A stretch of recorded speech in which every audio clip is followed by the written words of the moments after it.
For 3 years now, drivers from across iRacing have made the trek to the French countryside to compete for 24 hours of action. This year, more than 500 teams look to see how they conquer the French countryside for the Majors 24 here on Grid Vision.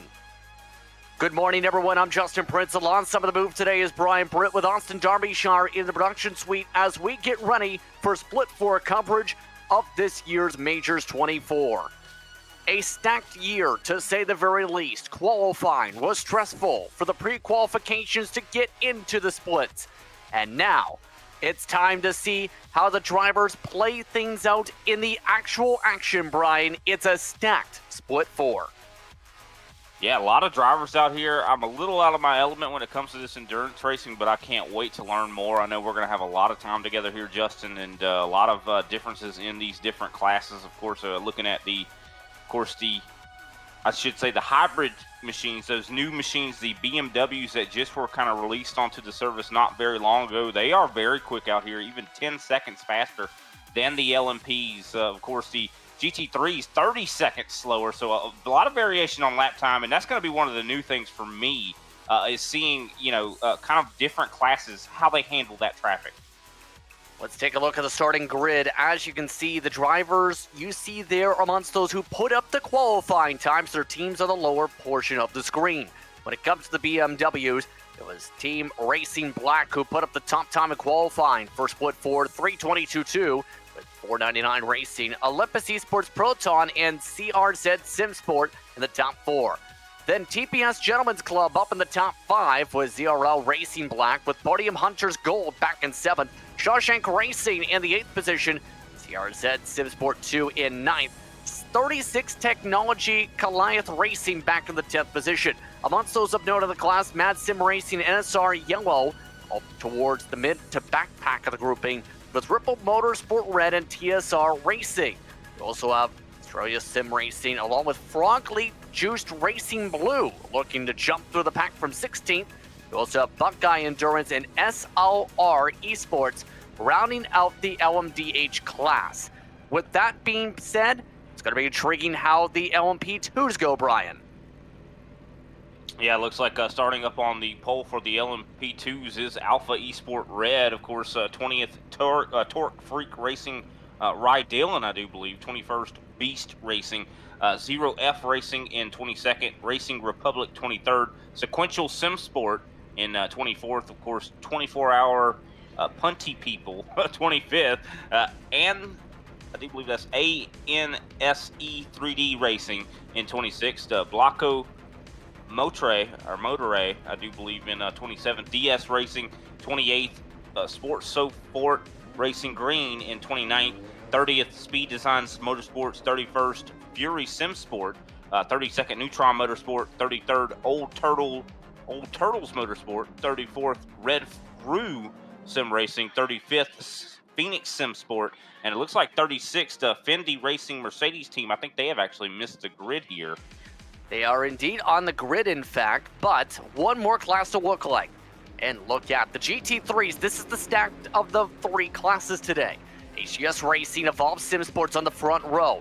Then you have Alchemania Etchin Esports Tivoli. Then you have Team Niskanen K back in the 40th overall spot, top 4 in class. Sure Esport Black, that's a team that started up with racing at the Nürburgring 24 hours just a few weeks ago in iRacing top split. Now they're 5th here in this split. Then No Limit Sim Racing alongside Banana Racing Team and Composite behind, with Forge NRG GT3 alongside Hyperion Racing with the very well-known name for the PRL, Alex Caruso. Track Time Motorsport, Fendi Racing Apes, along with Torque Sim Sport by Wagner Shahai, who has been very competitive in multiple series, including Ivra back in 49th. STKE Racing Team back in 50th, and some shockers at the tail end of qualifying. Maniti Racing Red. Maniti, one of the top teams usually in top split competitions in endurance racing, in 51st. Kinetic Racing Velocity back in 52nd. Longtime Majors competitors. And Purple Sector Motorsports has a purple car in 53rd. With that, all the drivers just about set to go. 24 hours up on the clock. The Jets getting ready to fly above the racetrack. We're glad to have you with us here on Grid Vision. For the Majors 24, it's Split 4, and it's all set from France. Team Racing Black in control on the right side. 499 Racing on the left side. We're underway from France. And a slow start already on the high side as they work their way to the first section of the racetrack. LMDHs with a clean start as they get ready for the first braking zone. Yeah, one of my first times really seeing these cars in actions. I've heard they're really, really fast, and having that hybrid motor, that is a resource that these guys are going to end up having to manage. So definitely interested. But it looks like Team Racing Black has gotten out to a pretty good lead already, about 0.8 of a second already, Justin. Yep, P2s have already gotten away. In fact, they didn't even wait until the straightaway to get going. Alpha Esports Red is already leading that respective grouping. You see on the pylon by 1.2 seconds. Meanwhile, when it comes to the GTs, they've also single-filed out for the time being. Let's take a look at how they're playing things out for the starting group. Already, as soon as the green flag wave, they all win. Usually we see them wait until that starting zone before they get single-filed out like this. Yeah, that's one of the complex things about having multiple classes here and having so many drivers on the track at the same time. Luckily, Le Mans is quite a large racetrack, but so interesting to see these different classes and how that's going to play out later in this thing. Of course, a long way to go. I mean, me being a little bit new to endurance racing, I mean, I know these guys more have the priority of the long run and maintaining the race car. It's a long race, keep in mind. No fast repairs in this year's event, keep in mind. The cautions randomly drawn for the splits today. No more than 4, none in the first 30 minutes or last 30 minutes of the race. Take a look right now. This is 43rd overall on the racetrack. So far, it's been a big charge for Torque. This is not a surprise when you look at how this team's played over the years. We'll see how they can get themselves into the leader grouping right now. Daniel Zellner behind the wheel, lining up behind Luke Schmidt and Milos Pavlik. Yeah, it looks like a lot of this racetrack seems to have a lot of long straightaways. So draft is going to be very, very important. Of course, the slipstream, if you will, in this neck of the woods. But a lot of guys are going to be trying to utilize that in order to build up runs. But I think at this moment, in the beginning of the race, they're probably pretty content to stay behind one another. Just kind of. Look at that, a slow-up train. Luke Schmidt and Daniel Zellner both having to serve slowdowns down the middle of the straight. That's causing checkups down the Mulsanne straight, and 3 wide as everyone tries to pass them as a result. Oh, in trouble up in the front. Leonard Kopp off the racetrack. The 18th place now as that drops to the back. There's also been a crash in that GT3 pack. It looks like he got a little bit of some understeer there, or oversteer, I should say, got loose. And that is not something to happen, especially on the first lap of the race. He's going to definitely be set back quite a bit from that.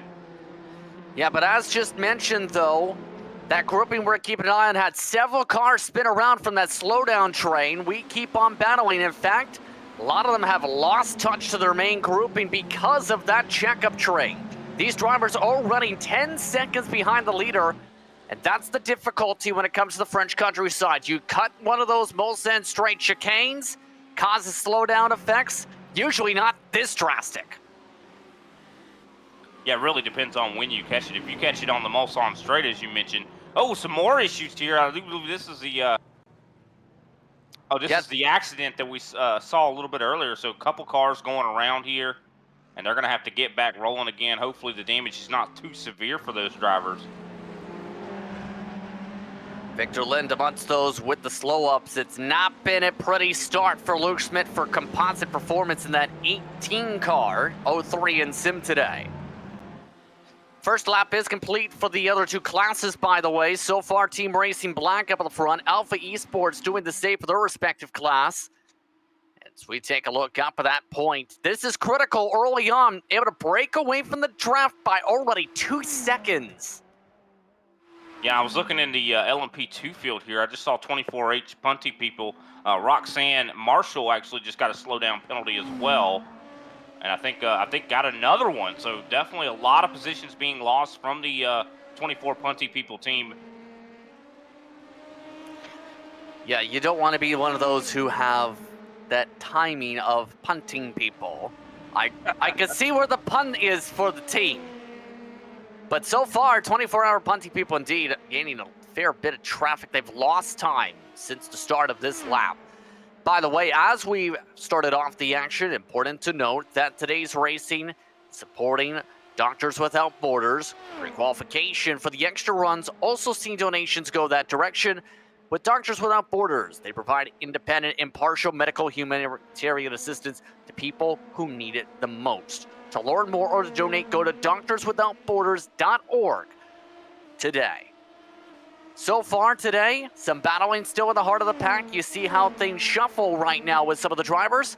This is currently amongst the LMP2 starting to snake up a little bit. Sports Support Racing Green trying to hold off Speed Designs Motorsports heading up to the second Mulsanne chicane.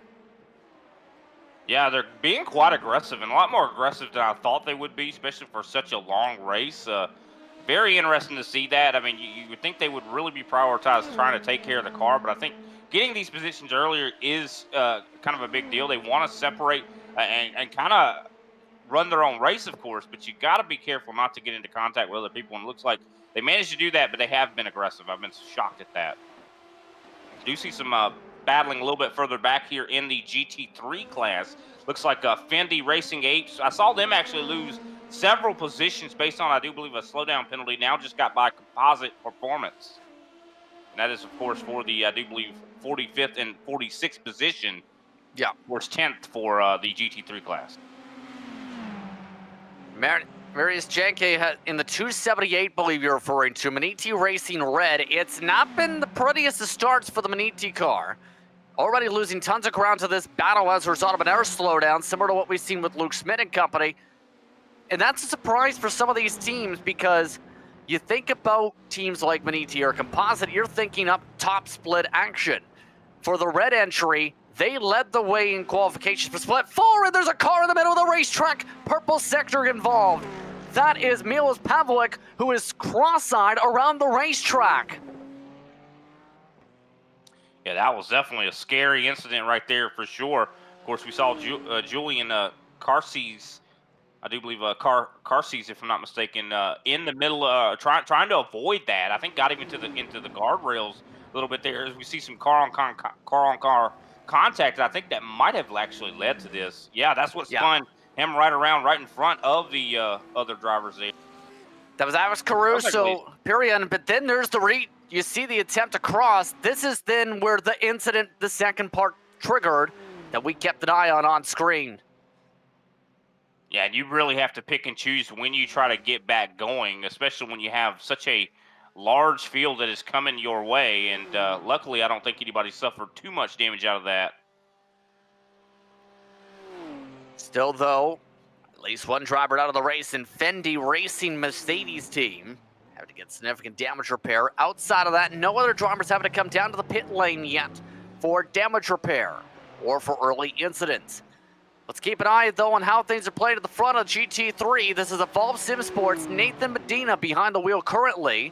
This was also expected behind the wheel for this machine. Stefan Verwagner as well as David Gargardo Jr.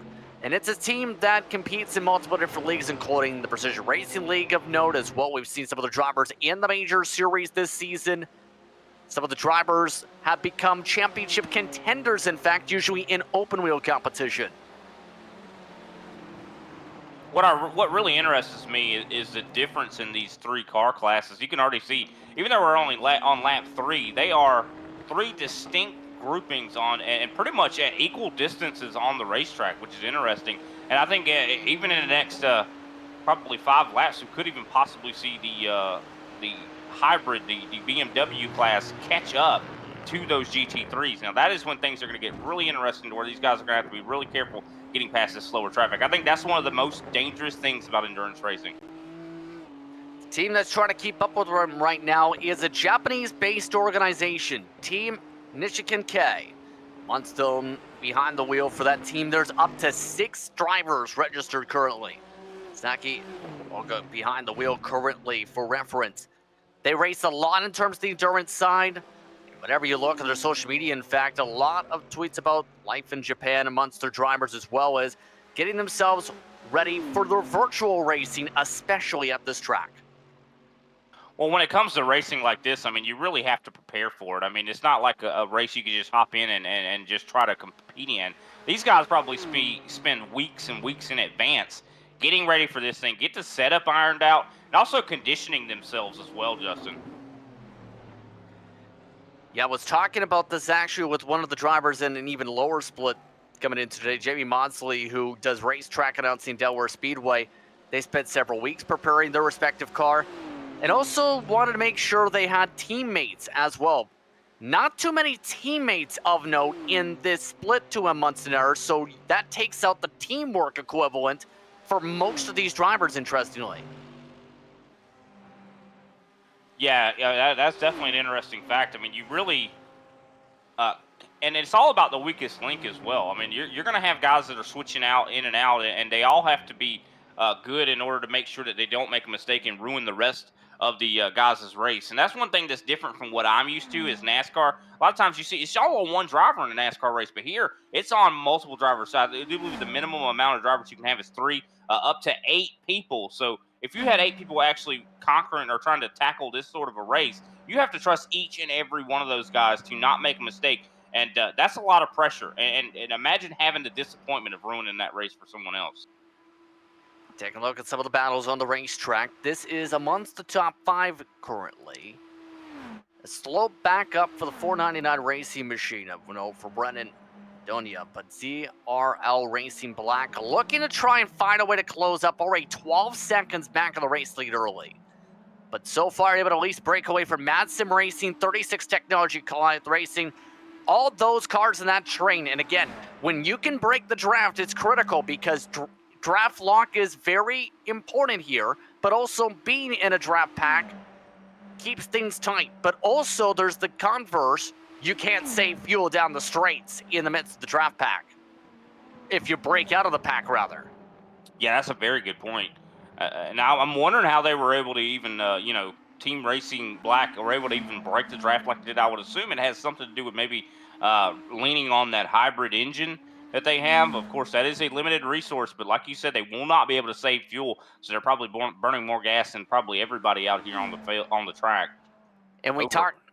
And I want to say thing when it comes to fuel. About a few months ago, there was a change in terms of how you could save fuel because drivers would, as someone described in terms of difference compared to real world to virtual, try and hold the clutch down before hitting the brakes, as in clutch it down part of the straight. It was changed to that where that doesn't necessarily work to save the gas with this car. That's definitely interesting. Well, we've had a pass for the lead. This is for LMP2, Alpha Esports, pressurized by David Barraclough for Torque Freak Racing Radeon.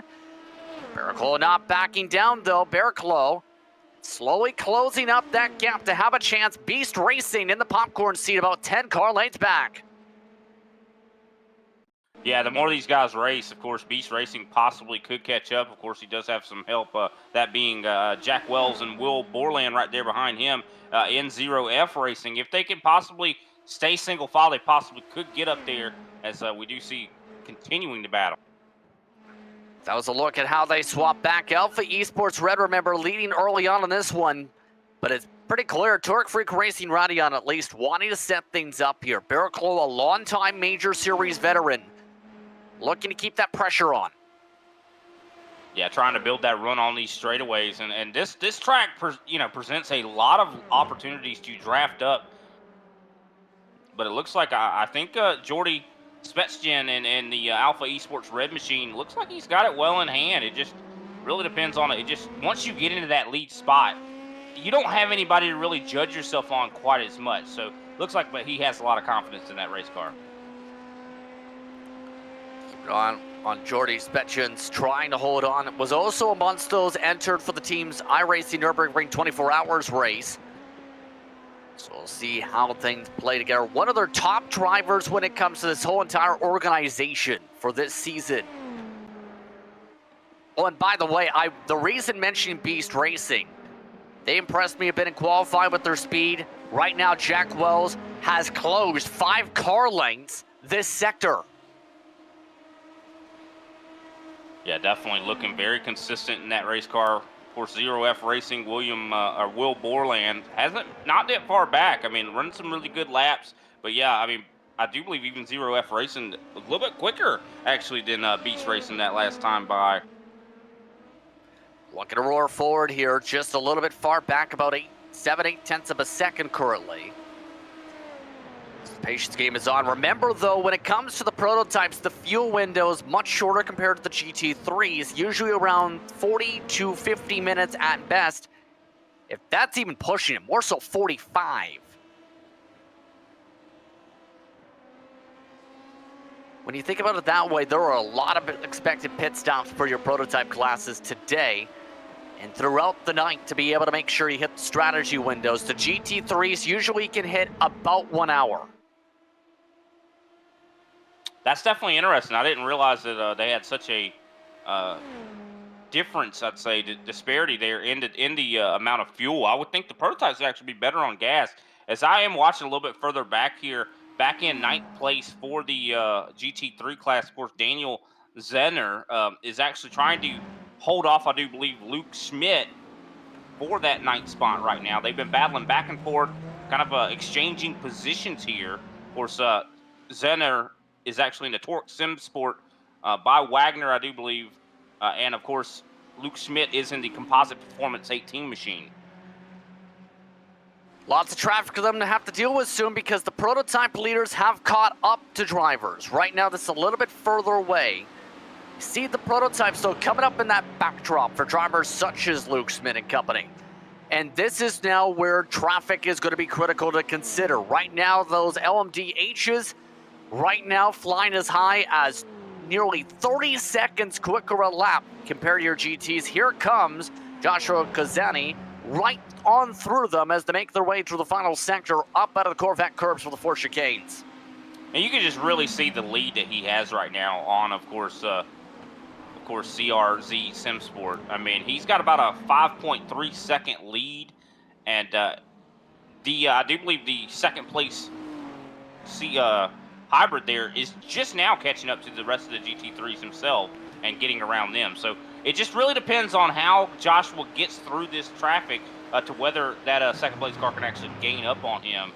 But very hard to do. It's got to take so much track awareness in order to get through these slower cars. I mean, he has to be able to really judge his speed versus them. And I take my hat off of these guys because, I mean, I would be creaming these guys coming up on them so fast. Oh, there's a car that was sideways right in front of the leader there. That's Mark Stevenson, a Major Series veteran, stuck on the curbing, having to back it up to get out of the racing line. So one of the Forge NRG machines with some troubles. Lost a lot of positions there, and unfortunately, he can't get going. I mean, I really commend him for staying right there because he could have just tried to drive up in front of the traffic, but he's like, no, I got to wait. I mean, there's nothing I can really do here. Now finally finds an opening. Let's take a look at what happened for Stevenson. And this has been a trouble spot for some already in Dunlop curves in the Dunlop chicane. It looks like he was all by himself there, just got loose. Trying to get back to the gas, I would assume. That was in the S's pardon. But keep in mind, this is a type of racetrack where you have to be very precise on some of the movements because you miss that braking mark, you end up, as some people would describe, overheating the brake fluid in the real world equivalent. So basically, cooking those brakes to the point where you don't have that stopping power.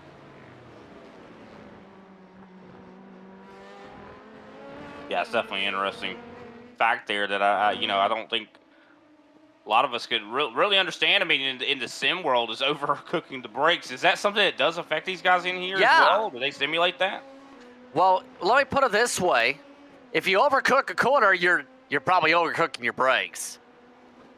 Oh, yeah, for sure. Still keep an eye on Zero F Racing Team. Will Borland still working in the draft behind the Beast Racing machine. And this is going to be the intriguing part. Take a listen. This is down the most end straight. Watch how they're entering these corners of the braking zones. Those green lights you see are their braking boards.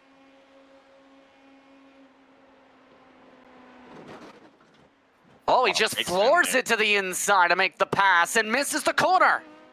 Yeah, that was a big sin. Goes a little bit wide, almost loses it, but saves it. Very good job there to keep it underneath, but a very big move of aggression. That was bold, and I don't think it really played out for him very well. I'm looking, though, at a David Wasserman back here in the 6th position in the LMP2s. He's actually running some of the – is the fastest of the LMP2s at the moment, and he's not really benefiting from the draft quite as much as a lot of the other drivers. So I expect that driver's going to be starting to make some moves here very shortly. These drivers pretty soon going to have to converge on top of the GT3 traffic, mind you. They're right now still about a quarter of the track back. Take a look at Middleton amongst those in those battles currently as well. This is the battle amongst the top grouping for Fury Sim Sport with Bloco Bator to the inside. Thomas Yates behind the wheel with the 832 with the pull and the pass. So the battle of the green cars evens out. We've had a trouble in the midst of the traffic. It's Ripple Motorsport involved. Jonas Weiss having to tow the car in the heart of the pack that was right in the midst of GT3 lap traffic.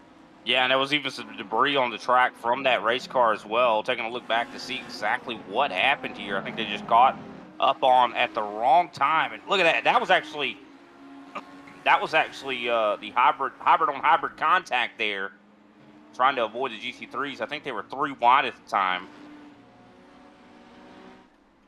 So a 2-car incident right there. So let's take a look again. Weiss was pulling up on a lot of that traffic, did not see the number of that driver ahead, but can confirm that's 36 Technology Goliath Racing. That is Poon who gets hidden.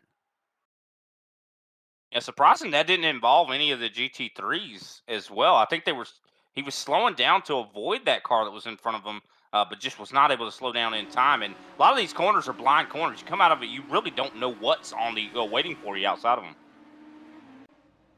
We do have a green flag pit stop, I do believe, on the. Well, those are destroyed race cars. Those are the destroyed race cars. So just like that new damage model, you can see how the parts flew. They all had to come down for pits. We also have Banana Racing Team, who was near that vicinity, having to duck on down to the pit lane as well with mandatory repairs. They are all out of the car currently. Looking at Team Racing Black, they picked up a decent buffer. And when you look at some of the research, if you look at the logos on that car, that, yes, is a Stingray. It's a team based out of Germany that makes the pun, hence the Y in their name, that they are racing, like Stingray racing, and stinging away from the rest of the pack. Definitely very punny. Originally, the team, for reference, was started by a live streamer via Twitch that is, funnily enough, called I Am Stingray in Germany. Speaking of teams, though, here's Olympus. We've seen plenty of them when it comes to major series. They are currently third, been staying inside the top 3 today in the hybrid machines. Yeah, not really benefiting from a lot of draft. They have about 7 seconds to get up there to the CRZ Sim Sports. But seems to be running a good race, just running their own race at the moment. Of course, looking at lap time wise, they're not quite on the same pace as the top 2. Yeah, right now 14 seconds behind the rest of the pack. But still, it's all about the strategies, right? Yeah, for sure. Already see some movers as a result of some of the shuffling early on. Buckeye Endurance, interestingly enough, up 7 in the hybrids. One of your biggest movers of the whole race.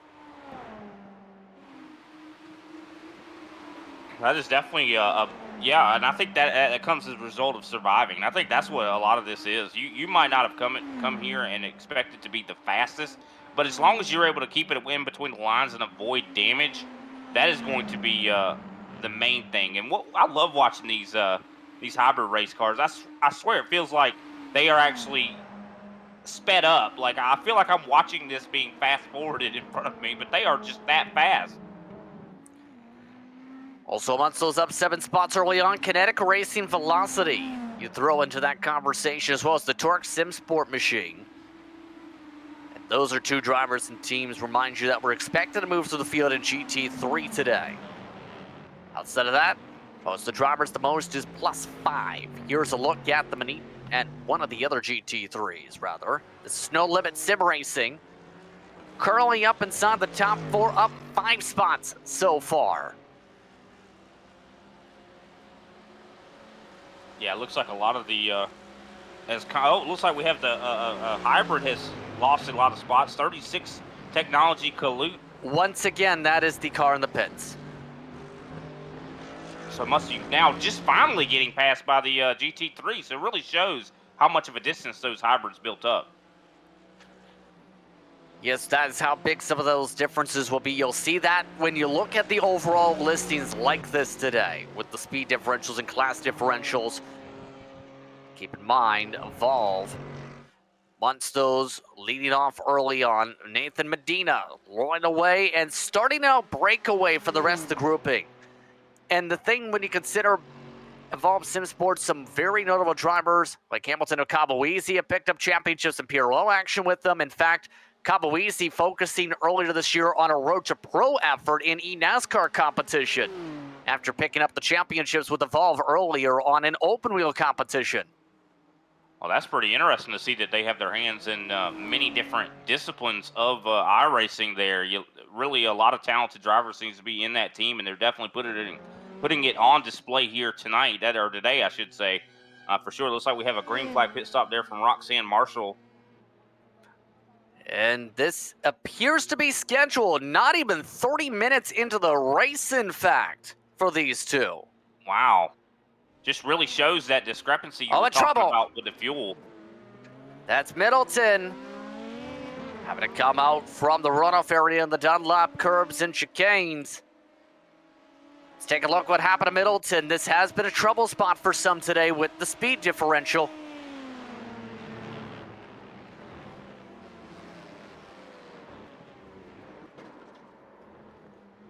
Yeah, I think just missed the braking zone right there. And unfortunately took a little bit of a trip through the sand as well. So we are at the top of the window, it appears, for the LMP2s, or at least for those who have not saved gas at least. We'll see how the LMDHs play things out there coming down the front straightaway this time. So just about 30 minutes into the action, that then opens up the potential, the cautions from that point forward in the field.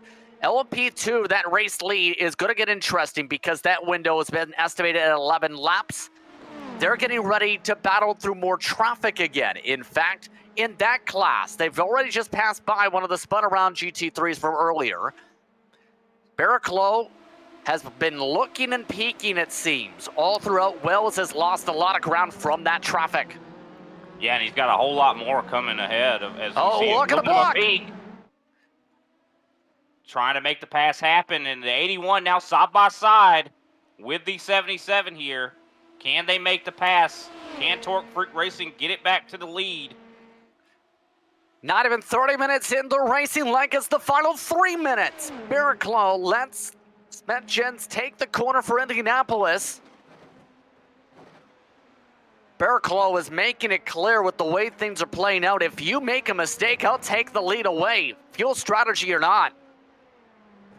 That's what I think is so interesting about this. There's so many layers, so many variables to this style of racing. Like, even though these guys are racing so hard for the lead, you know, someone else in this class could win this race based on just fuel strategy. Limiting the amount of times you have to pit, I mean, especially over a 24-hour period, could add up to be significant. So speed is not the end-all, be-all when it comes to this racing.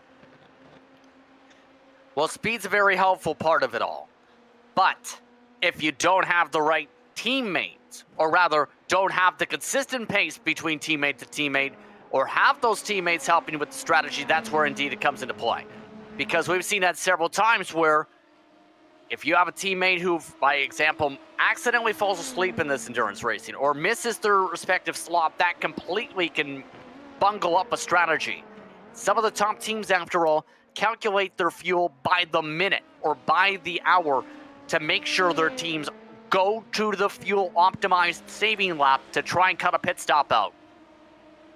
Yeah, and that's what I think is so important, limiting that time that you spend on pit road. And you just brought up a very interesting point that I don't think a lot of people really understand about this endurance racing. That whenever you're picking your team, you have to pick the reliable guy. So you really have to trust that person and really vet them to make sure that they're going to show up. Like you said, it could be the middle of the night, and if they have a split or a stint that they have scheduled and they don't show up for that, that could be huge. And have to wake up the guy that possibly has already done his stint, and if that person doesn't show up, and that could definitely throw off the whole game. Guys have to sleep trying to race.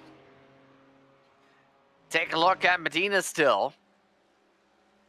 Still, as No Limit Sim Racing has moved up to second. Oral Fulch behind the wheel so far, fourth at 31 machine. Dan Carter, Tom Poggi, along with Joseph Carnes, expected to also run through. Japanese-based organization dropping back to third here.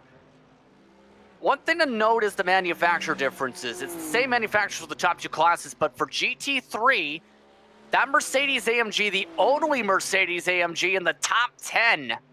In fact, 5 of the top 7 spots so far, BMWs. Your thoughts with that on the BOP? That's very interesting to see that the Mercedes don't seem to be performing very well, but this one is. This No Limit Sim Racing one, up to now second place. Of course, Fulch driving that machine. Last time by, he was the fastest race car in the GT3 class, so I would not be surprised to see, of course, Fulch actually catch up here to Nathan Medina here and possibly even take the lead here in this class. Because, I mean, looking at the pace here, he's a second, about a half a second faster. One of the exceptions to that is the Audi. This is a real-world German racing team that invested into sim racing about a month and a half, 2 months ago. Sure Esport Black. They competed in Toswa competition for the iRacing 24 Hours Nürburgring. Dennis Rapakowitz behind the wheel of the 14 car in sim today. Christopher Montz, as well as several others, expected to run today. This is an organization looking to invest into sim racing in a big way. Looking at the front of the pack here, Team Racing Black has caught up to an LMP2 and is finally actually going to be starting to envelop this group. I do believe he got back. He got by one of the actually stragglers here. So I do believe soon, it won't be long before we actually see the hybrids actually get back past a lot more of these LMP3s or 2s as well. Just mentioned LMP2s. Just so happens to be some of the LMP2s are starting to lap these GT3s. Oh, and you can see some of that buffering building up for Alpha Esports Red as a result of some of it. Barrichello losing tons of time this lap. Same for Wills, taking the outside groove for the Porsche curves, trying to pass some of these drivers now inside. And they are reaching them all at the wrong spots. Yeah, and this is a lot of stress for these GT3 drivers as well. When they get passed by these faster cars, they try to stay out of the way as best they can, and they feel a lot of pressure. I mean, it's almost a lot like when you're a lap car in a NASCAR race, and you're really off the pace, and these guys come up on you very quick. A lot of times you're like, I don't want to ruin this guy's race, but where do I go? Especially this being a road course. I mean, no matter what, you're going to be in somebody's way at some point. You just have to be able to stand up to the pressure and not fold. But also, you don't want to be in that situation where even if you're that faster class traffic, that you end up destroying another class competitor's race, or rather that different class's race. It's been, because those speed differentials being so drastic, it happens a lot. Yeah, I'm sure it does. And a lot of times the faster class is the one that really makes that error in judgment. And, of course, hopefully they don't want to ruin someone else's race. I would think, having faster classes, the faster class would have maybe not as much respect for the slower classes, but hopefully that's not the case. This is Facto Moses keeping an eye on inside top 5 for the LMP2s. Very quiet today for sequential so far. 3 positions in the race. Already looking to get around Will Borland and company. Compare that down the straightaway. Alex Carver still blinky saying thank you very much as he reaches them before the start of some of these chicanes. A lot of traffic here, a lot of definitely obstacles these drivers are starting to have to deal with. And this is the most frustrating thing about this style of racing. I mean, I can't imagine doing this for the stints that these guys have to do and then have to get back up and do it once again. Mark Torres keeping an eye on right now, battling with Victor Lind once more. And so far, when it comes to thinking about Kinetic, long-time sim racers when it comes to this grouping, in the past have had championship competing organizations in the major series, have several drivers and teams who have won championships in the early 2020s, in fact. Torres Amonsto's leading the charge for this grouping this season for the Majors 24. Also with Victor Bear behind the wheel later on today. Just saw another green flag stop here from another LMP2. Of course, the Mike Pepper and Frog Leap Juiced Racing has just come down pit road for a stop. That's interesting, as not sure if that was scheduled in terms of the timing based on what we've seen the drivers push the windows forward for. Let's take a look back to Wells. And Wells just not reaching this traffic, and auto times you do not want to reach traffic on these quarter entries to exits. And each time they end up reaching some of this traffic, it's a 1 second loss in some of these cases. Traffic giveth, traffic taketh away. Yeah, that's definitely an interesting part of it, especially with this track presenting or featuring some really, really long straightaways. So if you catch these guys on the exit of some of these straights and it slows you down, it could cost even more than just a second, I'd say, just considering you're not able to get up to speed quick enough. Nearly to the back of HTS Racing. That's Sean McLaughlin trying to let him go.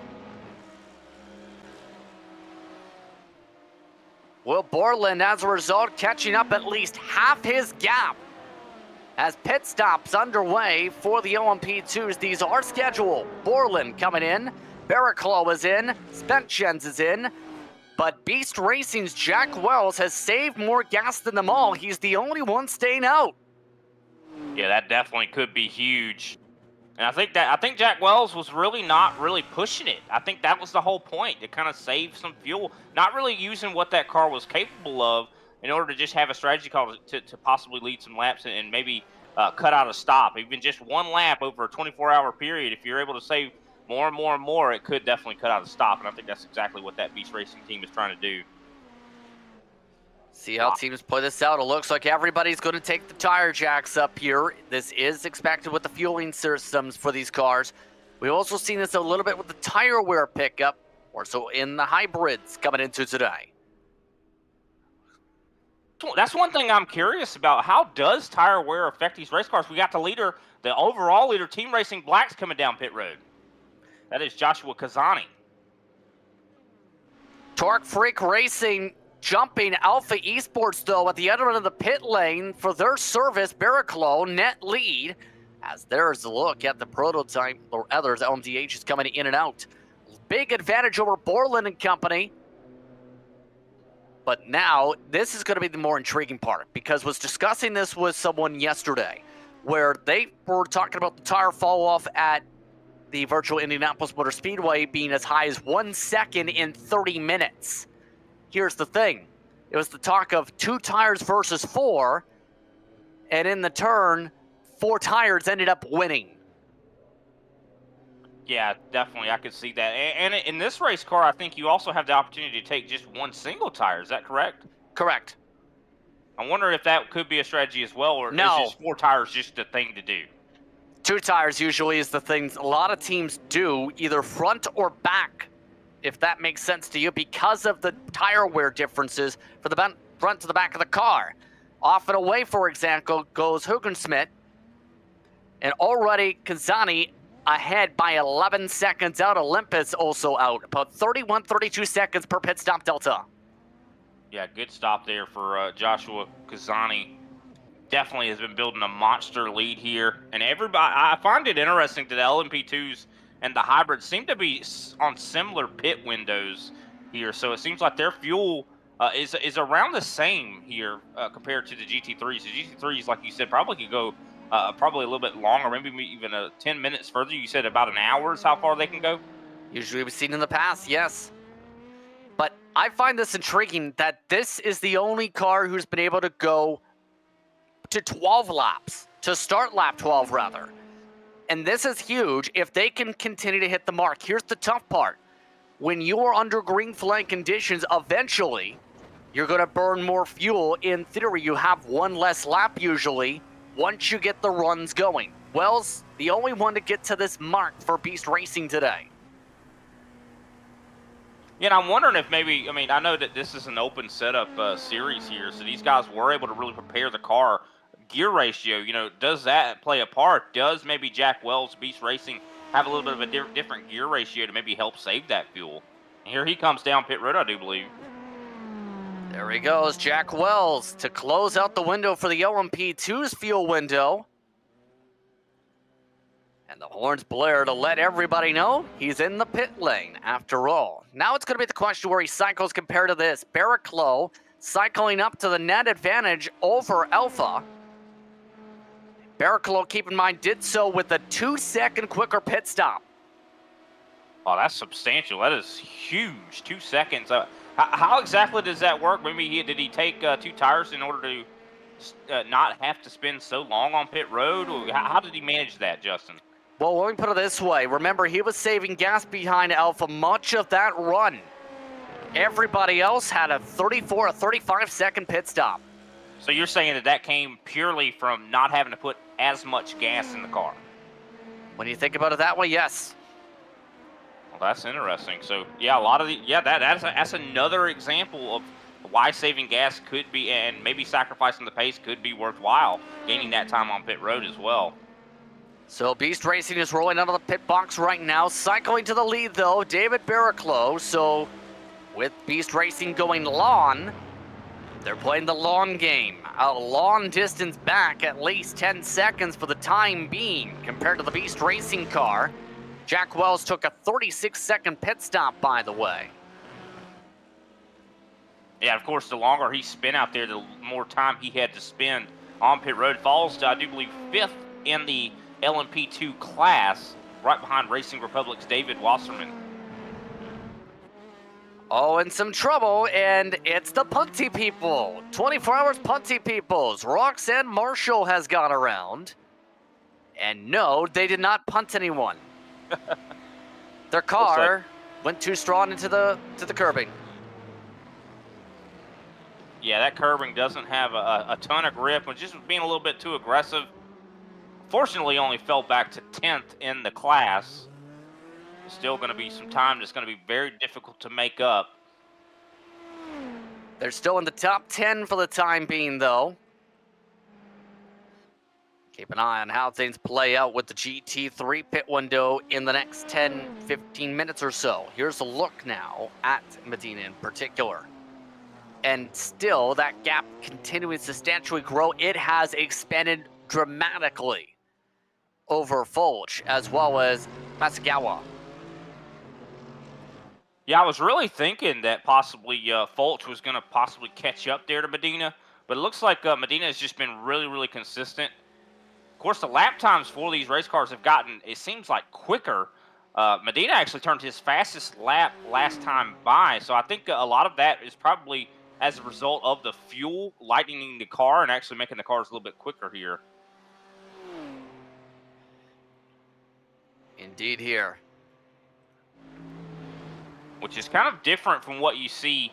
Like let's say we brought a NASCAR car out to a track like this. That necessarily wouldn't be the case because tire wear a lot of times really ruins the speed for those race cars, even though the fuel lightens the car. But it looks like these tires hold up a lot better. Well, that's to be expected when it comes to this. And for the GT3s, this is going to be where it's going to be interesting. The weather conditions today haven't touched upon too much yet. 105 degrees Fahrenheit track temperature, 78 the air temp. Not in double stint territory yet, but when it gets to the nighttime or towards the end of the first 6 hours, that's where we'll be talking about that possibility, I think, for this class. Because the difference between no tires and taking tires, about 30 seconds in the pit stalls. Yeah, and you mentioned, of course, it is about 4 p.m., I do believe, in the day. So do believe it's about at the height of the heat right now, 105 Fahrenheit. So, I mean, that's not actually that hot, surprisingly. A little bit, I guess it's a little bit cool here in France compared to what it could be, 78-degree ambient. Yeah, and keep in mind as well, not too humid, so fairly dry when it comes to those air conditions. So that's not expected to really factor into the grip levels either. It's more so going to be that temperature later tonight. That'll be something drivers will be watching for to see, do they risk the double stint? Is it worth it for the time delta? Because some of that can be significant if you'd time that up wrong. Ryan Lawn, meanwhile, was in. Fendi Racing Mercedes had issues early on in the race. They have not had a pretty race for their car today. Now, that actually brings up an interesting question. Like, when it comes to a 24-hour race, would you rather spend 20-something hours racing and have an accident later, or maybe have one earlier so you don't have to spend so much time and investment? Well, the common answer when I've asked the same question to fellow co-announcers over the years is the middle, because at least in the early, or rather, the early going, you either have very big frustrations of, I put in all this time and then my car's gone, or you end up having to spend the rest of the race recovering. That's the negative and the positive for the front end. The back end, you do not have time to recover from an incident, and you have that frustration, a double negative. The middle of the race, you can still have time to come back. You can still have time to repair the car. So it depends on the perspective of, is it in the first 6 hours, the middle 12, or the last 6, when you think about it, or 8, 8, and 8 sectors. Yeah, that's a good point. I guess if you had an accident early, you could take the time to repair the vehicle, get back out there, and possibly other drivers will have similar issues as well, and maybe their races will end. And I think that really speaks to, these guys having to have, I say, that dedication and don't quit attitude, because you could get that damage and just give up, but you might lose out on some really good spots. But at the same time, think of it this way. It depends on the damage. Some of the damage, if you get floor damage, for example, that's something very critical with these cars. A lot of times you can't fix that, and you end up being down on speed. A lot of discussion came with Max Verstappen's entry along with his fellow competitors with Team Redline, for example, at the Nürburgring, a track with a lot of elevation change. Now, depending on if it's cosmetic or bodywork damage, you might be able to fix it incrementally each pit stop if it comes down to it. Or in the case of some of these prototypes, a couple of those we've seen have already had to replace front clips. I'm seeing something kind of starting to develop here with Team Racing Black, Joshua Kazani. Whenever they came out of the pits for their green flag stop, he was about 11 seconds ahead of CRZ Sim Sports. That gap is starting to decrease as he has been encountering LMP2 traffic as well as GT3 traffic. So I keep an eye on this, and because it could end up developing to where CRZ actually catches up, maybe gets that draft back. They still have a decent amount of traffic to deal with. Here's the thing. CRZ SimSport is not in traffic yet. That's a major difference. Now, we'll have to encounter that same traffic. That's correct, yeah. You see already, Manizzi Racing Red thought about a bobble to hold off Luke Smith instead, peeling back in the line. And now it's lapping LMP2 time. Now it gets more difficult because these drivers are very similar in straight line speed. It's the corner speed that's the difference. And you think that's just more downforce that gives them that ability? I mean, yes, first of all, in terms of that, but also just that, in turn, more mechanical grip.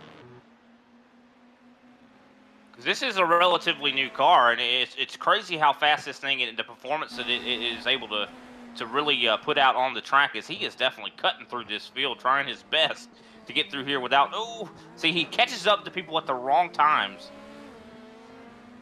Here contact as they go back up the inside. That time by near contact with DS Racing. Good time to mention that iRacing officially announced the very well-rumored and very possibly guessed, very easily, Cadillac V-Series R making its debut next week on the platform. I think we've had actually one of our first green flag stops for the GT3s. Dennis Rapkevic, I do believe. Rapkevics, I do believe, in the Skure Esports Black Machine. So I think this might open up the fuel window here for the GT3s. Yes, indeed, the window is open. But wanting to get back to the new car debut, that taking place next week, that adds a competitor to the BMW in terms of the class of cars. Is that right? So something to compete with the hybrids? Yes, indeed, it's an LMDH. Wow. Now that's going to be very interesting to see the differences in performance with those race cars. Well, when it comes to the Cadillac V Series R, keep in mind, a very competitive race car in the real world. Originally was the Cadillac V LMDH. And put in perspective this year, it's been very quick in the real world. Cadillac Racing, in fact, winning recently in endurance round and IMSA competition just about a couple weeks ago with it. Top 3 at Daytona in the real world, 24 hours at Daytona. So it could even be faster than the BMW hybrids here. It has competition on the side of the sim. After all, some of the teams that have utilized the Cadillac Racing, Wheel and Engineering Racing, Action Express, and Chip Ganassi also with lots of experience with the car over the year. It's a brand new car that debuted in the past year. And you love to see that because I know Le Mans itself has so much history when it comes to new cars being developed just for racing. So much history here and so much innovation, and I love it. They really just kind of push that as well. And we see so much of that. And I do believe, if I'm not mistaken, even NASCAR is kind of dipping their hands into that as well with the Garage 56. Is that correct? Indeed. As we take a look, though, in terms of some of this traffic management, 499 Racing still trying to work forward. It's been not the greatest of runs so far for this car because they started up at the front row, remember. But Brendan Madonna, as the race has gone on, has slipped further and further back. Right now, running the 326 is still in the midst of traffic, yes, but has not kept up with that lead tempo from quali. And that's one thing that we probably ought to discuss as well. I mean, just considering, you could be out here by yourself and be able to turn a really good qualifying lap, but you have to have the racecraft and the know-how to be able to manage, being with with the other traffic here. So he's definitely going to have to hopefully get stronger as the day goes on. So it seems like he's definitely got the single qualifying pace, but definitely needs to work on that race pace. And hopefully whoever replaces him has that race pace. Take a look as it's GT3 pit stop party time. FOV Sim Sports and the rest of the leaders coming in this time, not even at the hour mark. And this was, again, something to think about as it was discussed by some how the difficulties were to save in this car, too. That makes things intriguing in terms of how the splits fare out later on today. Now, of course, what is the difference in the pit stops here when it comes to the 3 different classes? GT3s, do they take the longest? The GT3s usually take the longest, yes. Tires usually take about more than a minute. With no tires, usually you see times in the 30 to 40 second bracket or so. Now, I'll tell you what, that is super important that those guys get a little bit of a minute. I think that's one of the advantages of driving the GT3s, because these guys don't get a lot of time to rest. I mean, they're always hyper-focused, and that gives them an opportunity to kind of relax for just a second, take a deep breath, center themselves. Interesting enough, as the first one out of the pit lane indeed is that example of the pit stop strategy. No tires taken for Evolved, no limits, or Team Niskanen K, it appears. All 40-second time, surprisingly, early on in this race with the hot tire temperatures and track temperatures. Purple Sector was able to go further than everybody else. They were spun around early in this race. Yeah, I'm looking back at the hybrid, the BMW hybrid class again. We were just talking about that 499 racing driver, Brendan Madonia. Just lost a couple more spots there, now back to 11th.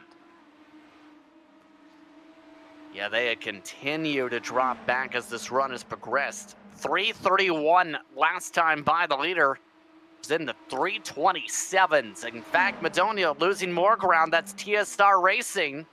Orca's been trying to move by cars quickly all run. And again, another move quickly done. Again, Madonia back to the 11th position.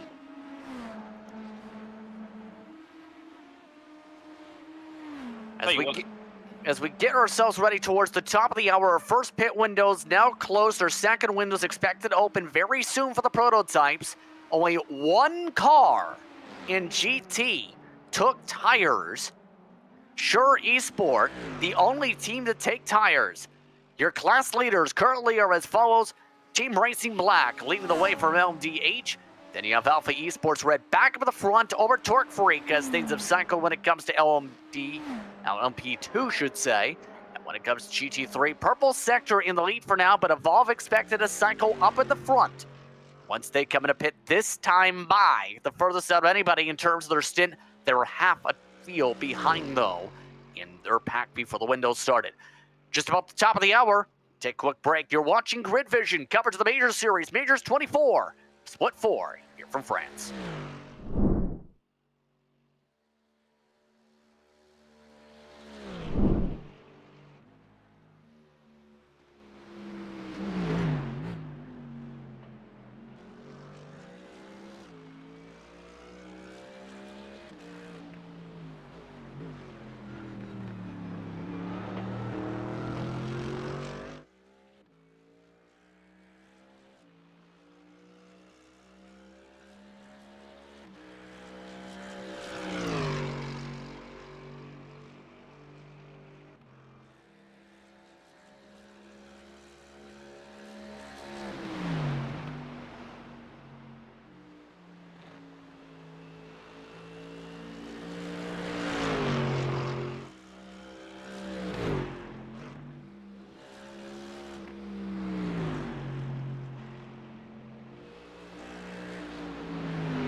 welcome back to Grid Vision as we start off the second hour of action for the Majors 24 for Split 4. Justin Pritz, Brian Britt with you, Austin Jarmishar in the production suite as we continue on with the action with Team Racing Black stinging away from the rest of the field by 12 seconds so far in the LMDHs. Alpha Esports Red has been able to break away by nearly a full second from Torque Free Racing Radion now in the LMP2s after the pit stop cycle fared out. But as well, the pit stop window closing for GT3s as expected. Evolve Sim Sports up at the front.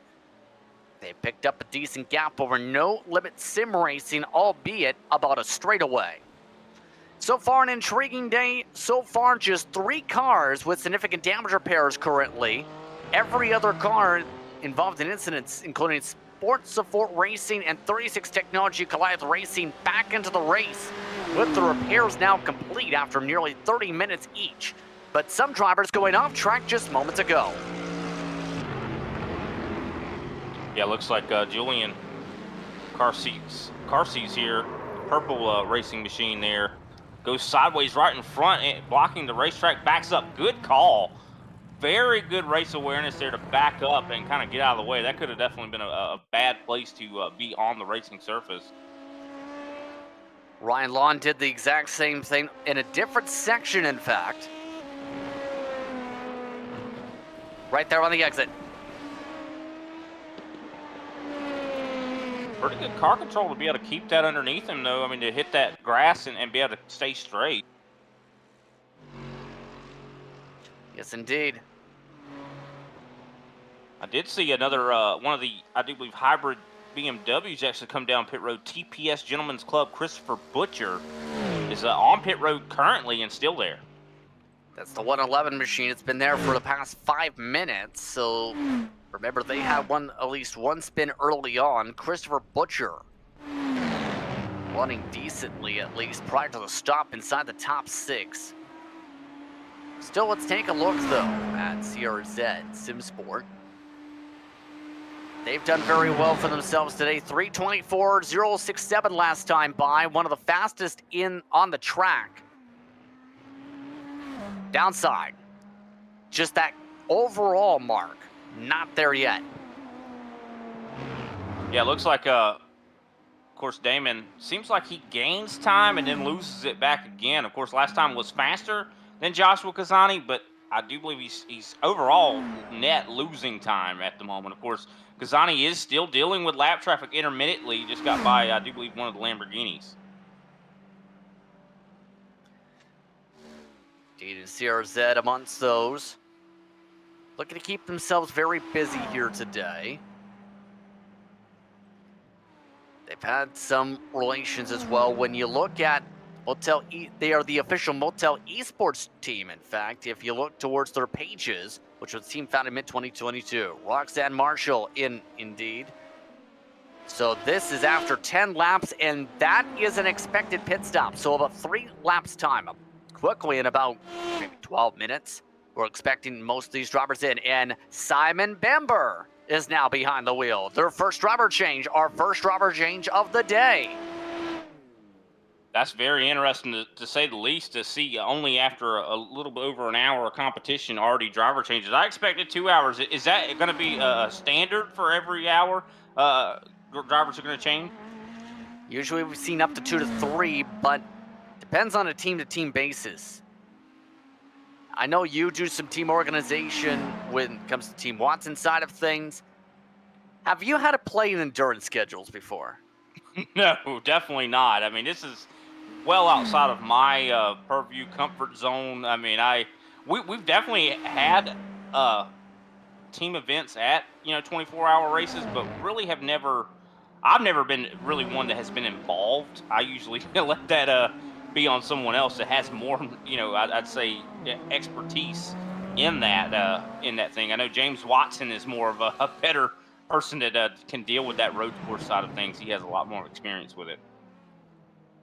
I mean, Watson has competed in higher levels as well over the years.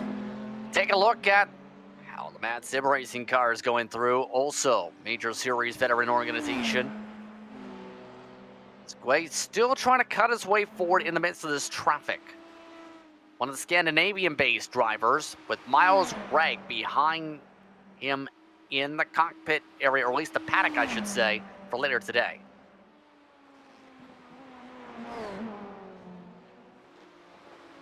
And it's interesting to keep an eye on some of these respective teams in the time zones when you think about it too, because depending on the time zone, that has been a discussion point on what is the optimal window, depending on your team roster particularly.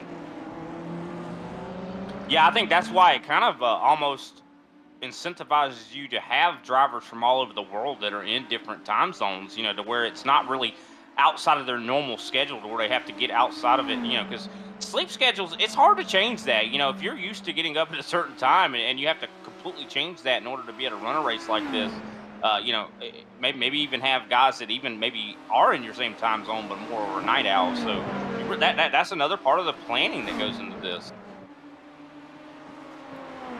Lots of traffic to deal with. Mark amongst those getting through. You see right now some of the GTs gonna stay out of the lines. Kyle Blevins amongst those getting through. Lots of traffic in the midst of that sequence there, and that's setting up some opportunities for interclass LMP2 and LMDHs again.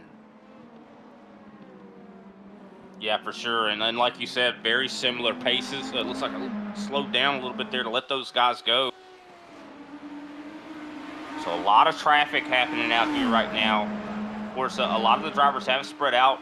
At first when we started this race, we saw pretty much distinct groupings, but now the whole track has somebody at certain points. There's only a couple spaces on this track that has large distances in between the next drivers.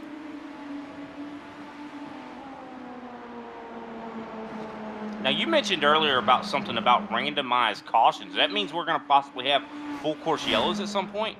Yes, indeed, that's correct. And again, how that works when it comes to the caution flags, when it comes to the Majors 24, those cautions randomly generated, as talked about if you look at the rules. 3 wide, meanwhile, that's amidst some of the traffic, and that is a battle for position. Comp amongst those looking to wheel it out. Around with Shawshank Racing, looking to try and hold on to a spot back in the grouping with SLR Esports with the Sen. Aaron Broderick making the move.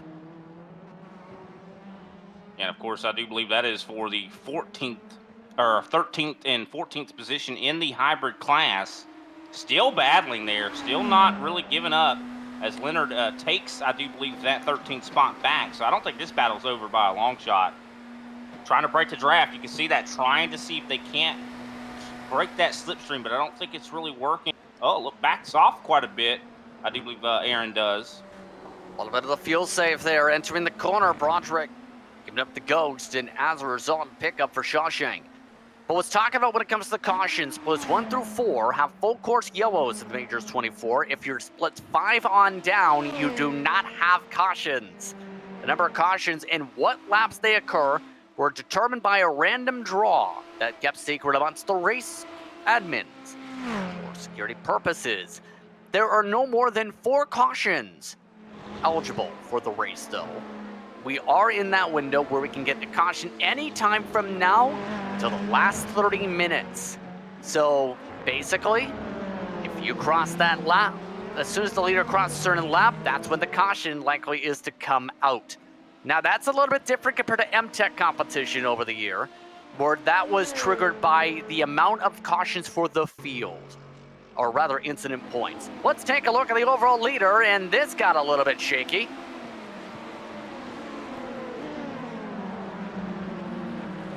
Oh! A little bit of a excursion into the sand there. Good save to be able to keep that thing underneath. I know that sand does not provide a ton of grip, and I know in real life, if you hit that sand, a lot of these cars are so flat on the bottom of them that they possibly could even get stuck. We've also had a crash involving this car, the 499. Zanona having a slide. And luckily did not seem to hit anything.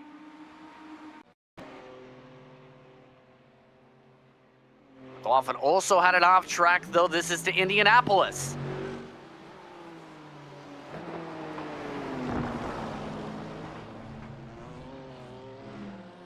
could see that front end start to bind up, it looked like, on Apex. But as a result of that slide, David Barraclough in the lead by more than a second in LMP2, although it's shrinking quickly again. Yeah, I saw a lot of battling as well. I do believe for the 10th spot there in the hybrid class as well. I do believe Kyle Blevins was battling with Will Lindley, I should say. So we take a replay here. This is Simon Bamber. Remember, our first driver swap of the race just minutes ago. Welcome to the race car. Yeah, fresh in the seat, and of course, I guess was not ready. Fortunately, didn't really hit anything. Able to keep going, but definitely gonna have to get used to it, and definitely probably don't want to lock those tires up. Could definitely cause some premature tire wears. We have, I do believe, Michael Fazzari coming down pit road. That's the Red Roo Sim Racing machine. And for those wondering where the Roo comes from, they have a kangaroo on the car. That is red. Red Roo. Meanwhile, 8th position for car 8. This DS Racing, yeah, Darday, letting traffic go cordially throughout this run. Still trying to find a way to get up to the rest of the pack, though. Already 2 seconds up over Speed Designs for now, but they have the N3D machine up the road. Speaking of up the road, pit stops. And while those pit stops are going on, we have a heck of a battle going on right now. I do believe for 10th in the hybrids, of course, Will Lindley, Kyle Blevins, Leonard Comp, all right here on top of each other. And they are all right in here in traffic as well. So this is quite a cluster of race cars. Run up through our notch, bringing up lots of traffic, a little bit of sneaking for Shawshank. They have not been able to fully break away from some of their drivers. SLR Esports wanting to go in the next grouping behind them, getting held up as well by 499 Racing, looking to make the pass on the outside of the Porsche curves, now back inside of the switchback. Right behind him, Madonia doing the same thing in the midst of the traffic, rather, now through Indy. Yeah, really great move there for the 499 Racing crew there. Able to surprisingly make that pass, like you said, around the outside. Now going to possibly set up the next car in line, of course, that being an LMP2. They should be able to make that pass, but that, I do believe, draft is being provided to the SLR Esports Aaron Broderick behind, so he's going to try to see if he can get back to it. Of course, being held up a little bit by this LMP2. Let's just let him go. This has been difficult to be able to get through in terms of that. Here's the thing, though. Shawshank is in the battle now for other positions. CLR Racing Black is now next on their focus. Here comes 499 Racing to the outside again, though. Not able to make the pass. And they continue to go single file. Lined up SR Esports right back again. Pit stops for their competitors for the LMP2s, and a slide back right behind them. Broderick nearly to the inside wall. Or GT3s now to deal with as Broderick is out of the fight. Probably kicking himself right there, Aaron Broderick making that little bit of a mistake to possibly even lose the draft here. Tonya still wanting to have a shot at all of this. This has not been easy. Lots of back and forth in the midst of all this, and this is, again, a back and forth type of racetrack. Comp also still trying to close up in Blevins. We have a ton of LMP2s coming down pit road right now. I see the Racing Republic team with David Wasserman. Do you believe Gavin Simpson and Zero F Racing? Sequential Sim Sports, Aussie Peltola. Oh, and this is interesting. Look who's jumped Alpha Esports in the window, possibly. No, in fact, they're inside each other. David Wasserman shoving his way forward with Barraclough taking the net advantage. Fury Simsport, who has yet to pit, is currently in second, but Wasserman wanted that spot from Alpha Esports Red. Definitely did. The guys even, not even just racing on the racetrack, they're racing on pit road as well. Now, of course, in real life, they couldn't be inside of each other like that. Yeah, remember, when in the pit lane, technically, if you're exiting that lane, there is no contact until you then phase forward. Cade Middleton, let's take a look at a quick replay.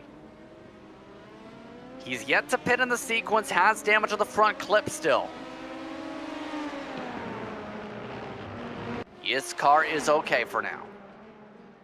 But with how things have cycled, take a look at that difference in interval. 51 seconds to 49. That is a 2-second gap. Beast Racing again going longer on the strategy. Still approaching their 10th lap on fuel. Yeah, definitely running some good laps. I mean, very close to their fastest lap. Of course, Jack Wells still in the race car. And I think this is a good strategy, the long game. That we talked about that a little bit earlier. I think Beast Racing has the right mindset here. They're not really worried about racing temporary. They don't have that temporary mindset. LMDH pit window open this time, by the way. They're on their 11th lap. Lots of smoke. Madonia trying to close forward. Some of the OMDHs, and GT3's taking them 3 wide. Kyle Blevins, Leonard Kopp still side by side. This has been going on for 2 to 3 laps now. Blevins backs up. Madonia says thank you very much and passes them both. And Blevins falls back to 13th in the hybrid class, so he just lost out on a couple spots there. Also see a pass, I do believe, for that 3rd spot. Olympus Esports Proton, Daniel Segley has just taken over 2nd. Oh, now down pit road, so it looks like these pit stops are underway right now. Kazani has already finished his service. That's how far ahead he is compared to some of the others. Bellinger amongst those in. Wilson now amongst those into the cars for Olympus. Meanwhile, we'll see how many driver swaps come in. That battle we were watching is also in at the other end of the pit lane.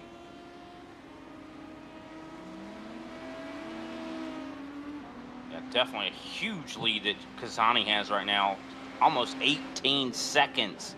So I'm wondering if maybe didn't take a full set of tires possibly, or just maybe just didn't have to fuel up as much. Either way, off and away Bellinger.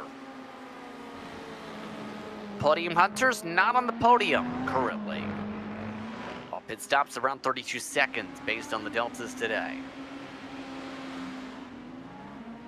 And for a race like this, it's so long. I mean, penalties, I think, are going to be something that's also going to be something these guys are going to have to worry about when it comes to speeding. You have to be on the mark.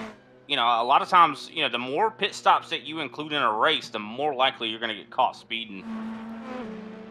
But not only that, if you get yourself involved in instant protest, potentially a possibility to consider here too. So that's something that has to be discussed. That discussion point right now is something to consider when it comes to the race control admins. There is live control for top split, but it's live race control intermittently for all other splits. Split 2 or higher has to include a video capture for their protest to be able to show that to race control for their protest process.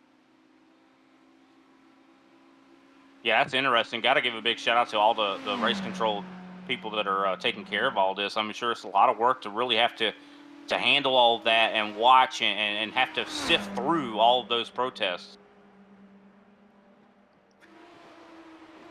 It takes plenty of work, to say the very least. He's still on the domination streak, up to now 18 seconds. Early going for today's action. We're not even 1 hour and 30 minutes into the action for those just tuning in. Grid Vision with coverage of Split 4 action, the first 6 hours and the last 6 hours of competition. So far, only a couple cars out of the race completely right now. Ripple Motorsport and Red Roo. Everybody else still running. Of note, several protests have been filed amongst the various splits. So far, though, 0 for split. Actually, split 4 just had a 30-second penalty in the past few minutes, involved those in the 521. That has not been issued in sim yet. We've also had a drive-through, sir, for the 33 car. Speaking of penalties, and I guess they'll happen. Yes, so the 18 machine, that's Fendi Racing, who's had several pit stops already. The other was the 33, a drive-through, who is out of the race in Ripple. Everybody else, no protest. In fact, only, interesting enough, just one protest and a warning in split 1. That's definitely interesting. And we even mentioned it, I think, during our break. We were talking a little bit about how clean this has been. Is that unusual, you think, for a split? This split. It's very clean for split 4, but again, when you have 500 teams enter, and you have some of the top organizations in split 4, mind you, you expect it to be clean. Wells is in for his scheduled stop, and right now, Beast Racing looking very strong on fuel save. Yeah, definitely, for sure. Of course, able to make it a couple extra laps there. So the more and more that Jack Wells is able to do this, and hopefully it continues when they replace their drivers here. Looks like Jack Wells is going to stay in the race car. So Wells indeed staying forward here. Again, just one change. Driver so far, David Berklow, keep an eye on Torque Freak Racing riding on this, expect to be cycled to the lead. Now, one question I actually have here is when they're doing these driver changes, I think they probably would want to limit that, because is there a time penalty associated with that? Because I know in real life, when you're switching drivers, it would take a little extra time. Depends on the car, right? And depending on that car, in GT3, yes, it can be longer, so they usually take the tires. That ends up equalizing out. Now, in the prototypes, not so much. And keep in mind, GT3, every time you switch, you should take tires. After all, the commonality, it's very rare you send out a driver on old tires, Brian, in the GTs. Yeah, new driver, yeah, that's for sure. Because you don't want them to have to jump in directly on old tires. They're probably used to starting their stint on the newer tires. 8 seconds, by the way, is the clarification coming in. Because you know how that clarification is answered? 499, in fact, it also just knows made a change. Michael Clubb, 1 lap ago, was in 45 seconds. So there is a small difference. Albeit, everyone eventually will have to take a few of those. Reason being, there is fair share. You must have the 3, as you mentioned. What fair share means? You must have a fair share on who's driving your car. As in, you can't have one driver take all the laps and then 2 drivers take 1 lap apiece. 1/4 of an equal share of the race distance. That means, of your 3 drivers, you must take, at minimum, 1/4 for each of them. Yeah, that's definitely interesting. So you can't just have like a guy to act as almost like a Band-Aid or just a shift, fill one stint. You have to have him actually compete a certain amount. As we take a replay here. It's a good battle. Keep an eye on here. Mark Stevenson on the recovery drive. Then you have the Purple Sector Motorsports car of Garces still keeping things together. Looks simple, right? No. A little bit of a slowdown penalty right there. Yep, just battling a little bit aggressively. Of course, Mark Stevenson receiving that slowdown. Going to try to hold on to the draft here. I think he might lose it, though.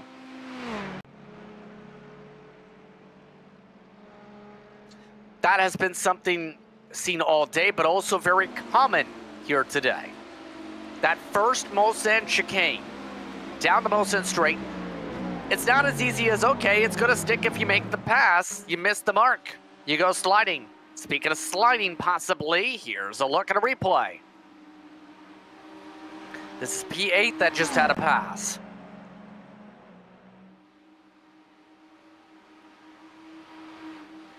Whoa, very close.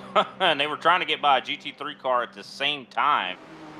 Almost bumped doors there. That's the 07 Buckeye Endurance on the pass. And for those curious, no, all their drivers are not from Ohio. In fact, Just 3 of the 5 are from Ohio. They have a Canadian in Richard Hibbs and a Michigander and Jason Rabb, who are on that team today as well. All very similar time zones, though, that's for sure. You love to see it all, really the international aspect here of the endurance racing. You don't see that in a lot of, from where I come from when it comes to NASCAR. So you get to see really just all types of different people out here.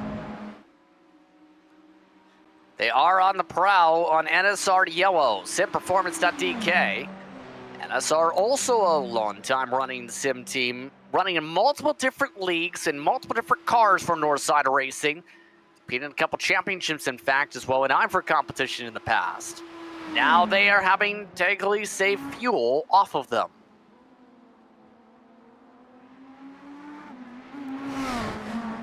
Definitely a heated battle. Really attacking the curbs. I do believe the NSR Yellow machine there of Dennis Buyback. Well, here comes the pass to the inside, I do believe, from Morgan D. Here he goes. Side by side. Second most at chicane. Dennis Buyback smartly lets him on go on the move. Yeah, I think this is probably trying to save some fuel there from Buyback.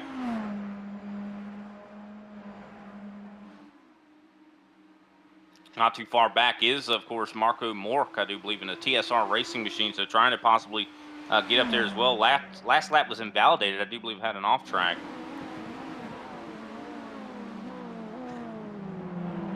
Still, when it comes to a race like this, you also have to think about the potential the fatigue factor later on. Eventually that builds up, because when thinking about it this way, some drivers take the full 24-hour experience it's in. Some drivers will stay up the whole 24 hours with their team. Others, as soon as they jump out of the car, they take a nap or they sleep, and then they're back in the car.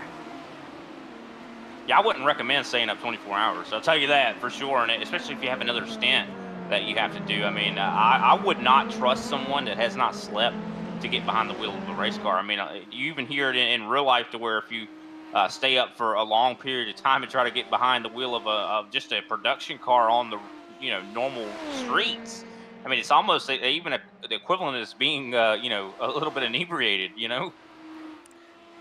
Very curious, have you fallen asleep during an iRacing race before? I have not. Now, I've heard of people doing that, and I'm just like, how does that even happen? I mean, it's been close a couple times for myself. I'm not gonna lie, there have been some races in terms of stock cars where I've been up towards the front or leading and then spacing out, and I'm unspaced and I'm like, wait, it's lap 55, it's time to pit. No, seriously. Now, I understand that when you're on the interstate. Like, I've definitely had that happen, to where I've kind of spaced out and just kind of went on automatic motor, I guess, functions.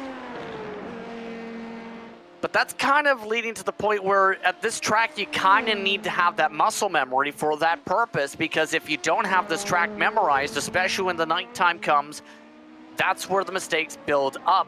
And that's why experience is so prioritized here if you want to run in a lot of endurance racing. It's also about fun, yes, but there's a reason you put so many laps down as a group, to make sure everyone is up to speed with the car, the field, the setup, and it's comfortable for everyone.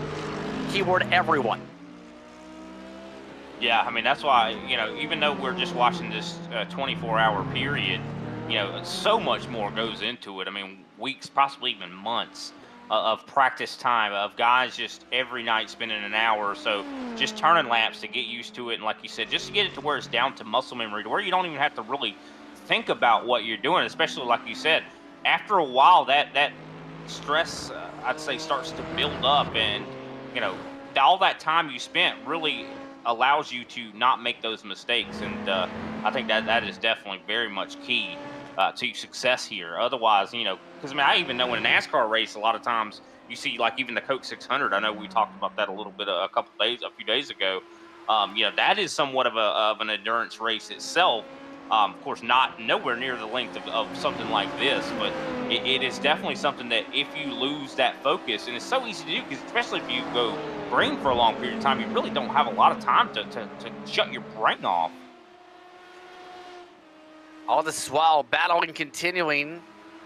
It's some of the groupings. This is Austin Cobb. Cobb amongst those, able to clear on by Ants 3D Racing.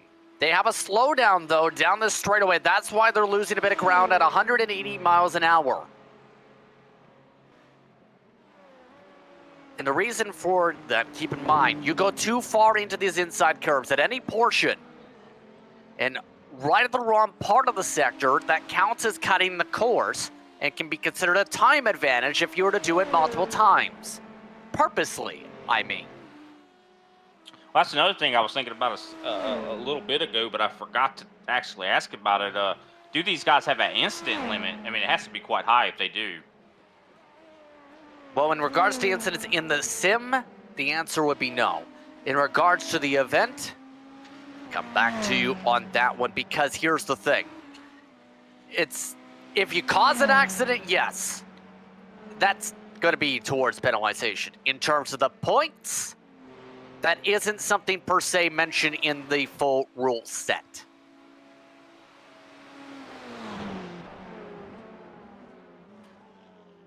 That's interesting, for sure. Now, this particular track itself, when it comes to like endurance racing, I know we all the time see racing at other racetracks such as the Nürburgring and things like that, and of course the Daytona 24. What is that? What's the difference there when it comes to this racetrack in specifics? I mean, because I know not every track's the same difficulty level. Is this more of a difficult track than say Daytona? Well, I've heard people carry their setups from Daytona over to here in the past, but that's in league competition. And the difference is a 1 hour race to 24. Now, I will say this. Put it this way. At Daytona, you're thinking about not just the flat portion of the racetrack for the road course, but also the banking is a major part of that. Trying to make that car steal to the racetrack in the best possible way to be able to maximize speed down on the oval part of the racetrack. Here, it is speed, flat out, about half the racetrack, Brian. So it's similar in that characteristic of being a draft track. How the cars build can be different because of the differences in elevation around this track. And those preferences because, well, to put it politely, we're talking 8 miles. Daytona's 2.5 miles. The straightaways down the most of that straight is basically about a back straightaway chicane, a back straightaway chicane, all broken up. Let's take a look at the replay. It's another off track, and it's the Georgia-based driver with a little blinky. And an extra slidey. Yeah, a little bit of a trip through the grass there. Not very grippy. You could tell how much speed he lost there, that Georgia-based driver. The GT3s actually started catching him as a result. Some battling starting to form up with the GT3s. That's Beniti Racing Red. They've lost a spot to Sure Esport Black this lap. Powich trying to pull away from Janke. Also in this train, Milos Pavlik, who's been able to recover from his incident early on. He's going for a send up the Dunlap curb into the Dunlap chicanes. Janke holding on firmly, though, in the Ferrari. He's the highest running Ferrari battling the BMW.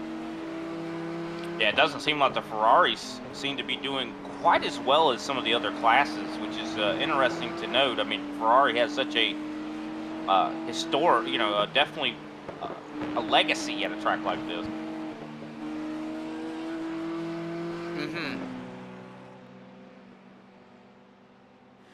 Still, though, Beniti Racing has had a lot of power when it comes to endurance racing. They've gotten more so known for tracks like the Nürburgring because of the team base of operations, rather. But so far, been impressed with that. Medina, though, just looking absolutely comfortable up there. Yeah, 100%. It looks like that race car has definitely been looking fantastic. Hold on one second. BMW. Go ahead. What's happened to Bellinger? Bellinger's internet appears to have said bye-bye. He is gone from the racetrack. Fourth in LMDH, out with technical problems. That has got to be a heartbreaker, and that's going to happen to a lot of drivers, I think, today. I mean, just considering a 24-hour period. I mean, it's hard to rely on internet for that long. I mean, eventually you're going to have some sort of outage. It's just unfortunate to see Bellinger falling through the field now, back to 13th, and probably going to fall even further. And here's the problem. It's a long tow around the French countryside. We're talking up to 5 minutes to tow the car, meaning their teammates can't even get in the car yet to be able to swap the driver because of the internet outage for Bellinger. Man, that has got to be just a heartbreaker. This being, like you said, an over 8-mile racetrack, and it taking that long to tow that race car. And you got to know that the heart rates of those other teammates are probably very high right now. And I'm sure Bellinger is probably freaking out, to be honest with you. I mean, I know I'd be. But nothing really you can do in that situation. I mean, and hopefully he just doesn't blame himself. I mean, I know it's such a huge race, and really wanting to, you know, get up there. I mean, was it running fourth and running really well? That is just heartbreaking. TPS Gentlemen's Club, that's the Touring Pro Series, by the way, that has their Gentlemen's Club drivers in there. Again.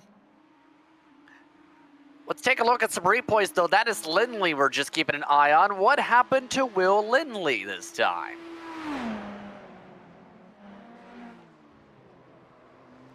Whoa, lock up there. Quick reaction to be able to lock it down before it slid off to the tire barrier, but again, another overcook of that first chicane. Yeah, it looks like that is going to cause him to be possibly lose a spot there.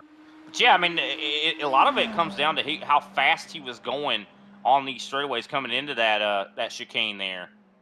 And it's so hard to judge your braking points. Now, the team, by the way, they're running with is Sarita Sim Racing. 50-plus competitors from across the globe, as well in-house organization as we expect when it comes to design and setups. But also one where just basically anybody. And they did have a Discord link on their website. They do not know that it's invalid anymore. They will know now that I've said it. Hopefully they watch this. Pit stop time. It's scheduled, by the way, for a lot of drivers. Klaus and Amonsto staying out right now in the OMDHs, but the window is open for some of the other cars, including this Italian driver, Lorenzo Mora, coming in for GT3.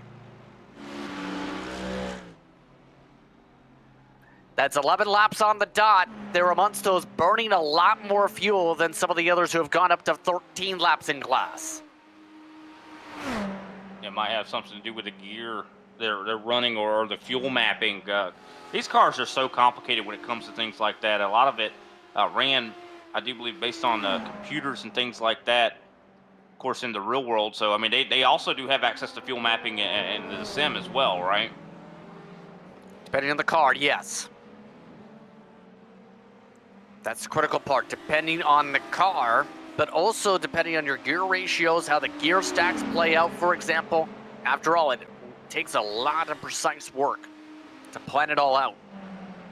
Such a balancing act. I mean, to think all of that, all of those variables that these guys have to be concerned with. I mean, whether you want to prioritize your exit speed by having the gear ratio to where you know you're able to really power out of the corners, or whether you want to burn up gas. And I think powering out of the corners is definitely going to burn up gas. Take a look at Blevins. Running 12th right now on the racetrack, again starting in the top 6. He has been in a lot of battles all day, just with not even one team. Now he's looking to try and close up to Frog Leap Juiced Racing Blue. Mike Pepper, once those who pit early, is off cycle a bit by about a lap. It's been interesting to keep an eye on some of these played out groupings because Blevins has been fighting, but also at the same time slipping back and back from Comp, who was battling with earlier. And you mentioned as well, I think on the top of the broadcast, I think you said there was 300 teams that signed up for the Majors 500. That's wow, that's a lot. But looking at this, you see all these drivers, they're very close on time. And so that just makes it so much more difficult with how many splits. Oh, wow, GT3 car gets into the back of an LMP2. Milos Pavlik again, his second incident of the race, and that has taken Maniti Racing Red out of the action. My goodness. That was in through Mulsanne. Jackie just had no idea what was happening.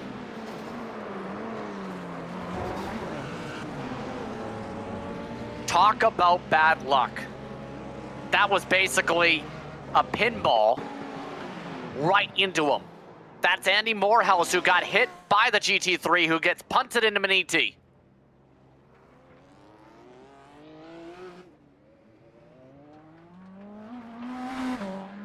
I seem to be having a little bit of technical difficulties right now, Justin.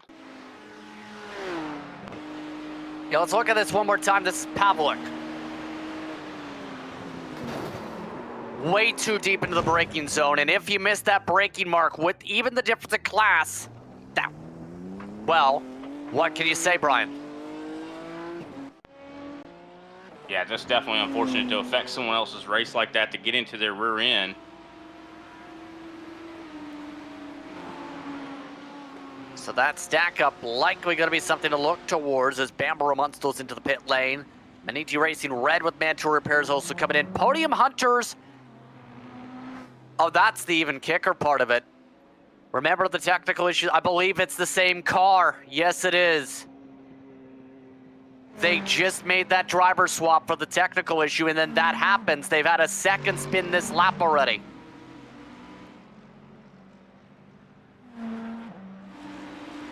Driver swaps being taken now by some of the drivers on their scheduled stops, including Sure Esport. But that really shakes up the running order for some of the top competitors expected today. Yeah, that it does for sure. Having to switch drivers this early definitely going to be cause some struggles for sure. Sorry, Justin, I am having some technical difficulties. I'll be trying to work on that at the moment. On that note then, 30 laps down total for our top runners. Take a break, more action coming up after this. Hey, you know that guy who just before the green flag keys up his mic and asks, "Anybody got a setup?" Well, this is him. This is Adam, and hey, Adam needs some help. On the other hand, this guy over here, this is Steve. Steve is a solid racer and he knows his way around the garage. Steve's problem is time. With a job and a family, he can't find enough time to build competitive setups and to race as often as he likes. But as luck would have it, Steve knows a secret. He lets the Majors Garage crew chiefs do the setup work so he can focus on the racing. At majorsgarage.com, Steve can get setups for over 60 cars on the iRacing service. So no matter what series he wants to jump into, he is covered. Somebody, anybody, really should tell Adam. See you at the garage. Racing isn't easy, but experiencing it is. iRacing puts you in the driver's seat with the industry's leading sim racing game. Drive on laser scan replicas of the greatest racing circuits from around the world. Go head-to-head against other drivers chosen by skill-based matchmaking to ensure competitive racing at every level. Compete across all your favorite series. In officially licensed cars, engineered to deliver the most accurate driving experience possible.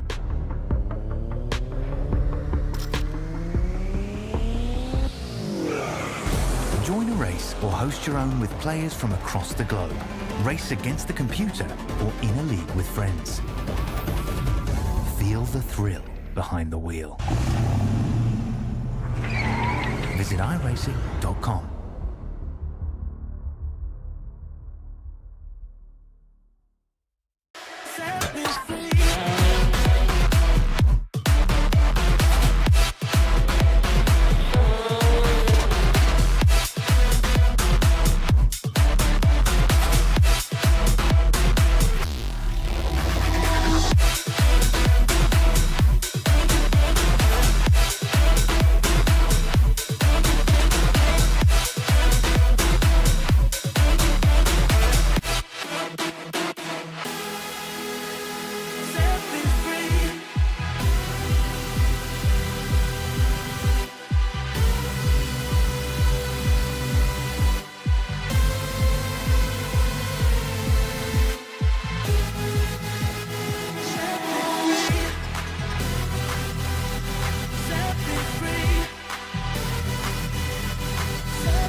Welcome back to today's action for Grid Vision. Justin Bruce, Brian Britt with the producer Austin Derbyshire as we are in the midst of the LMP2 pit window for today's action here for the French countryside. Driver swaps taking place for Torque Freak and Racing Republic.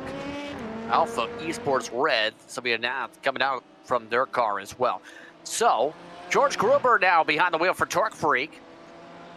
Then it's Racing Republic's Alexander Efeli behind the wheel, who is coming in close to the back end of Gruber. They have closed up a ton right before the window for Racing Republic. Yeah, definitely a good time to be closing in right before the window opens, of course. I think you even mentioned while we were on our break, we had some driver swaps. Those are some of the driver swaps mentioned. Also, a couple others for LMP2 making swaps, such as Dan Brickus now behind the wheel for the Old Turbos Motorsport car. Nath has mentioned amongst those in the swaps from the pit sequencing. So a lot of teams going back and forth on who are in these cars already, as Ricardo Santos amongst those in their cars. As expected though, Beast Racing continuing to go long on their strategy.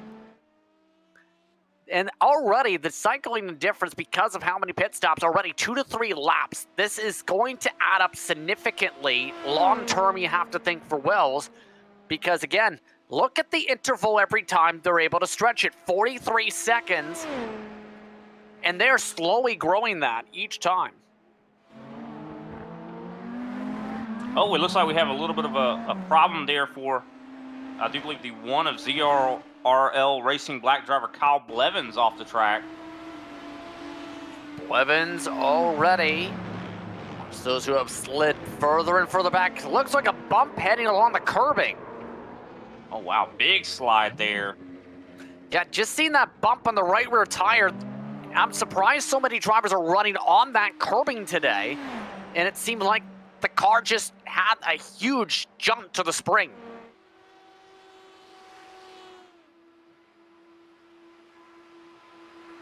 Yeah, definitely seems like it unsettled the car, probably locked up the brake.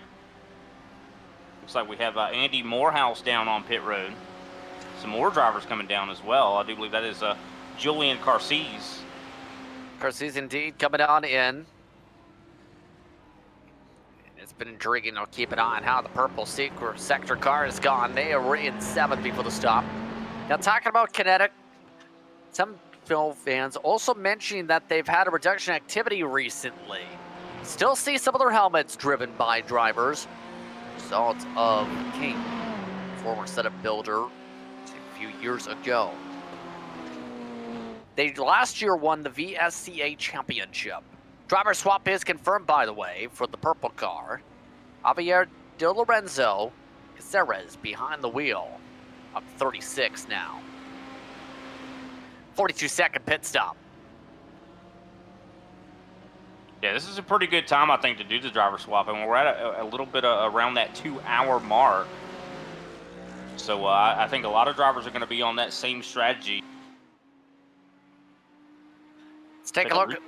Yes, indeed. Let's take a look. This is Chris Pellet.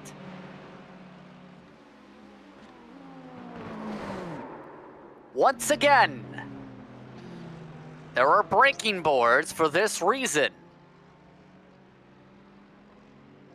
It seems like it's just very easy to lock these cars up. I mean, it seems like the brakes are very, very sensitive. A lot of times that could come down to, as well, probably brake bias, maybe. Or more so missing your braking mark. So I think a lot of these drivers that maybe haven't swapped, not sure if Chris has, but if you know, he maybe be a fresh driver, might not be used to the braking. Morgan Teckley amongst those in the pit lane. Several teams making swaps. Adi amongst those now jumping into a car. That's for Buckeye Endurance. Klassen amongst those staying in the Olympus Esports Proton machine. It's your top 3. Not really making changes. Check that. There has been a change to CRZ Sim Sport. Maximilian Kochendorfer now behind the wheel. Also behind the wheel of this car coming out of the pit lane, Andre De Brouwer. Brawlers for CRZ Simsport 2. So planned and not so planned. The follies for Podium Hunters, since Andy Morehouse has had to jump in via emergency. Yeah, that is unfortunate to see that spin around. So definitely a lot of drivers, I think, starting to, or a lot of teams starting to have problems. Wow, look at that. Just locks it up on the entrance there to the corner. Spins it right around and probably ends up having to back up in order to get righted here. Yep. You talk about a flip of the script in the span of a couple. Morehouse into the wall again. And we're seeing it. We were talking about how clean this race has been, but now it seems like a lot of drivers are starting to struggle. And could it be just maybe the less experienced guys are jumping in for the stint too? Well, this one broke the axle. Oh no, that's going to take a lot of repairs. Yeah, hard lick on the tire barrier there. You'd be surprised at how much those tire barriers don't give. Part of the rear wing is also falling off. Let's take a look on board. Love this view from the cockpit here. These race cars are more akin to spaceships here. As he tries to turn it as much as he can. That's one thing about no matter what race car you're in. The more you turn the wheel, if you're coming out having some understeer going into the corner or miss the mark, turning that wheel more actually makes it worse. That was a lot of speed heading into Indianapolis, though, and that car will have to take a while to fix damage. Let's take a look at Gruber. Same corner. Heading off to Arnage, in fact. This was one of the battles, remember. Oh. Well, now, Racing Republic, by the way, now in the LMP2 lead. Here's a look, though, at some of the GT3s with a lot of traffic. Well, 3 wide's never good there. No, not at all. Luckily, they made it through, though, but it looks like one car did go off the racetrack. That was Ryan Long. Yeah, that was Fendi Racing Mercedes team who has been trying to recover from having to make a full front nose change. Morehouse is now in, so the Podium Hunters esports car having to come down after being in 4th 30 minutes ago. Their driver has a technical problem, falls out of the session. Morehouse jumps in, gets in 1 crash, 3 spins, and in turn a crash additionally with a barrier. All for a team that has sponsorship with Turn Racing, Grid Engineering, and Hooniverse. That car, significant damage. As we take a look at your overall race leader still. And that actually, technical difficulties kind of similar to what I had. I had a, issue as well. Now that brings me to, I thought it was a connection issue from that driver. Could it have possibly been something to do with CPU? You even mentioned that this track is kind of intensive on that. Hold on, we've had another crash. Frog Leap, no. Juiced Racing Blue has just demolished the tire barrier in the 97 through Indianapolis, and that might be a race ender. Oh, definitely. Look at that. The front end has been completely demolished. Tire is not even attached here. Has to take a tow, and that is going to be a long tow. Once again, it almost looks like the same type of issue, just too much speed into Indianapolis, way too much to the curb.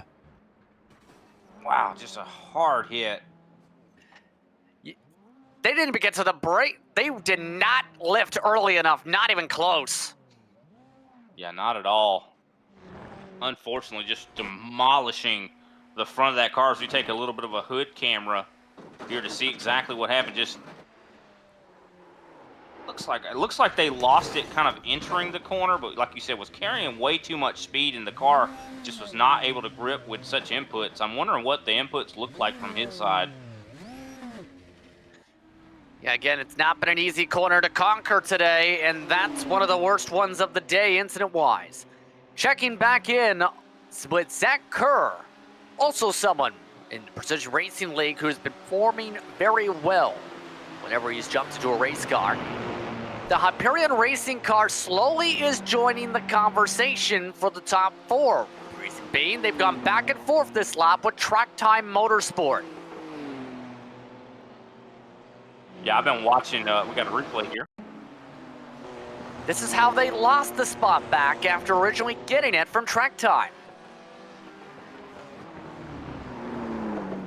Just went through the grass, and that's what allowed, of course, the driver right there behind to be able to really make something happen here, especially did not have the exit there to get the speed on the straightaway, and this is what set up the pass there for Swin. Sven Rosler able to get on by. Now, there is a cliche part of sim racing, that is, the grass is like ice here on iRacing. Now, here's the thing. If there was something that people didn't pick up on from the announcement of a long-time developed racetrack, Willow Springs getting its official iRacing debut, this upcoming build, officially announced after being in development for 10 plus years on the sim, California-based circuit. Greg Hill then let out the extra tidbit. He's very much known for doing so graphically. They are releasing a new foliage system and new terrains for the off-tracks with the new build. Well, that's definitely interesting. Foliage system, so there'll be trees and things that could possibly be hitting. We're talking about not just the weather, but also, think about this way, when you redone our off-road track process, that talks about making improvements for any new racetracks in iRacing from here on forward. It's going to take time for tracks such as the French countryside to be integrated in, but that in regards placement of various different levels of terrain, how the foliage is built up, 3D grass actually, wow, 3D dirt as well, and as well how trees are planned. Instead of those 2D tree pixels, having 3D brush stroke trees. Sounds like I need to upgrade my PC in order to keep up. That is a lot that these guys are working on. Now, when it comes to the update, you mentioned 3D grass and, of course, like dirt and sand. Does that mean that these guys might have the opportunity to maybe get stuck in some of that? I mean, because I know a lot of times when you're in real life racing, a lot of times you get stuck in sand. I mean, it's not as easy to get out of as it is on iRacing. That part I don't think has really been clarified yet, but I could see someone finding out the first day it's out and either getting stuck, buried 20 feet into the ground, or being launched 50 feet into the air, and then have an update the next day. You have some battle. I've been keeping track of these LMP2s here. I've been watching about 8th spot there in the LMP2s. Been trading back and forth. Austin Cobb and Kyle Feemster.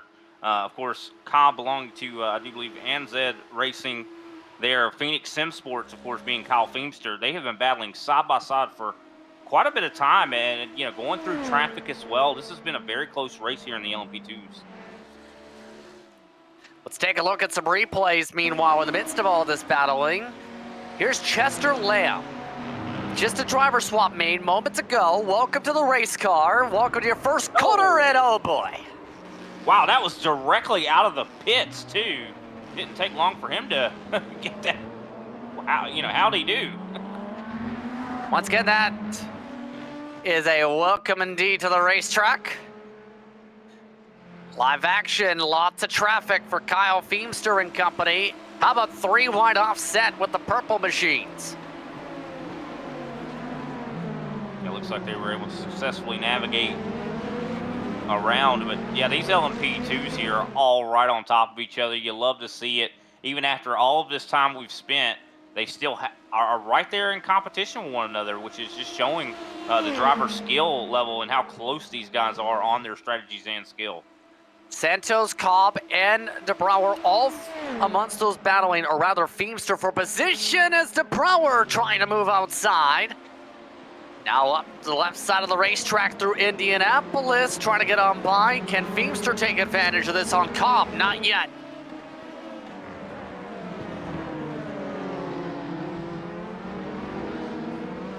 It's a 3D indeed, holding on for the time being right now in the midst of all this, but still. Even when I think the big picture racing, it seems as though a lot of the teams are saying, you know what, let's race. It is a race. Yeah. I mean, even though they signed up for this long race, these guys want to have fun. I mean, that's why they're here. I mean, if you're not here to have fun, I don't know if you should be here. Of course, these guys have a very competitive spirit, and I think that's why they enjoy it so much. Still following on through. That silver and, I believe, teal look on that 39 machine today, with Feemster closing on in. You can already see just how the comfortability is line to line from driver to driver. How much Feemster is able to just maximize that run for the Ford chicanes compared to the, okay, turn over to the wheel, knuckles, turn left, turn right, some of the drivers are doing.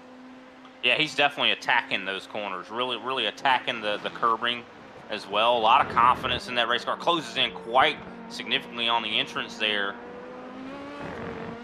Love these camera angles to really show on board with these race cars. Really shows the speed of these guys flying around. It takes so much, you know, sleight of hand and of course also perception. I'd say hand-eye coordination, if you will. You have to react to things on a millisecond basis. Oh. Well, speaking of reactions, he nearly had Cobb have to have his reaction to the back wing flying off. Feemster having to avoid contact with him.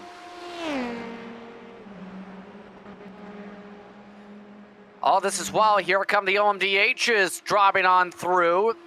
Going to make things interesting, and as a result of losing a little bit of ground to Santos and company, Miles Ragg might be able to that time give it away or take it back. In fact, it is. Here comes Feemster for the run. We also possibly even, while we're watching this, I do believe we have a battle developing here for the LMDHs. CRZ Sim Sports has caught up to Olympus Esports Proton, I do believe. That's per second. In fact, it has already swapped this lap. Clausen able to get on by just moments ago after closing up down towards the second Mulsanne chicane. Here's a look.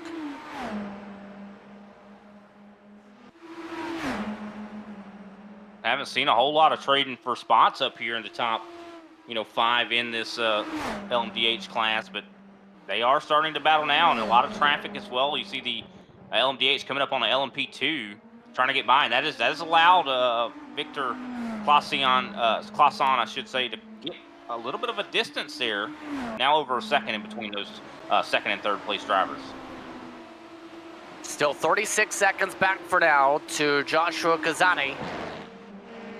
Yeah, he has been utterly dominant. But one of the things our viewers at home need to realize that even though he's been so dominant, there is still a chance for them to make a mistake. I mean, they're still going to end up having to have a driver swap. There's still going to be an opportunity for something unfortunate to happen. Trouble! Right in the midst of this battle, it's Buckeye Endurance. Adam Bunny nearly slamming to the wall, setting up a pass for Feemster, and another spin. It's Northside racing around. Dennis Byback is around to the back grouping from 7th overall. Yeah, I don't think he really lost a spot there, but I do believe Dennis Byback definitely was involved maybe with some of the LMP2s there.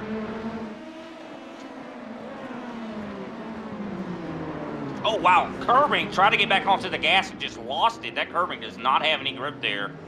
You've seen the elevation change really coming to play for that. Just that extra bit of curbing, even with the few feet up, and another spin. It's the Japanese-based organization for the top groupings up at the front. I do believe Nishikawa there having a little bit of some trouble there. Taking a look back and see, it looks like someone else went off the track at the same time. Yeah, this car has already had a 3-minute long pit stop for repairs this race.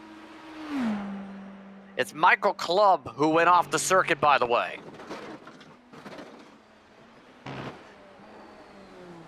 Once again. Like same place. We've seen that same area people have had issues at. Luckily, he didn't hit the barriers like the driver we saw earlier.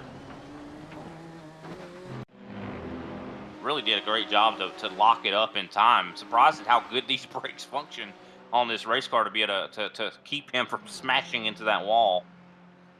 And here's a good point to think about, too, in the midst of things. You're thinking about the downshifting, right? With these steering wheels, in these types of cars, normally that means clack, clack, clack down on your paddle shifters in that regard, in these car types. You have that in rapid succession. You click in the wrong point, you can potentially even over-rev the engine and snap around. Similar to that, what you would experience, Brian, a stock car in your perspective. Yeah, it really depends on what your, I'd say, what your steering force is, if you will. You know, a lot of these drivers probably do have it cranked up quite a bit so they can feel exactly what the car is doing. And if you have a direct drive wheel, it could snap your arm. I mean, it's strong enough to be able to do that. So a lot of these guys, whenever they have an issue like that, the wheel's going to move no matter what you do. So you might as well just let go. But not even that with the car in itself. If you don't feel it, well, the car's going to feel it because, well, it's revving the torque in the engine, over revving the engine, and it sputters to the back wheels. Oh yeah, that's for sure. Yeah. But I think the feel of it is very important as well, though, for sure. You want to be able to feel exactly what, especially at a track like this with so many elevation change and attacking these curves, you want to feel every bit of the racetrack. Still keeping an eye on how things are playing out for Racing Republic. Lots of traffic for them to still deal with a bit, but they have pulled away 11 seconds from Torque Freak Radion so far this run. Yeah, I'm curious to see. Of course, we've been noting, of course, Beast Racing. They have had a driver change not long ago as well. Soren Cole is now in the race car. Of course, I wonder if they're going to continue with that same strategy. Of course, they're falling back and forth, but you even mentioned it. Every single time they stay out a little bit longer, they seem to be gaining time. Yes, that's been very critical once they've been able to get themselves to the front. Racing Republic has started towards the back of the field. It took them not even 2 hours to go from the back to the front. Yeah, it really just speaks to their consistency and pace. I think that's exactly what it is, as they're getting passed by one of the LMDH drivers there. But definitely have been consistent. They've had a very calm and collected approach to this race, I do believe, and it's really worked out for them.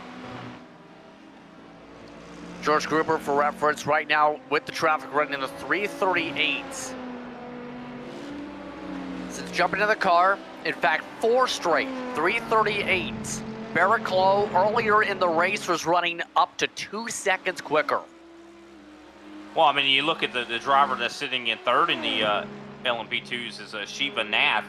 Of course, last time by was a second quicker than George Gruber. So, but there is still quite a bit of distance, I do believe, in between those two drivers. This comes down to the key of Gold Star drivers versus Silver Star versus Bronze Star, however you want to rate it. In terms of when do you put this driver in, etc., based on the availability. For Knapp, the difference between him and Spetjens, 1 second on average per lap. That's quite quick. Here's the thing, Knapp is quick enough to get up to Gruber at this rate within the next stint or two. Yeah, that's true. I was actually mistaken there. I was looking at the distance between Racing Republic and Torque Freak Racing. But yeah, it's only, about a second, a little over a second right now. So would not be surprised with the speed that Nath is showing. And you mentioned talking about when you put in certain drivers. That's another aspect, another layer to this. This is such a multi-layered burrito, if you will. You know, when do you put in the faster driver? Late in the 24-hour period or early? It really... I don't know. I really don't know the right answer there. I'd say at night. I say at nighttime because that's when you want the most experienced driver, especially with the limited visibility. Still going to be curious how it plays out. The interesting mark in all this, too, is talking about drivers coming from the back to the front. As we can see, DeBrouwer Alonso's going through traffic. Want to look back at the 65 Phoenix Sim Sport because they're up 15 spots so far. The reason mentioning that, their pace is also in the ballpark, if not quicker, than Racing Republic right now, with Feemster behind the wheel. Yeah, they definitely have been doing fantastic. Been very, very consistent. Of course, they still have about 29 seconds, a little over that, to get up to 0F Racing Team, but definitely have been surviving. I think that's been the main key and have been consistent. I think if they keep on path, they possibly could even have a top 5 here. Now, on the average in clean space, low 338s. Their driver earlier was Elliott Burden, who was running about mid to high 337, so very close on tempo. I think that's part of the reason they have been able to keep the consistency up. It's not as quick from the second driver currently, time-wise, but here's the thing, it's quicker than most of the others who have made the swap in front of them.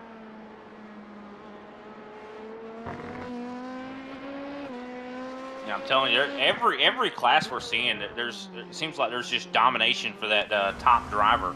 You look at even the GT3's Medina. I mean, has been having a fantastic showing here so far today. I mean, it's led for the majority of the laps there in the GT3 class, and has been just turning fast lap after fast lap and very, very consistent. Has a little over, I do believe, 8 seconds, actually 9 seconds now over No Limit Sim Racing GT3 Dan Carter.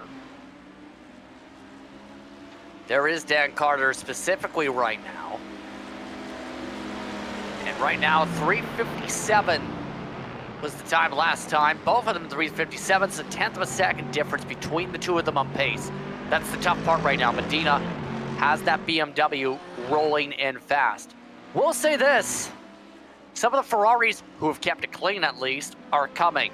Kinetic Racing velocity up to 6. Composite is up to 8. That, for comparison, is right now about half the top 10 BMWs today. And that's so interesting to see that GT3 class is so varied. To see so many different race cars, and you know, I think they all have different strengths, you know, and they're very differently shaped as well. And I really don't know how that really plays into it. I feel like the Mercedes and the BMW seem they have like more straightaway speed. Maybe the Ferrari's better in corners. Yeah, it really depends car to car and track to track, realistically speaking here. Oh, by the way, there are several different protests under filings right now. Amongst those, a stop and hold has been issued to the 21 car, that's SLR Esports, for very avoidable contact with the 52. The 52 was Banana Racing Team, an earlier incident. That's amongst those relevant in this split. There's also been at least one warning. Outside of that, things have been kept clean in terms of the protest marks. Looking at this battling, SLR Esports indeed getting on by.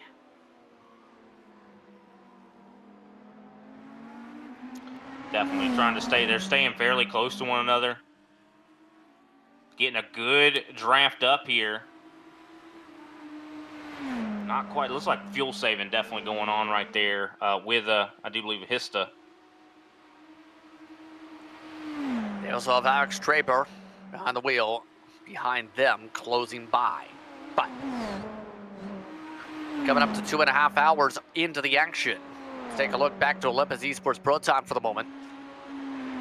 Olympus has been trying to build up the program. They've got a lot of talent in their organization. Lub 46, for example. Lubomir Voskoba, amongst them. Is well known in terms of racing and real-world competition and streaming, for example, who's under that banner.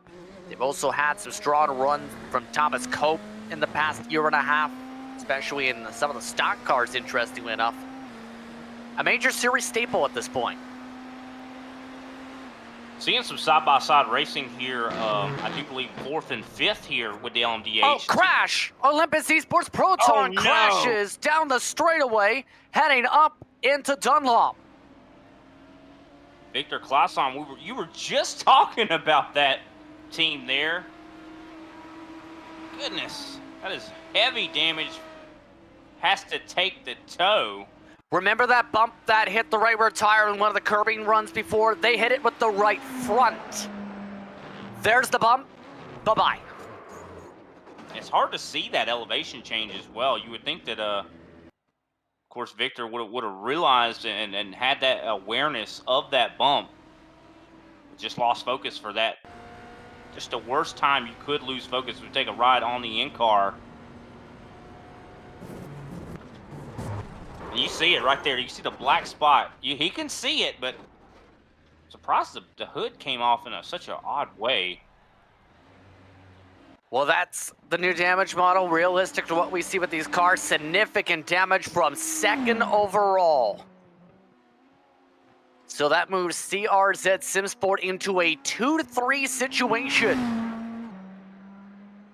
You gotta love that though for those guys. I mean, just to have two teams, all in second and third. Of course, they have a long way to go to get up to Team Racing Black's Joshua Kazani. Over a minute now, as we see some really interesting racing back here amongst the LMDHs and I do believe the GT3. So 2 cars sideways. That was Luke Fisher who got spun around there, and you do not want to be side by side in the Ford chicanes. Definitely going to be regretting that, that's for sure.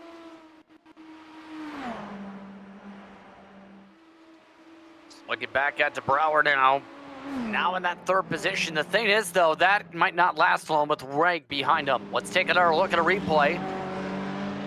It's Stuart Elder now who's behind the wheel of this Forge car. And another victim of the curb. And it's right in the middle of the corner with cars around him.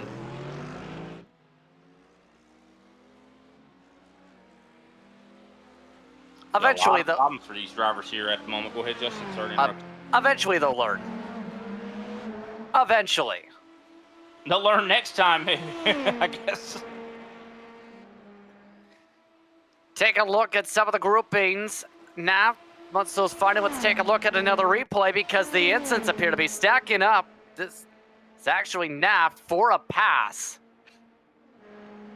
This on Torque Freak Racing Radion.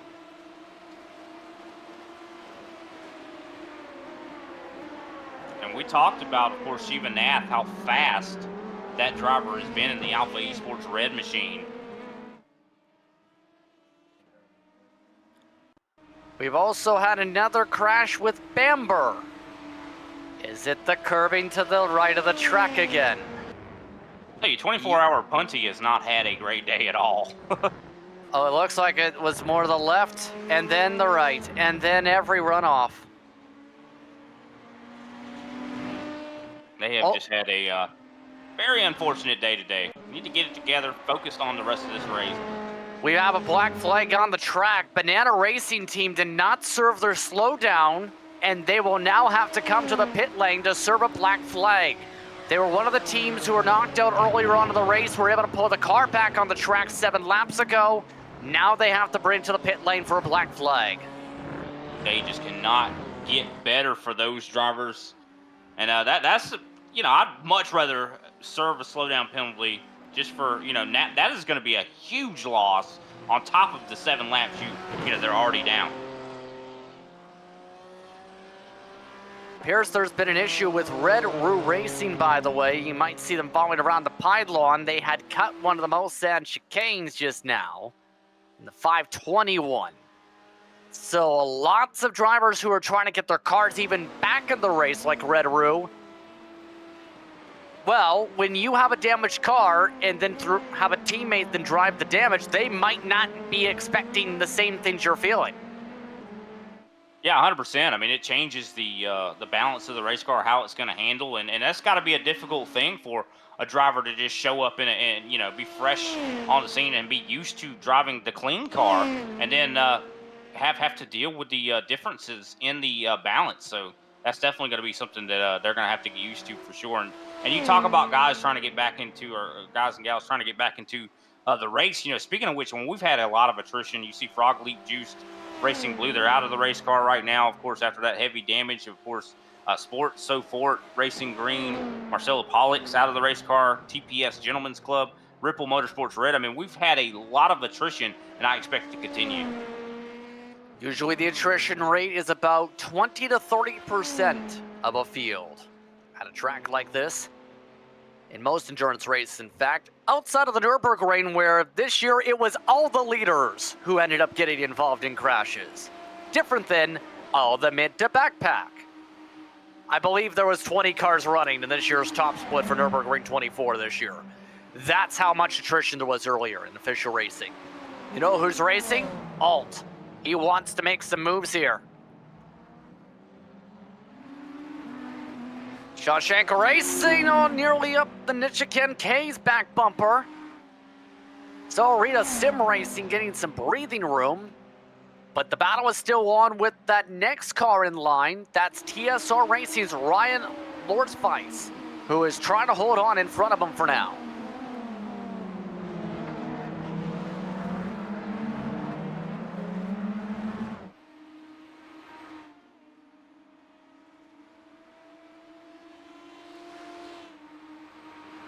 Still, you see Joshua Kazani still building up such a monstrous lead, over a minute 17 right now. But we do see, of course, like you mentioned, I think Will Lindy, he's been having quite a recovery there in the Celeritas Sim Racing 777. Not too far back from TSR, I do believe, Ryan Lorfice. Yep. Still curious on when we get to the safety car periods here, because the pit windows are opening up at 9 laps now for CRZ. Oh, and in fact, CRZ's second place car, it might not be so planned because Korsendorfer has a lot of right front damage all of a sudden. Oh no, looks like we might have missed something. Maybe something happened out on the racetrack. I think it might have been there for a while rather, but this is still early. I'm wondering if this is maybe as a result of the damage. I mean, like you said, it's probably been on that car for quite a while. Yeah, they are a lot of other cars coming down as well. None of their other classmates, your Brian, are coming in. Yeah, so off sequence here. This could be a big blow to ZRC Sim Sports here. I know both of those teams probably wanted to finish at least right near each other, but it's going to take a lot of effort to recover from this. Yeah, it's something in terms of big picture now they'll have to discuss as Zero F Racing Team is in, just as Racing Republic is out. LMP2 pit stop window is open. And indeed, Korsendorfer taking a lengthy pit stop sequence.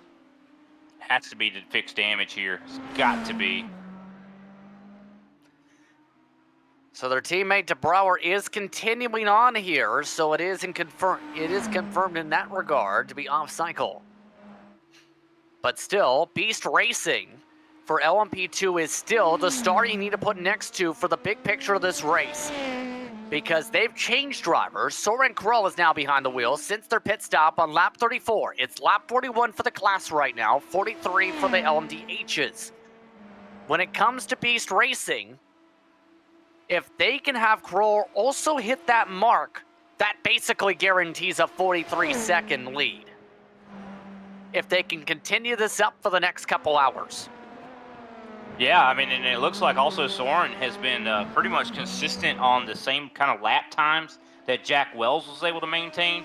So I definitely expect that they have the long game in mind. That's what you have to have when you come to a race like this, a 24-hour race. You cannot think about lap to lap. You got to think about hour to hour and really just come in here with a strategy. I mean, I'm sure these guys spent hours thinking about this, like, hey, we have to figure out some way to out-strategize the rest of the drivers. This is a 24-hour game of chess. For reference, that's Buckeye Endurance passing him on through here.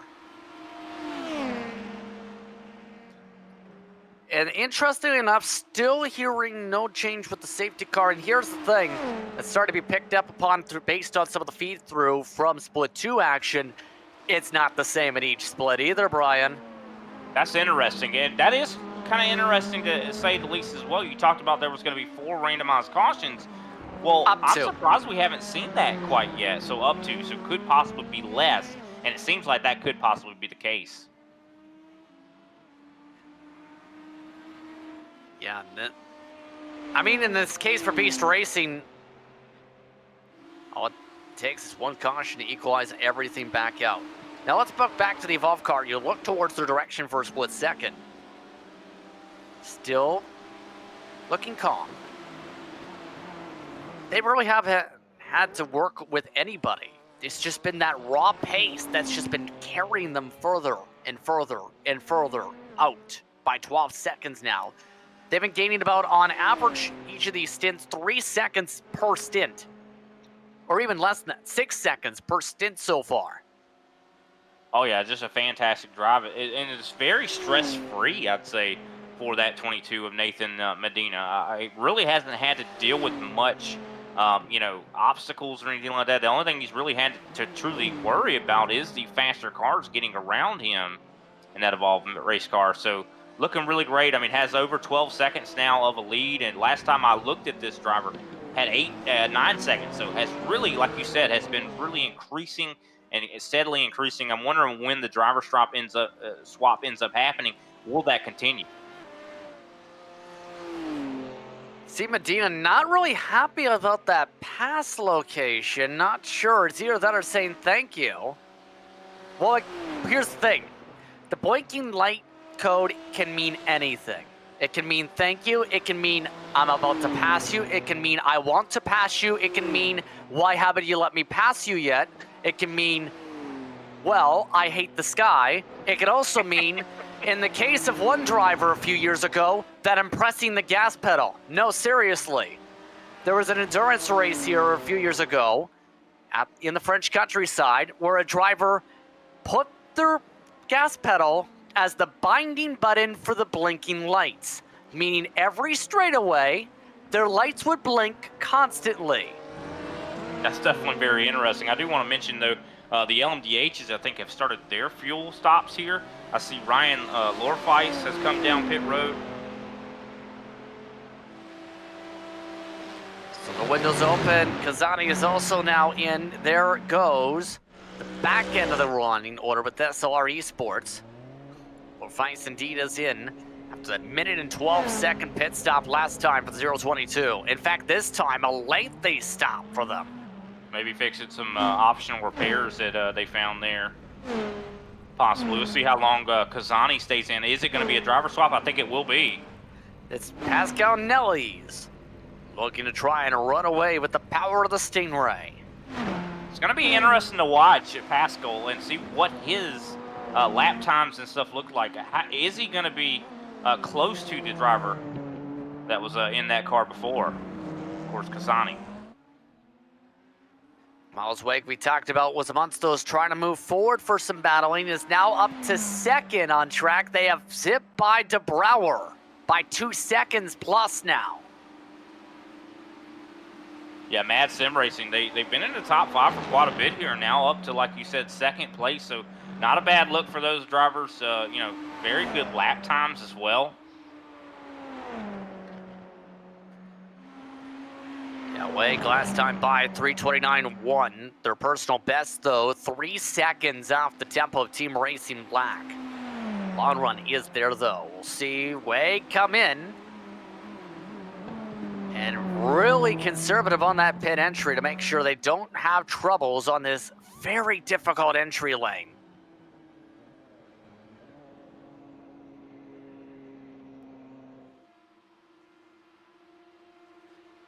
Let's talk a little bit about Pascal Nellies, a German-based driver. Approaching his 29th birthday, in fact, this year. This is his favorite racetrack. In fact, his favorite movie is the 1966 movie covering this racetrack. So the French countryside is his home place in terms of his racing love. You got to love that. I have a good friend of mine that's actually lives in France. Is actually going to be attending this race in person. I was like, wow. I don't know if I can sit there and watch a 24-hour race, but I mean, it's got to be some other events and stuff that goes on around it. I guarantee that it is definitely worth checking that off the bucket list for sure. Just continuing. I mean, the NASCAR races we see here in the States are always awesome to see, but I mean, I'm sure it's just a different sort of culture there, and I'd love to experience it myself. Wagamonsto's off and out in second, De Brouwer third. Simon Martins for Northside Racing, despite all the spins, is in fourth, Brian. Now, how about that? Definitely quite a recovery there for sure. I think we're seeing quite a few driver swaps as well. Yes, indeed. There's Reese Newburn amongst those in. Alt has stayed in for Shawshank. Bedonia has stayed in for 499 Racing for now. Ken Thomas is now also in for ZRL Racing Black. He's back again for his second stint in the race car. He started off this race for the first stint, then handed off to Blevins for 2 hours. Yeah, definitely interesting to see him already back and recharged. Hopefully was able to get a good nap in.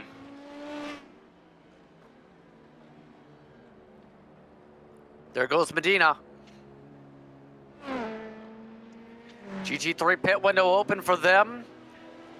And again, it's not lining up with the hour mark, not even close for this third pit stop window. Wonder if they're going to have a driver's drop here. Because Medina's been behind the wheel for, I think, this entire run. And you'll say they will, yeah. Steven Verwayen, I do believe. Verwayen, it is indeed behind the wheel. Up on the jacks for the tire change. Dan Carter also in for scheduled service. Just about everyone expected to come on down this time by. Close out this respective window on their gas tanks. Meanwhile, the Ohio-based team having troubles. Whoa. Oh no, take the back wing off that race car. That's no good. Buckeye Endurance from the top 5, and because of that, they've just spun in the other chicane. Let's keep this replay going, because here's the thing.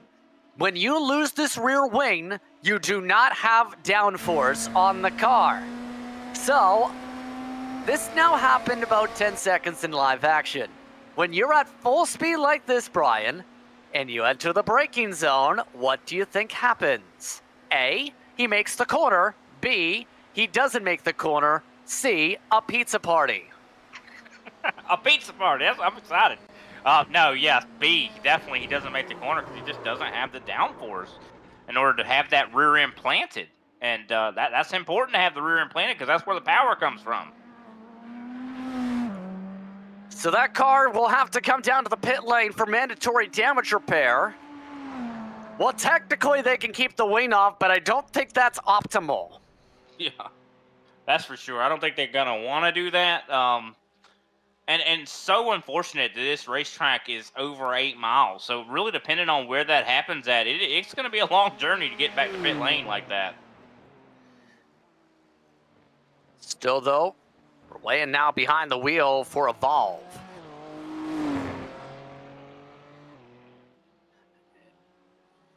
And the way things shape up, 10 seconds. He's lost a bit of time since the Delta. Here's the thing when it comes to Verwayen. Has experience in endurance racing over the years. Some wins in lower splits like Split 7. He raced some time trials for the Arc Menard Series cars.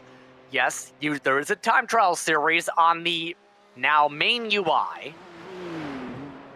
He's also somebody that has experience in MX-5 Cup cars. He's originally, interesting enough, though, from South Africa and is now in Barrie, Ontario.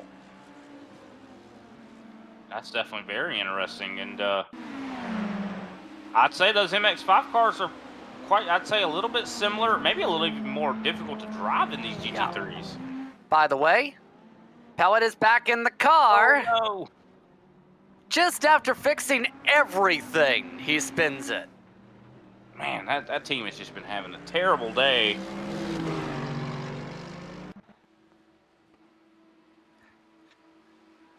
So, Forge NRG GT3 is amongst those in this time by. Also, Fendi coming in as well. Buckeye Endurance, with their no rear wing, have made it to the pit lane. There's a look at Fendi. Definitely going to be trying to see if they can't get that rear wing attached. Luckily, with these kind of race cars, they're somewhat modular, so you're able to really replace those pieces. They kind of fit together like a puzzle. It does take a decent amount of time to replace the wing in the cars. And a confirmation of a possible thought is in Purple Sector. We talked about differences on fuel cycles massively. The message from the driver coming in from the viewership is, greetings from the fuel-saving purple Sector Motorsports car, so pretty clear that's a fuel save. By 2 laps compared to the rest of the field. Now that could be big. Kind of seems like they have a similar strategy when it same as almost like beast mode in the LMP. I'm sorry, beast racing in the LMP2 class. So a lot of different strategies kind of going on right now. And that's a good call. We'll have to wait and see how that kind of plays out. Of course, they're sitting, I do believe, at the moment 8th in the GT3 class.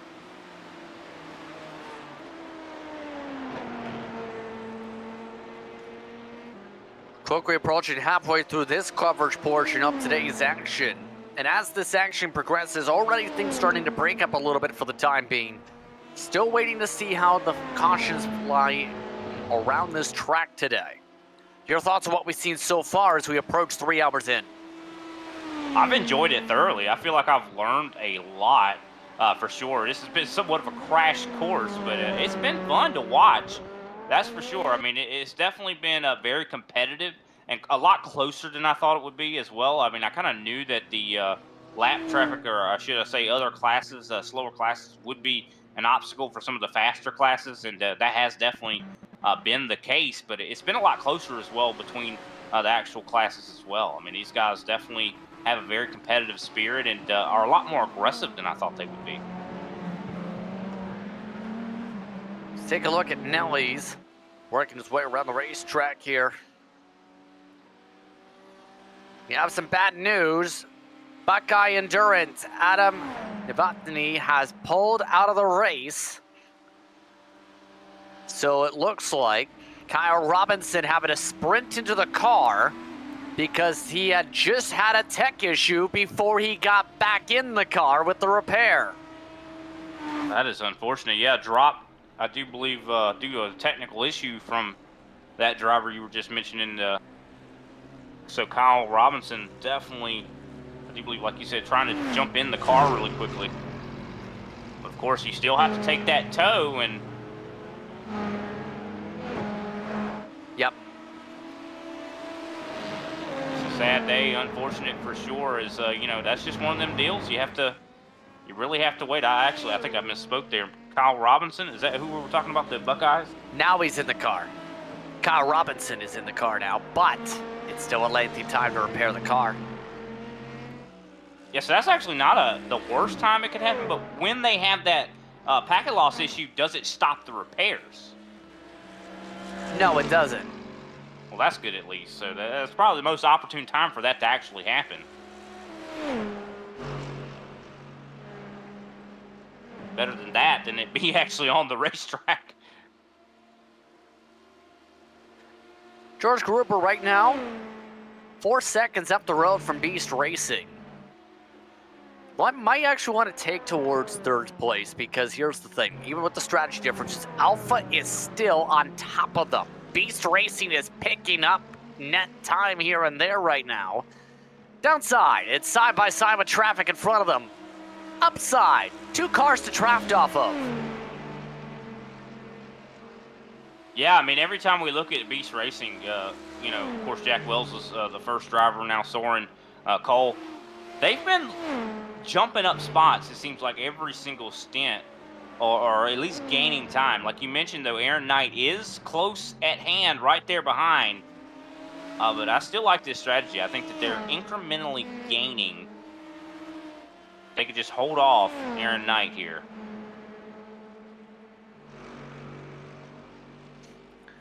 Taking a look at Crowell.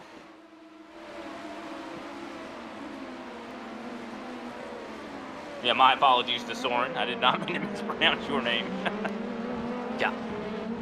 But either way, more battling side by side. 24-hour punty people are still on the racetrack. Santos is watching that car slip and slide a lot. They've had near off tracks 3 times in this battle in the past lap and a half. Yeah, they've Speaking of one, Luke Mann is around. 9th. Oh, no. Taking a trip to the dirt. That dirt's been well used here today. And say 3D going around LMP2s. That car's been lauded for its beauty. This time, it's behind a tree. Yeah, fortunately for him, he did not hit anything, and it seems like that's another problem area is right on those. Oh! That's replay for Casey O'Brien coming across one of the prototypes. That's Will Borland, who checked in during his pit stop, mind you, asking when's the caution coming? Well, now he's going to hope for one.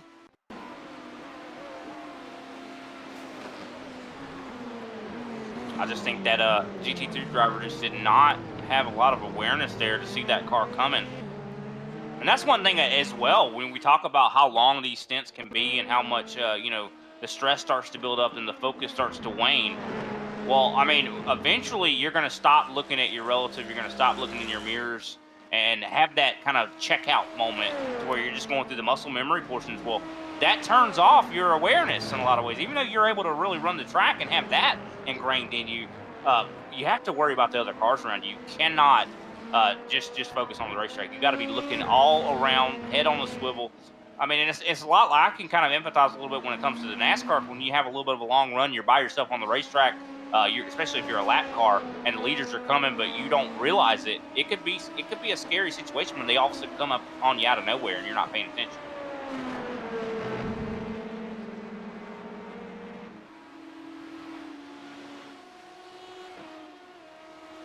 Hearing that some closing is coming up. We mentioned that George Gruber's gap is going a little bit down. It's coming down decently. It's 3 seconds now. Gruber is dealing with a lot of traffic who's picking to run in the middle of the racetrack. But it's still not going to be easy to close this up fully with what we've seen all race long when it comes to the big picture type of factor Beast Racing's going for. We're talking a 4-lap difference on the cycles now. Yeah, I mean, Soren has, in the Beast Racing camp, has managed to hold off Aaron Knight, though. I mean, quite a bit of distance in between them now. I mean, over 5 seconds, so I don't think that the goal for Soren is to catch up to George there. I think that possibly just run their own race. I think that's the key. Ooh, someone's sideways in the middle of the track. Lots of traffic coming up on them. Looks like they avoided them. I do believe that is Darwin. Darwin Hansen, to be exact, as we take a look back at the replay. Oh, wow, just a lockup right there on the entrance.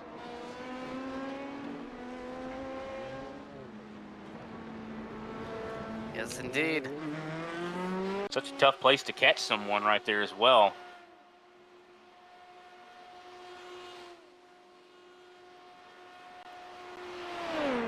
So quickly approaching that 3 hours to go mark here for today's action. And I think that's a sign that we should take a little bit of a break right there here on Grid Vision. Lots of action to continue for Split 4 for the Majors Series and the Majors 24. We're glad to have you with us from the French countryside. Your class leaders, Team Racing Black, Racing Republic, Evolve Sim Sports.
You know that guy who just before the green flag keys up his mic and asks, "Anybody got a setup?"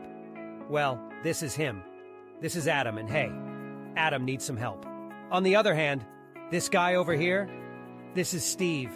Steve is a solid racer and he knows his way around the garage. Steve's problem is time.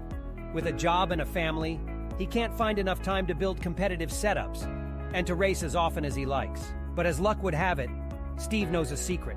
He lets the Majors Garage crew chiefs do the setup work so he can focus on the racing. At majorsgarage.com, Steve can get setups for over 60 cars on the iRacing service.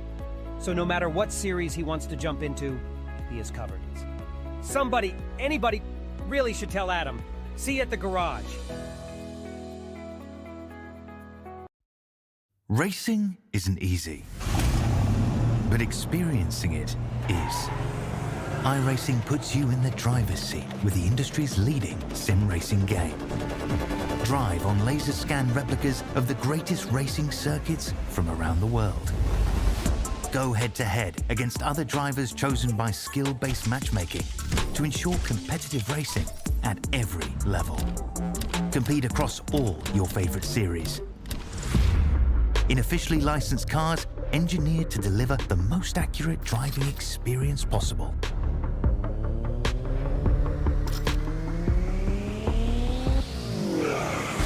Join a race or host your own with players from across the globe. Race against the computer or in a league with friends.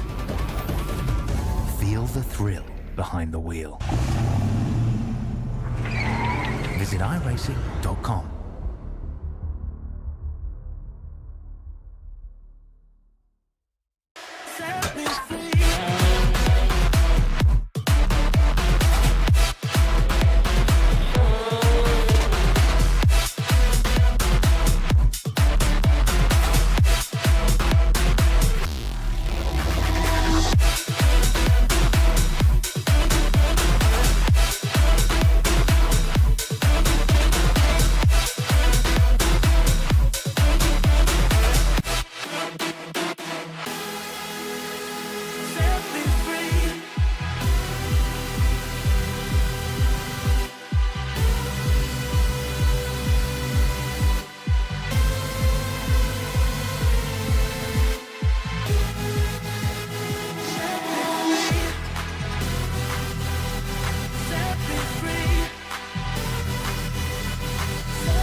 welcome back to tonight's coverage of the Majors 24 Split 4.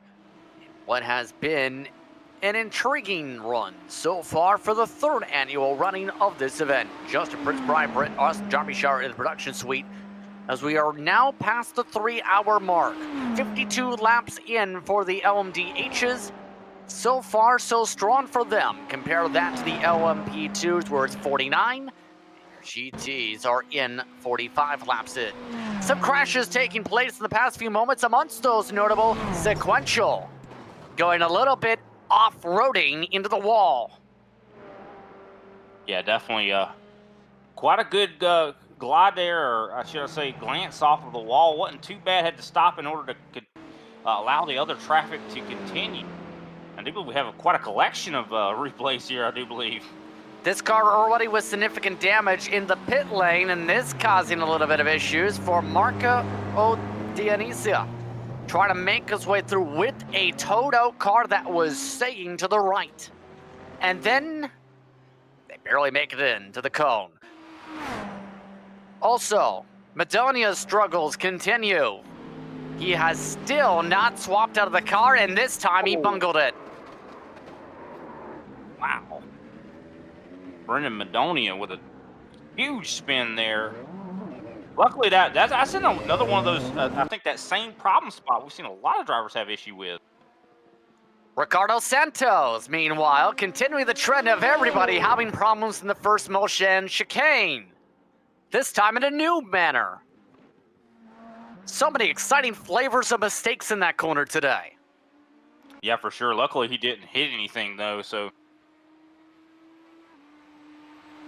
So let's look at some of the incidents, and Race Control has officially awarded Fendi Racing Mercedes team a black flag, it appears. Yes, they have. Derek Watson in Race Control for Split 4 has awarded that black flag officially in the sim. So our first awarded penalty from Race Control.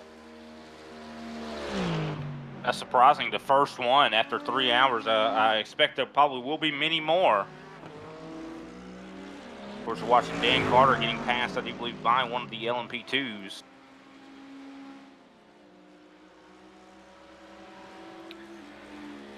Still working our way forward through all this. Fendi, by the way, is the 18 car.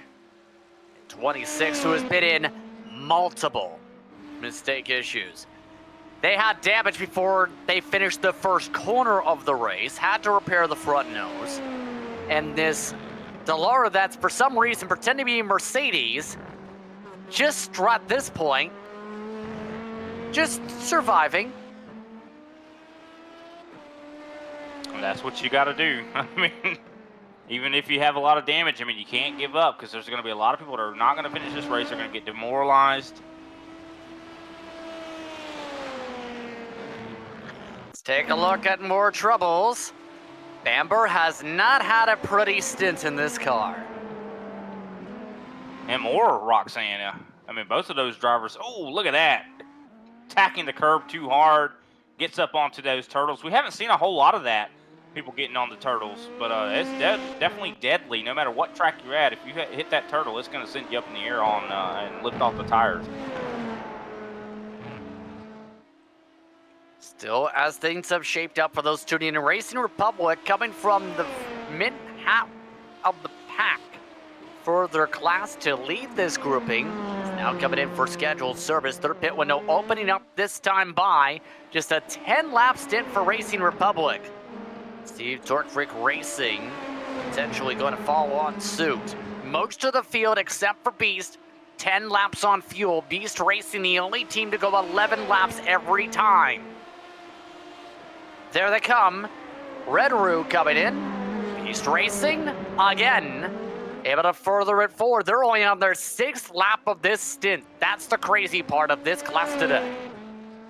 Yeah, I mean, it is, you know, that strategy, after 3 hours of that strategy, it really has started significantly helping that car. And like I said, they've been incrementally moving up. And by the end of this 24 hours, if they continue and are consistent, it is going to pay off dividends. Yeah, we'll see how the strategists play things out as this night progresses. Once we move forward here, Aaron Knight amongst them into the pit lane this time. He's in the Alpha Esports red car now. Currently, they've had 3 different drivers now behind the wheel, for those keeping track on the score sheet. Speaking of scoring in, pit stop. Once more complete. Racing Republic by a massive margin. And yes, that is Maniti Racing Red, who is back in the race. Give credit, most teams outside of a couple have fixed the damage in some cases, like Banana Racing Team, 1 hour and 14 minutes at one point. So teams are trying to at least finish out the racing here. After all, when it comes to the Majors 24 this year, some of the prizes grouping, top split involves trophies, real world trophies. But if you finish amongst the podium spots in any of those other classes, you get what is essentially a Majors 24 Legacy coin. The Legacy coins are awarded throughout the various races for the Major Series season. There's also digital awards, so NFT trophies, so to speak. The adventures of Simon Bamber continue. Here we go in Arnage, yet again. They never learn. And I wonder if there's a root cause of this, like if it's maybe the setup not working for them, or maybe just lack of practice time, seat time for these drivers, because it seemed like Roxana was having some issues as well.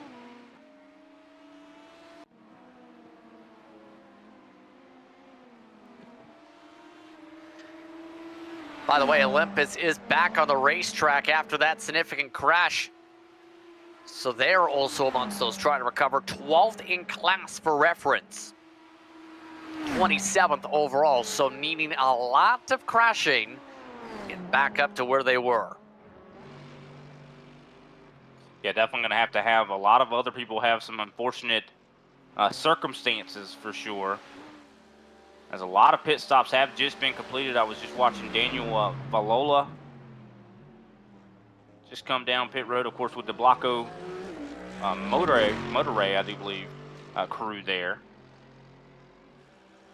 Dan Carter has closed up for that race lead, though. Last time by, in terms of the lap delta, a second and a half picked up. Carter, all of a sudden, has the best chance to take away the class lead. Also, 0F, pressing F4. Will Borland with the tow. That's interesting to see. Of course, Medina, I do believe, was driving the Evolve machine before. Could it be the driver swap? See, of course, Dan Carter right on the back end now for Rayan. Did they just stop?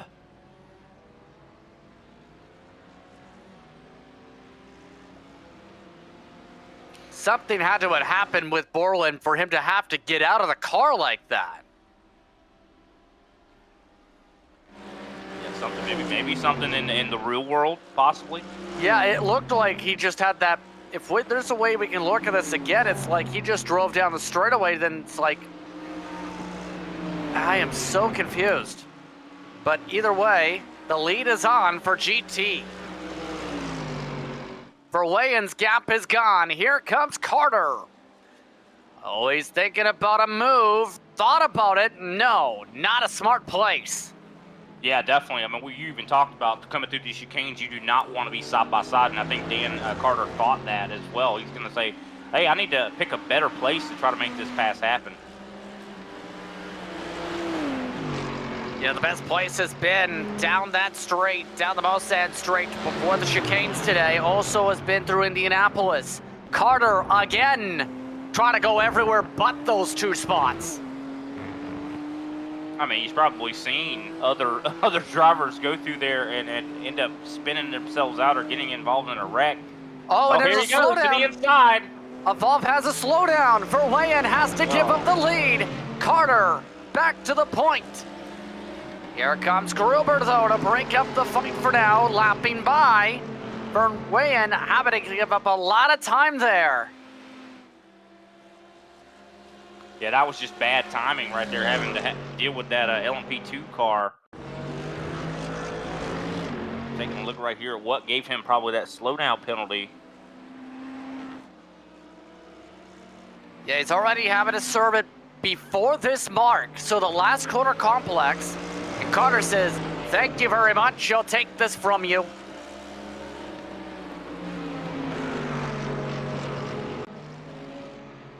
So the gap is still about 1 second though, so it's still potentially on if there's a slip back. Yeah, and he still has, you know, the opportunity to maybe get the slipstream on these long straightaways. He's losing that opportunity as it goes on, though. I think he might be just out of that.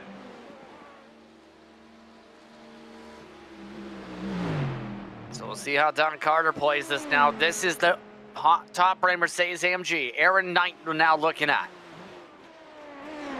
Knight right now, 4th in LMP2.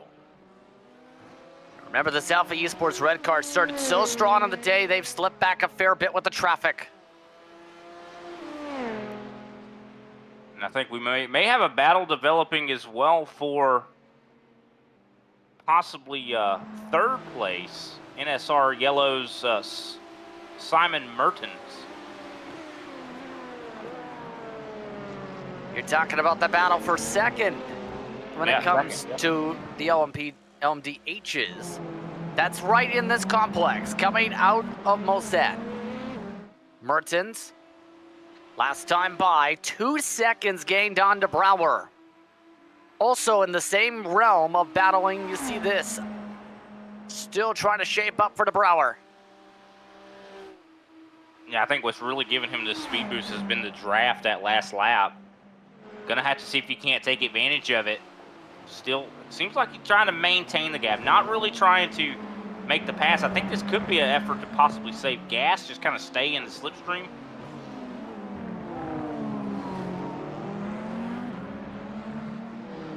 There's so much to consider here with the traffic. That's Ben Rosler. And again, it's all instinctual. It's not like everyone's calling on the radio, where can I pass you? Everyone has to know where the common place is and be predictable. Yeah, that's what's so intimidating, I think, about you know, something like this, especially an 8-mile racetrack. I mean, this takes a lot of memorization and racecraft to understand when you should let guys go. As they almost go side by side for 2nd here in the LMDH. They are battling hard and dealing with lap traffic at the same time. Oh, and they're coming down pit road, both together here. 11 laps on their stints. Nelly's of note had to come in last time by. So off to the cone. And now it might be the difference of the pit deltas to determine this pit battle. I think that Simon's going to have a little bit of better fuel mileage here, because he's been following in the tire tracks of Brouwer.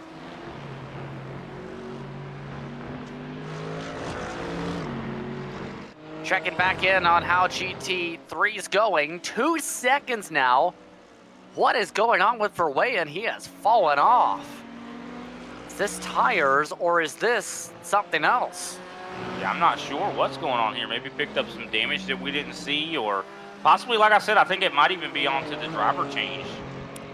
He is running on average 1 second to 2 seconds slower than Medina's pace. That's why it's so important when you decide when you're going to switch out certain drivers, and you're only as strong as your weakest link. They say that for a reason. Now, for those curious on track conditions, down on the right side of your screen, the track temperature, remember, the last time we looked, around 100+ degrees Fahrenheit. It's down to 86 degrees Fahrenheit since we're just past 629 in sim time. 75 degrees is the air temp. The winds, for reference, are currently giving a backdraft down the Mulsanne Straight, so a little extra speed to deal with there. But those temperatures, expect them to plummet. The lowest we've seen in the sim, usually around 65 degrees Fahrenheit, although the threshold has slowly been creeping down recently. And going back to that LMDH battle we were watching a little bit ago with Andre De Brouwer, of course, now they have about a little over a second in between each other, so it looks like Simon Mertens did not have a good pit stop there. difference on them. Near identical on the pit stop time. I think it's more so how they've played it out. Mertens of note has more estimated incident points than the Browers car by 20. There's also been a couple spins for the north side car, but that's racing. And for those curious, no, that is not a typo. That is a 2-minute lead for Nelly's. Yeah, so dominant that team has been. I mean, it seems like every driver, so far, the 2 drivers that have so far performed out here have been almost perfect. No mistakes. I mean, that allows for 2 minutes. I mean, they could quite possibly end up lapping the entire LMDH field. Remember, all it takes is one of those predetermined cautions to come on out. All these gaps get flipped upside down. You know what that's going to also entail? You see how the traffic is in terms of those intervals. The back half of some of these classes, going to have to really keep an eye on that because there's the potential of them losing a lap before the caution. That's definitely true. Now, this is a question I have for you, Justin, about, I know in NASCAR you have that lucky dog rule. I don't think that's the case here, right? If you go a lap down, you stay a lap down, right? Well, there is a procedure in regards to that. For the lower splits, this is the way it was described in the briefing. It'll be counted down when the full course cautions come in with a 5-second warning. No passes allowed, pits remain open. The overall leader is to maintain the pace. Should an air car resume the overall lead, though, by not pitting or beating the original leader, they have to engage the pit speed limiter at the exit of the pits and maintain that speed. So once they cross the front stretch and put the limiter on at the pit exit.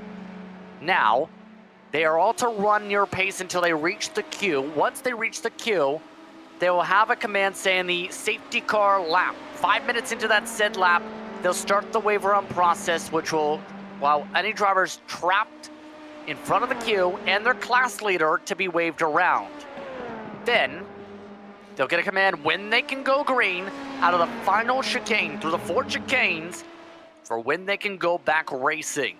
If there's any delay beyond the 1 lap, drivers are to maintain that speed at 125 miles an hour at most once they get the command during the 2nd lap, then go from there. Anybody who undertakes a tow during the safety car period, though, is to get a 1 lap stop and hold penalty to prevent any time gains, since the safety car period here for 1 lap is about 20 minutes.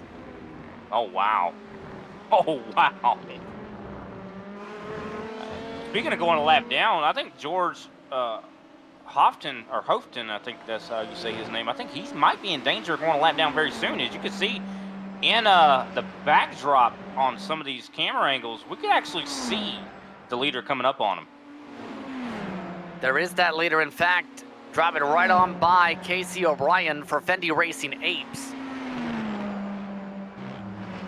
Still going to take at least a few laps to get there. An update on Will Borland's situation. The situation for Borland was indeed hardware failure, Brian. He had no shifting, he had no force feedback in the wheel. That's just another thing that could go wrong. We talk about CPU issue, we talk about internet. That's another thing, when your wheel comes disconnected or something like that. I mean, that is a heartbreaker, and you have no control of that race car. At least with a throughput error or something like that, you disappear and you don't really damage the race car. But when you have a hardware, like your wheel or pedal gets disconnected, you could go straight on careening into a wall and have no recourse. And depending on where the safety car cautions fly here, Sue. Here's again the star next to the entry. Beast Racing. 1 caution with Beast Racing up at the front, puts them on equal footing, but puts them in the lead. Here's the inverse of that. Remember how we talked about a while ago, Brian, about an hour ago, they had a 42-second advantage during their pit stop delta? Racing Republic's pace is on fire. 9 seconds gained in the past hour compared to where Beast Racing is on the track. Yeah, it's definitely interesting. Of course, more recently, though, I think Beast Racing was a little bit quicker than Racing Republic. But we'll have to see how that works out. I mean, that could help them. But, I mean, they are on a little bit of an alternate strategy. And if that caution comes out at an impromptu moment, it definitely would almost erase all of the strategy efforts they've been making.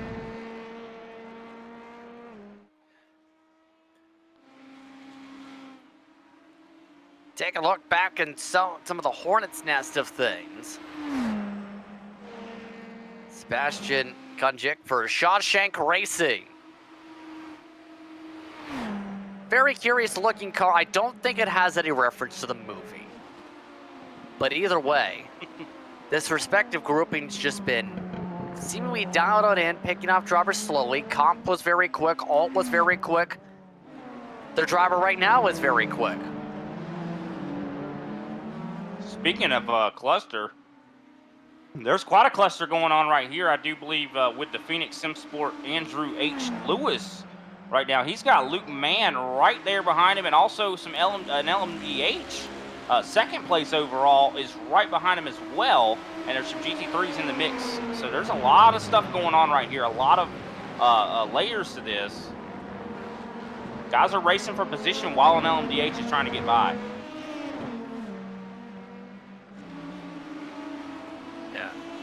Still some damage for Mann to deal with from earlier's incident. Not really too much of a hamper yet. They are blinking the lights though. They want to go. Still Mad Sim Racing bundled up back there. DeBrouwer bundled back there. Mertens bundled back. Some of the hypercars bundled up in the midst of all of this. Yeah, this is slowing them down quite a bit here. I see some sparks coming off of one of those machines. That was off Lewis's car. 3 wide of the backdrop. Lewis, as they now drive around the GT3 leader and nearly crash into him. Now Wade gets on by, inside for DeBrouwer, and that forces Lewis to cut the corner and pushes DeBrouwer wide. Getting very, very crazy, and you talked about almost hitting that GT3 leader. Well, a lot of these drivers are right behind each other, and visibility can be significant, especially if you're following right in the tire tracks of someone else. You can't see in front of that other car. Already a slowdown that lap for the teal machine in the backdrop. That doesn't matter with all the other traffic. And that was a lot touch and go for Anze 3D and for Phoenix SimSport for a second. They now get to battle it out, all while 2 drivers laps apart, or rather for position on the podium overall, look to fight. And what's really interesting is we saw that last green flag stop there for Brower and, of course, Mertens. They separated about 2 seconds, and now they're right back on top of each other. So definitely Mertens has got a lot of speed here. For those curious, why is there a difference between the inside graphic and the outside? Well, how do I put this politely? They had a paint scheme change during one of their pit stops. Basically, the team realized they had a mistake on their pit paint, then fixed it mid-race. Normally you cannot do that. Never again is what I'll say. They have their priorities straight, I'll tell you that. I'm worried about race speed.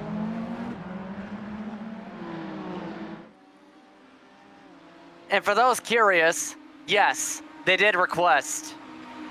No, it was more so because of our break earlier. They got their request granted. Otherwise, no, you cannot tell a broadcast to go to a break to fix your car.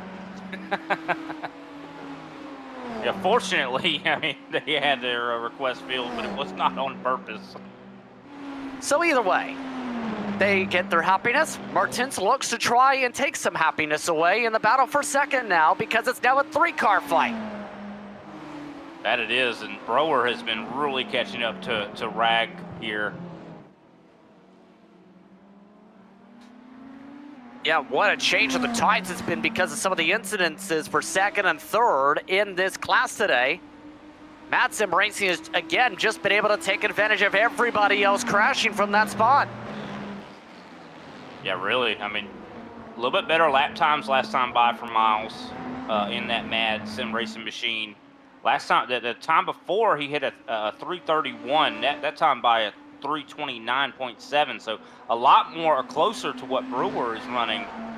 So it looks like he has gotten a little bit more of speed there. So still the battle for that second position is quite close. And you can see how much Mertens is really wheeling that car to try to get up into this battle. And keep in mind, Mad Sim Racing, longtime competitors in Major Series for at least 3+ years now. It's a team that has roots all the way back to the early 2000s, interestingly enough. Team started at the time by Bradley and Tyler Beeman. Drivers we've seen drive these cars recently, in fact, in the Major Series.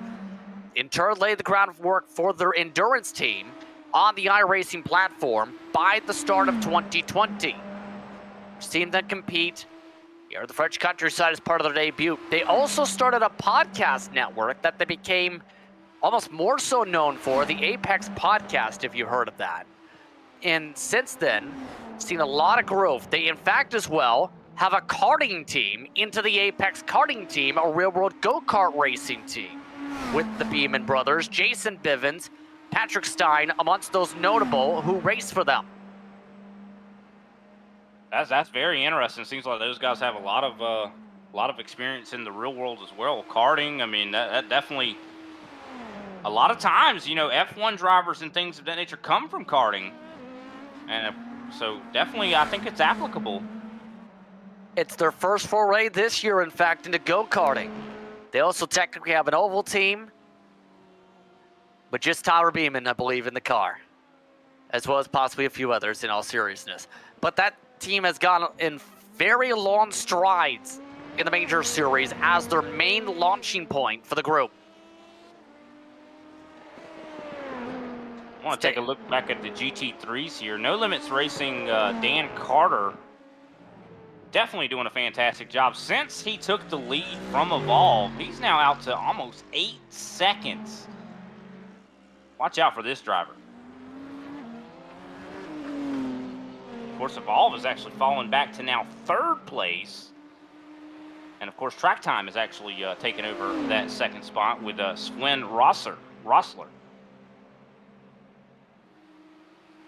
Let's take a look at the replay. This is Rossler. It's in slow motion, hence a little bit of slower tempo. And again, there's licking the stamp. They're sending the stamp. And then they're sending the stamp on not even your same lap competitor. Or in fact, that is with Track Time. Oh, and there's a car off Track Time nearly hitting DS Racing. Oh, goodness. That was Ricardo Santos in the 8 car who was off and just barely avoiding contact to his right front tire. Yeah, DS Racing had been having quite a good recovery. I know they've had a little bit of struggles, but here comes more struggle.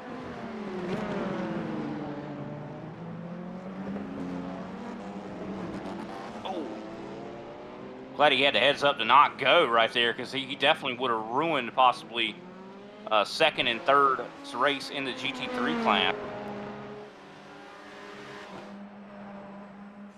Let's take a look at Mertens once more. And still keep an eye on the blinky trees. Everyone trying to go blinky up the board. Mertens amongst those, able to try and get through some of this traffic. Having to go darty through them all. How about GT3's inside, then near contact, in fact, with the Brower to make a move. Yeah, having to really attack those curbs to get by those GT3 cars. Very close racing though for 3rd and 4th. Also issues for Chester Lamb. Oh. Rode the curbs like a skateboard. Yeah, you don't get style points here. Yeah, that floor doesn't like being riding on the curbs with this car. Pit stop window for GT3s are open, by the way. Evolve is in, as well as a couple others. Also, Tom Pogge is motzing on his way into the leading GT3 car. Daniel Ott is also now in for Track Time. That's a name haven't heard in a while. Yeah, definitely for sure. Driver switch there. New driver. We'll have to see how that works out. Of course, No Limit, I think, switched to Tom Pogge. Or Pogge. Pogge. Pogge. Okay. Have you ever heard of? Twice. Have you ever heard of the goalkeeper Dustin Pogge? Never. He was once the future prospect for the Toronto Maple Leafs. It's not the same Pogge, by the way, before you get the confusion. We had another driver switch too. Hyperion Racing switched to Turner Stroll. And that's another fast driver to keep an eye on, but they have not had the top track position compared to, say, No Limits. But Track Time is making a lot of track effort through this pack with how things have played out. 1 second gain before that pit stop delta to this green and black machine, so Pogge, it's home country race, looking to hold on.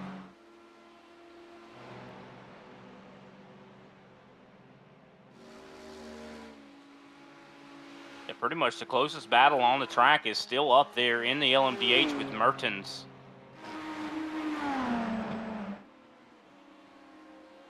Still trying to hold off, I do believe, Bower. De Brouwer. But yes. You got Miles Reg as well, and they also got some traffic.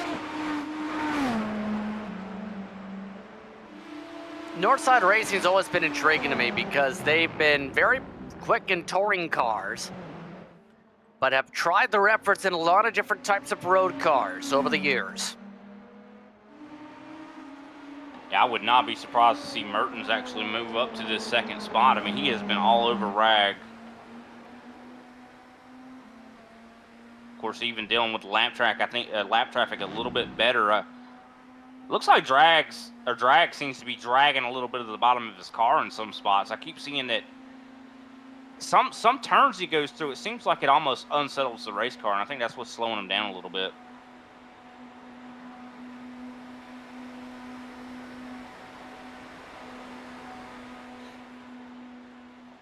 Just heard that right there, and he is massively clutching to save. Yeah, maybe his goal is not to pass Rag. He's just trying to maybe save some fuel, and that seems to be Mertens' kind of game plan. And it's, you know, Northside Sim Racing definitely are doing a great job doing that with that strategy. I mean, it's very valid. But I don't think it's going to do much against Team Racing Black. I mean, those guys have just been nailing it. The last couple laps, so they haven't been quite on the same pace.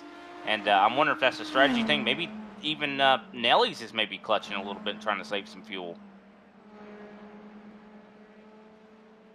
I mean, if you're 1 lap off cycle. Yeah, I mean, especially you got 2 minutes on the next driver.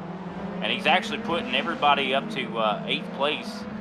Up to 8th place, a lap down. So he got Hofton a lap down, of course. Possibly going to be catching Aaron Broderick soon here.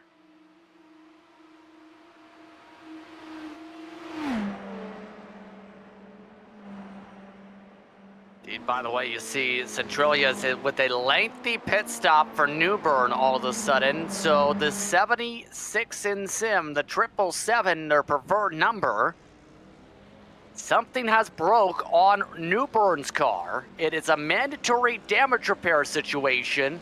It appears to be an issue from Indianapolis that has seen them have to stay in the box for a lengthy time. Definitely sad to see that. Hopefully they're able to get that repaired. Definitely going to be a hard position to fight back from as we take a look at the replay. Take a look. This is what I'm talking about, Indianapolis, and it's claimed another victim for too fast.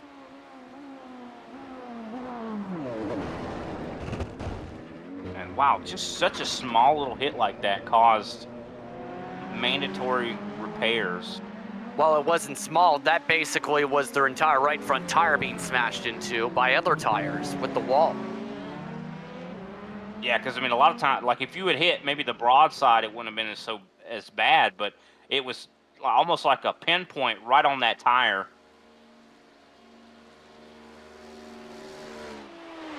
Still looking at how the intervals play out. Racing Republic, 32 seconds up over Torque Freak Racing Radeon. Yeah, Again, breakneck speed there for those drivers.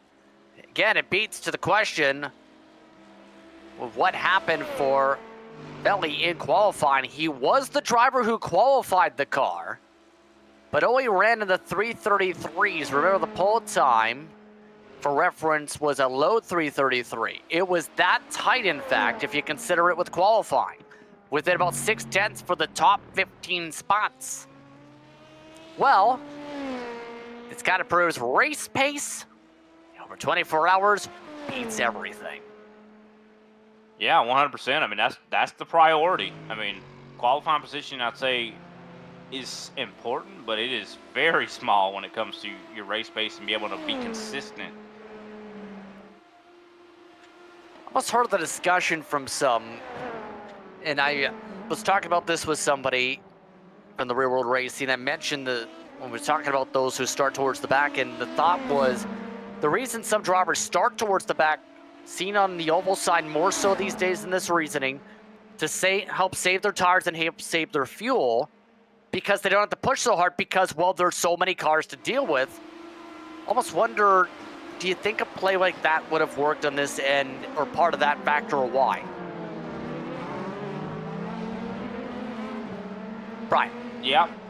No, I mean, I think it could very well work. But I mean, it just really depends on the, I guess, the circumstances. On, you know, you're speaking on qualifying position. I'm sorry, I spaced down a little bit there, just. I go ahead. Were you attacked by a wasp? No. I just was watching, actually, No Limit Sim Racing. I kind of got distracted there in track time. I saw that Daniel Ott was actually fairly close in the GT3 race. Sorry about that. Well, you are indeed right on that part, at least. And to that respective point, again, both these teams started in the back of both of them. Here's the thing. No Limits has picked up a lot of their spots with the attrition early on. Track time has had to pick everyone off one by one, by two by one. Yeah, they've just been overall consistent, I'd say. Being able to just get by people and have consistent lap after consistent lap, and they just have strong drivers all together. And, of course, Daniel Ott, you mentioned him. We haven't talked a whole lot about him, but he looks like he's got some pretty good pace. Of course, last lap they were invalidated, so I'm not sure what this lap is going to look like. They've been hovering around 2 seconds to 3 seconds distance there, but they definitely can see each other.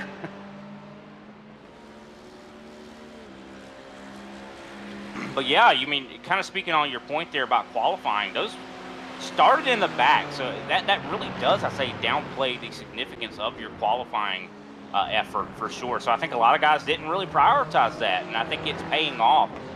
So interesting to note that. I mean, of course, passing people at a track like this can be quite difficult, and you know, of course, battling through the field can hold you up. But it seems like these guys were able to successfully navigate that with their racecraft. Someone seen at times over the years. Seen a bit more so on the oval side, intriguing enough these days. Keyword at times. But whenever we've seen that name, it can be quick. Yeah, for sure. I feel like I've seen that name before, and I'm not even involved in endurance racing very much, but it's a very familiar name. But I want to look over here at the LMP3s. We're seeing Beast Racing. Soren is really starting to catch up to George Gruber. This battle is starting to heat up here. Yes, we'll see how this goes. Nom. Down the speed it goes. Yeah, about 3/10 faster last time by was Soren Kroll here. Kroll. So as things settle in here, let's take the time to talk to one of the competitors who has taken the time to stop by here. Monsto's taken the time to stop with us here today is Julian Carces, who comes on in from Purple Sector Motorsport, the fuel-saving car, as you put it when you said your hello. How was the drive? Hey guys, It's going well for us. We're running the strategy we wanted to. We're still a lap ahead of everyone, every stint, so fun to see how that's gonna work out. Yeah, that's been the intriguing part as you're now being swarmed by LMP2s currently, your car. But, first of all, having to bounce back from damage, you have been able to, over time now, to fix that rear wing. How difficult has it been since that incident that put you in the back foot for the track position for your strategy call today? Actually, we expected us to be in the second half of the field at the start, but we didn't qualify too good, so we just said to each other, gonna stay clean in the first stints, pick them up by mistakes. Then we had a great start from the line, and after that was just managing the damage, fixing it every pit stop. So now the car's completely good for us. So yeah, we're running with a 100% car. That's great to hear. Been hearing some discussion in terms of some of the repair totals throughout the race today. But in terms of the track of it itself today, how has it been feeling here from the French countryside to be able to make your way through the circuit, but also with what's been a BMW-dominated race? Just started with the high track temp. Now it's 28 degrees for us, so in Celsius. So the car gets a lot more grip. We kind of put it together for the night stints, so the car there is at its best. And then we will gain some places maybe, and just keep on with the strategy, see how everything gonna evolve. LP2 pit window starting to unfold for itself this time around. But talking things through here in that regard, currently your car, for reference, scored amongst the top half of the field, technically 7th position when it comes to GT3s. Based on the numbers and how things are playing out here for trying to factor the extra pit stop out here, how is that looking in terms of how on track you are for cutting out a stop and potentially becoming a big threat for the finish later? I don't think we are gonna keep up with the leaders. The leaders having an amazing pace right now. But like I said, it's 24 hours. Everything can happen. We're gonna have some safety cars further in the race. And we will see. We can gain up a lot of time there. We will have the faster guys in at the end of the race, like the last 6 stints. And we'll see how it happens there. Just keeping the car alive for the first 22 hours. Because that's the biggest problem we might gonna have. A lot of cars already had some damage. There were some crazy sends, like 3-4 wide on the straights as you've seen. So just keeping alive and we'll see where we are. Once you get back to your team, thank you very much for the time. Thanks for having me, man.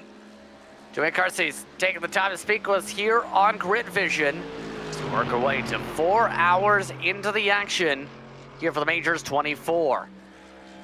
Let's take a look at the chaos reel, as Austin Derbyshire calls this. This car has been running so well today, well, it's now in the wall. Oh. That is unfortunate there. That Evolve car has led a lot of laps tonight or today, and unfortunately some front end damage. Not going to help out at all.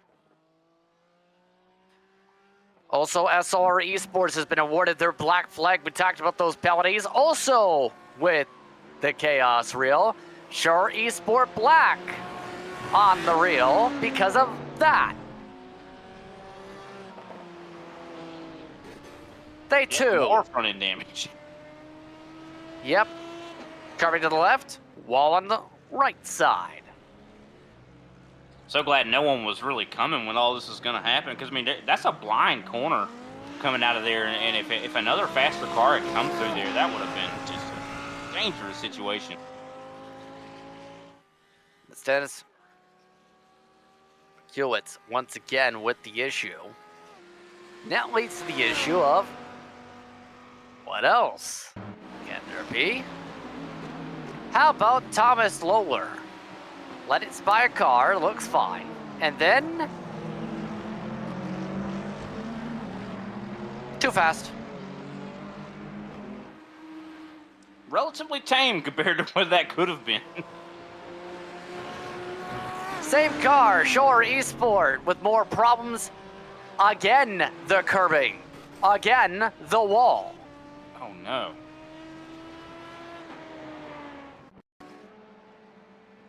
And then you have Sebastian Kunjik, who had been running on their own for the time being. They too missed the quarter coming out of Mosan. Tell you what, they're going to end up having to go back out there and put some more sand down because these guys are taking it all up. Eventually, you end up turning into gold or something by this point. Or something. Speaking of something, how about more tire tracks for that sand pit? Yeah. But eventually, they're going to have that rubber down so much that people are going to think it's a part of the racetrack. Chester Lamb? Not sure if they wanted to pit at first or not, but then once they went to the fourth chicane, they again hit the safety turtles. They hit the sausage curbs. Lots of troubles. And with that, we're back live. Speaking of lively, Beast Racing still holding on to now a 28-second advantage. Of course, as we mentioned before, they are on a different pit strategy right now. Definitely has been paying off for them, but Racing Republic has been so fast. But I think they just recently had a driver switch. Oliver Cesarca, I do believe. No driver change for Beast yet, if that's what you're referring to. No, I was referring to Racing Republic. Well, that you're right about. Let's give a run through for the field, mind you, as we approach the top of the hour in live action. Approach 10 minutes to go until the top of the hour in the class. Your top 6 are all in the lead lap when it comes to the LMDHs. Team Racing Black, they have been stinging the field with their Stingray fins. Northside Racing Yellow up in second, with Mad Sim Racing in the third spot. CRZ Sim Sports second entry is in fourth with DeBrouwer behind the wheel. Then Ken Thomas and ZLR Racing Black is in fifth. Only one other car is on the lead lap currently. That is Shawshank Racing. They look to try and hold on to that spot. Of note, laps down, SR Esports, TSR Racing, 1 lap down apiece. Everybody else outside of CRZ SimSport is at least 3 laps down in the class. LMP2s today, Beast Racing currently up in front, but on a different cycle than most drivers. They have in fact saved to the point they're half the difference to this group, including Racing Republic, who is in the net advantage on their cycle by somewhere around a minute. Torque Freak Racing riding on, with Jonathan Dance making a driver change recently on their pit stop, is now in third. Alpha Esports Red has put Jordy Spetgens back behind the wheel. They're in fourth. Sequential SimSport has quietly crept up to the 5th spot, with Old Turtles Motorsport in 6th position. They are being pressurized by Luke Mann and Ansei 3D Racing for that position. And rounding out your top 8 in class is Phoenix SimSport. GT3s, let's take a glance towards that direction now, because No Limit Sim Racing is still leading the way there over Track Time Motorsport. Evolve, after their incident, is still in third for now, albeit with some front nose damage. HGS Racing has been enjoying the serenity of the French countryside. After all, they asked their competitors on their back bumper, how's the serenity? They're trying to hold on in front of Hyperion Racing by 2 corners. Kinetic Racing Velocities back in the 6th position. It's Vincent Herbier behind the wheel for now. Purple Sector Motorsports currently scored 7th. Torque SimSport by Wagner Shawai in the 8th position. That's a look top to bottom at how things are organized for the time being. You also have Team Niskanen K and Forge also up there. That has shuffled a bit, I should say, because of the pit stop cycles underway. So on that note, just past 1 p.m. Eastern Time, real life action, just about 9 minutes to the top of the 4 hours in mark. Pit stops underway for the prototypes, LMDHs as well, finishing service right now, or in the case of Nelly's, starting it. Yeah, and looking at Miles, I do believe we saw a driver change there for the Mad crew. Miles Crabbe, I do believe, is in the car now. And they have fallen back to now 5th and are under a lot of fire, I do believe, from Sebastian Koenig. I can't say that name. My South Carolina brain cannot conceive those letters. So grab after the pit cycle. This is not for position. Well, technically it is, but it will go towards the way of Mad after. Yeah, they are on different pit strategies here. We have a replay lined up. Tim Garnier now behind the wheel for the Purple Machine. Purple Sector Motorsports. Oh. Today's new flavor for the Mulsanne chicane, the first of them at least. Purple flavor. Good job on the brakes, though. Oh, they've spun it again in the second one.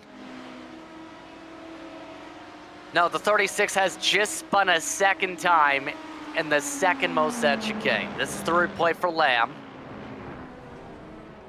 And that's called using every bit of runoff space. Oh my goodness. Yeah, he did everything he possibly could to avoid the sand there. I'll tell you that, and it came incredibly close to smashing into that wall. And again, this is after the first spin. This just happened as we finished the replay for the first one. I think just overcooked the beginning of the chicane and ruined the rest of the chicane, and unfortunately just tried to break it. Andy Booth has just crashed for Olympus Esports Proton, their second major crash of the day. This time it's lap traffic involved. Watch the car in front. Oh. Car in front goes off and they end up avoiding by, in turn, causing them to go into the wall. And that is going to be some significant damage. Probably going to have to definitely come down pit road to get that fixed. Just an unfortunate day, because I know Proton was running up close to the front before. This is their second meatball flag in 2 hours. Man, just so much disappointment. Got to be. And look at that. You see the wheel disconnected there, so it's going to be a tough time getting back to pit road. They have made it to the pits on the bright side as we take a look back at Garnier. And now he's spinning again. Pit stops underway for the prototypes, but the GT machine for Purple Sector. Once again, Tim Garnier in the 36. It's his first lap of the day. And it's had 3 different spins. I mean, that is... I know Javier, driver that was in that car before, probably a little disappointed. He did not take part in the practice session before today's quali. So the third driver for the team having a wild start to their stint. Yeah, so sad too. All the work that that Purple crew has really put in and having it undone here. Trying to have a different pit strategy in order to make up some time. I know that we just talked to one of their drivers and he said that they didn't have any hope of really catching the leaders, but now they definitely don't have a hope of it. Oh, we've just about had a crash just now in the 152 sequential sim sport at the other end of the racetrack. We're taking on a buyback. One of his competitors just about cleaned out lap traffic. Take a look as things play out for buyback on his own, but a lot of drivers are getting a lot of feisty at the top of this hour. Here's a look at sequential sim sport, nearly turned by the car they nearly ran into. Might have been showing their displeasure there. Probably, I mean, after you sit in the seat for a couple hours, you start to get a little ornery. Let's get sequential sim sport having troubles in the Ford chicanes that really sparked all that. Patrick Surwalk behind that wheel of the 152. Again, and here's the thing for sequential, that's a top 5 car in the class today. Yeah, 100%. And you've even talked about it earlier with sequential. I mean, they've had their own share of trials and tribulations themselves, but have had a very nice recovery and are up into that 5th spot. I'm also seeing a battle that's starting to develop here. CRZ or Z SimSport, the second team, is really close to the back end of Miles Crabb in the Mad Sim Racing team. It's almost towards the ebbs and flows of the race again. What we usually see is 2 or 3 drivers get hooked together for much of the race on similar tempo and pace. Guess what? These 2 are on similar tempo and pace, albeit better fuel situation for CRZ SimSport. And also better, yeah, definitely seems like they have a little bit better fuel right now and are trying to possibly take advantage of Miles as well. And I think Miles' last lap was invalidated, probably got a 1X there going off the racetrack. That's another thing we talked about as well earlier. There is a limit to that. I know the race control's keeping track of that. Well, technically that's because Miles Crabb jumped into the race car. That's true, yeah. Still though, that's the key thing. When these battles change driver to driver, this is a combo of 2 different drivers who are battling right after their other teammates were battling. Also, the GT3 looks like there's a race starting to develop back here as well. Hyperion Racing, Turner Stroll, really close to the back end here of Herbier, I do believe, in the Kinetic Racing Velocity machine. So battle for 5th is possibly going to heat up here. Oh, in trouble! Oh, no!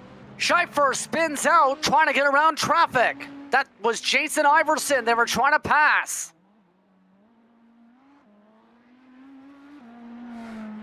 So there goes that battle. They keep going after losing 9 seconds. Just unfortunate to say the least. Hold on. Safety car has been called. Safety car lap has been called. For the first time today, we are under the yellow for the first time from the French countryside on lap 68 to 69. Green flag right now, I think, is still on, though. It's an in-sim caution, Brian. Oh. Mike Goulet is calling it in the sim currently. The safety car is active. Pits do not close, keep in mind. They are open throughout the duration of the safety car for those who choose to come in. That is going to be huge for Pascal Nelly's in a bad way, because all of that gap, that 2 minutes that he had built up, is now gone. He will potentially have a lot of traffic in terms of buffer cars for now, though. As they sort themselves out to the right side of the racetrack. 6 drivers on the lead lap cycle for his class. About 4 or 5 in the LMP2s on their same lap. GT3, about 10. Well, I'm curious about how, if the caution's not waived actually in the sim, does another, maybe a actual person driving a race car come out here to be the pace car? Hold on. Something's up with Beast Racing. They're going full throttle. Everybody else is basically on their limiters or somewhat. It looks like at least his teammate Jack Wells is trying to tell him, hey, the caution's out, buddy. He is legit just put in the sim, hey, driver, full course yellow. They are trying to catch up to the queue for the reason you're going quick. The queue is half a track up the road, so our safety car, see drivers roll at 37 miles an hour. So they are limited on what speed they can go, and essentially Pascal Nelly's is the safety car. Correct. I mean, he's choosing to blink the lights like one. Okay. I didn't know you can blink them that slow. Oh man, this is interesting. This is new. So on that note, cars are pitting down the front straightaway. We'll sort things out. Their first safety car period in just a little bit. Under the yellow, just past the 4-hour mark of the Majors 24 for Split 4. Its first safety car period of the day here in France. Beast Racing and several others taking service. We'll take a quick break. We'll be back in a bit. Hey, you know that guy who just before the green flag keys up his mic and asks, "Anybody got a setup?" Well, this is him. This is Adam, and hey, Adam needs some help. On the other hand, this guy over here, this is Steve. Steve is a solid racer and he knows his way around the garage. Steve's problem is time. With a job and a family, he can't find enough time to build competitive setups and to race as often as he likes. But as luck would have it, Steve knows a secret. He lets the Majors Garage crew chiefs do the setup work so he can focus on the racing. At majorsgarage.com, Steve can get setups for over 60 cars on the iRacing service. So no matter what series he wants to jump into, he is covered. Somebody, anybody, really should tell Adam. See you at the garage. Racing isn't easy, but experiencing it is. iRacing puts you in the driver's seat with the industry's leading sim racing game. Drive on laser scan replicas of the greatest racing circuits from around the world. Go head-to-head against other drivers chosen by skill-based matchmaking to ensure competitive racing at every level. Compete across all your favorite series. In officially licensed cars, engineered to deliver the most accurate driving experience possible.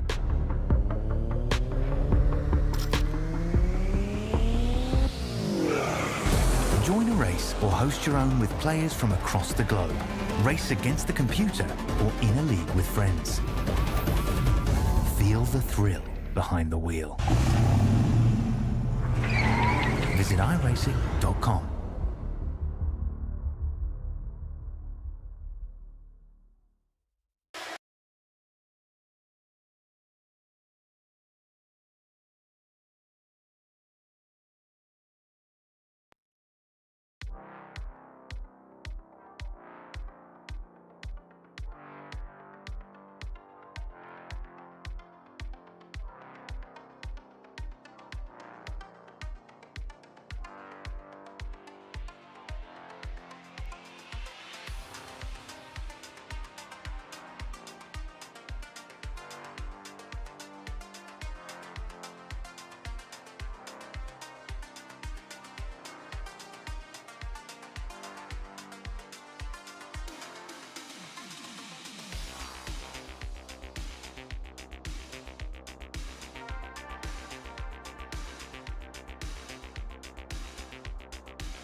Still under the safety car period for the next few minutes or so at least, until we reach the start zone at the start and finish line. Justin Prince, Brian Britt with you, Austin Jobby Shower Production Suite. You're on Grid Vision for the Majors 24 Split 4. So far, it's been domination for Team Racing Black up at the front for the LMDHs. Beast Racing now equal footing on the strategies outside of Alpha Esports Red, who elected not to come down to pit. So at the very least, some of the various teams mixed up on strategies by up to 4 to 5 laps now with this caution. Also, a major change in GT3 because No Limits stayed out. They're in the lead now over No Limit, or track time over No Limits.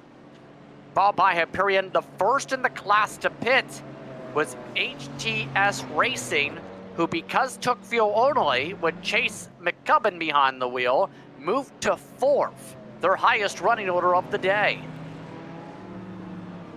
Yeah, that's very interesting, Justin. I mean, to see that those top 3 GT3 cars are all on, I do believe, about 61 laps, 63 laps, somewhere in there. And that's quite a bit of time to be out there, even under these pacing. I mean, that's still fuel consumption. I would have taken that opportunity to go down pit road, but I guess they decided not to, which is interesting. So now how is this going to go? It's going to be interesting. They're not allowed to pass until you pass the start and finish line. Here's the major thing with the caution period. Even though we're under yellow here, you know how many cars Team Racing Black passed? To the point where it's an 11-second lead, and we haven't even gotten green yet.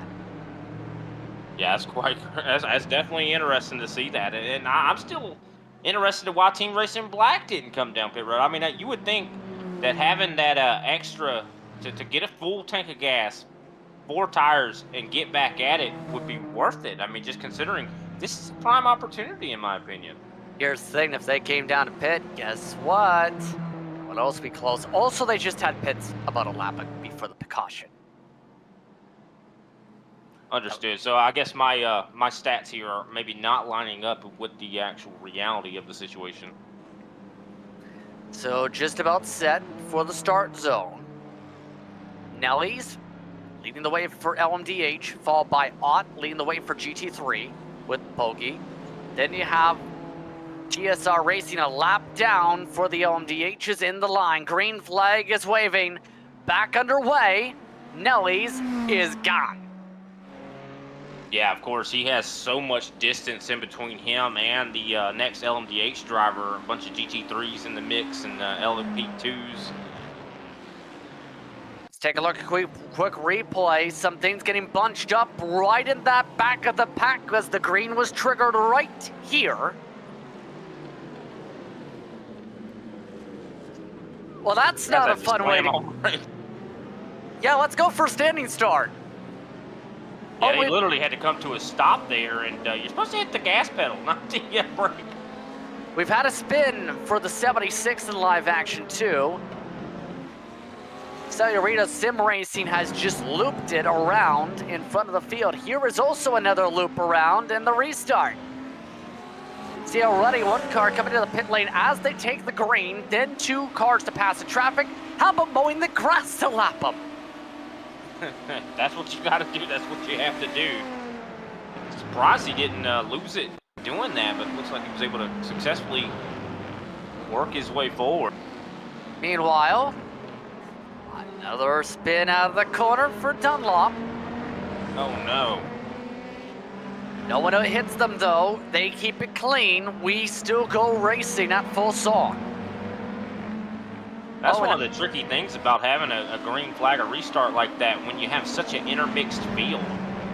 You know who hasn't been seen full saw on this restart? Jason Iverson into the wall to start them all sent straight.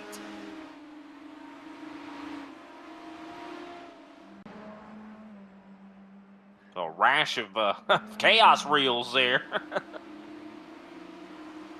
Welcome to racing from the French countryside. Nelly's is up by 12 seconds. Skiffler still holding on to second after the restart. Buyback and Crab, the top 5. Top offs for Buyback and Crab. Under the caution is a Hornet's Nest. going on back there with the Mad Car in the backdrop. That is Beast Racing leading the way for LMP2 now. Now on equal footing to most of the field. Now having to let by some traffic first, but a sizable gap to Spetjens. Yeah, definitely for sure. It looks like over 2 seconds, almost 3 seconds, and there is just a lot of chaos with that restart. You know, having slower cars that just don't launch as good as some of these prototypes and hybrid race cars. And definitely, of course, we talk about Nelly's having that over 2 second lead before that caution. Well, now he's down to, it looks like about 11 seconds. And we look back and see just a lot of clusters of race cars, some battling going on, looks like some hybrids trying to work their way forward. And that's to be expected with how things have played out in the midst of the Hornet's Nest today.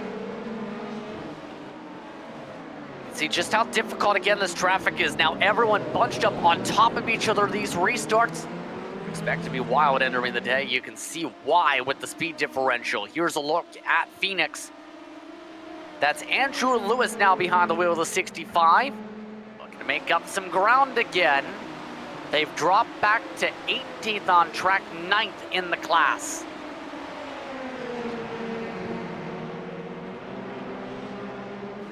Oh, and some contact in the background. Nearly pushed in the wall. It's Reese Downset. That is definitely not good for sure. There's going to be a lot of contact. I mean, just considering how close these guys have been so spread out. Oh, they're not done yet, though. Same car that just bumped into the last car. Rexy Soetsvu looking a little bit hungry to make this quick. See, just no space to go until right about now to try and line things up near equal footing. Michael Hess letting them all go in the GT3. And what a recovery, I gotta say, as well for CRZ SimSports Team 2 Nico Shifter, I do believe. He's been doing a lot better than, because I know they've actually had some problems in this race and are back up into second overall. Yeah, that's how strategy crumbles indeed. Still a decent margin up for those who have been able to find space in those BMWs. Not so much still when it comes to that Saurita's car. And there's so much intrigue in terms of that because, well, they've been stuck for a while. Spetjens, he is now stuck to the back end of his rival for position. This is for the lead in LMP2.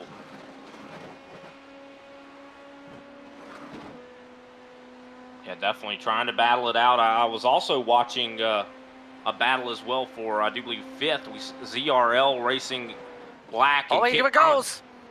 Oh, here we go. Spetjens on the pass, passes Aaron Folkerts. And Alpha Esports for the first time in 2 hours to the point. And that's definitely a pretty good accomplishment, just considering Racing Republic has been so quick and overall pace. Keep in mind, Racing Republic is still trying to close up ground as well. Let's take a look at a replay. This is involving the pass and takes a lot of confidence based on what we've seen all day today, but also some give and take. There's the give, there's the take. Yeah, definitely textbook move right there.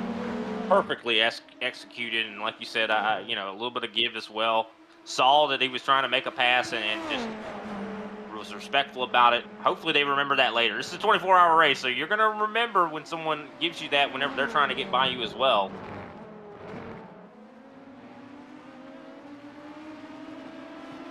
Spetjens. I'll have some traffic to be able to bump up.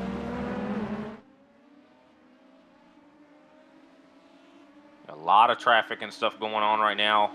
A lot of guys trying to... Oh, someone around there. Looks like that is Enzo van der Sloot. Van der Sloot gasses it up to avoid everyone to slam into him. That was... wow. That could have ended very poorly for a lot of the drivers that were coming up on that, but he pressed the gas just at the right time. Very good heads-up driving there. You see, here's the slide you're talking about here, but if he sticks in the line, that's a 5-car pileup.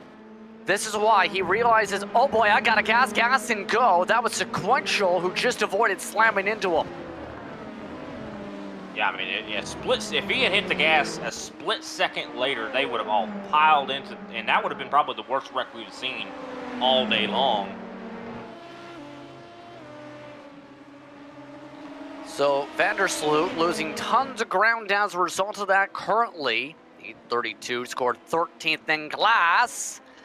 Looking like a hornet's nest still, not going to be so easy. As a matter of fact, Old Turtles Motorsport blinking the lights like crazy just to get by all of that. The reason being, they're on different laps. Sure, that blue flag's waving right now, and fortunately, them lights, I don't know if they're getting that communication, but trying to get up there to the back end, still flashing lights, trying to see, like, move, just get out of the way. Well, in this case, this is also not for position. Roxanne Marshall is now behind the wheel of the 11 car. That 24-hour Punty people has been, well, it hasn't hit a single person. I'll give credit to that. It is not living up to its name. That's a good thing. Yeah, and they've managed to stay, you know, on the same lap as the leader as well. So, I mean, even though they've had a lot of problems, they still have stayed in this race. As we almost go through wind there for just a moment. It looks like I do believe the 65 of Phoenix Sim Sports, Andrew H. Lewis makes the pass. Yep, that was a poor position. Well, someone says thank you very much once again. Roxanne Marshall pushed on back. A very good move there for Andrew H. Lewis, really taking an advantage of the opportunity there. Moving up to 8th place. Still keep an eye on Kuroxa, I should say. Now let's take a look at Gardenier. What has he done now? That purple has been just struggling. Struggle bus, purple flavored. Tim Gardenier has not had a fun time in his first stint of the race. Bet he wish he practiced, that's for sure. Well, he probably practiced entering the week. But again, it's only a 30-minute practice before drivers jump in. That doesn't include any practices before the drivers' meeting today. But still, it's been interesting for the New York region-based driver. Daniel Ott, meanwhile, looking back at Ott. Ott running away for track time up at the point. Yeah, definitely great job. Of course, you mentioned that he had a little bit of an interesting pit strategy. He did not take the opportunity to go down pit road, so that could factor in a little bit later. Now, keep in mind, for those curious, how have I not heard of this team, but heard of Daniel Ott technically? If you look at the brand of the back bumper, Asher Racing is one of the sponsors on there, which is a steering wheel company. They sell sim racing equipment at their own brand of equipment lines. Back a few teams.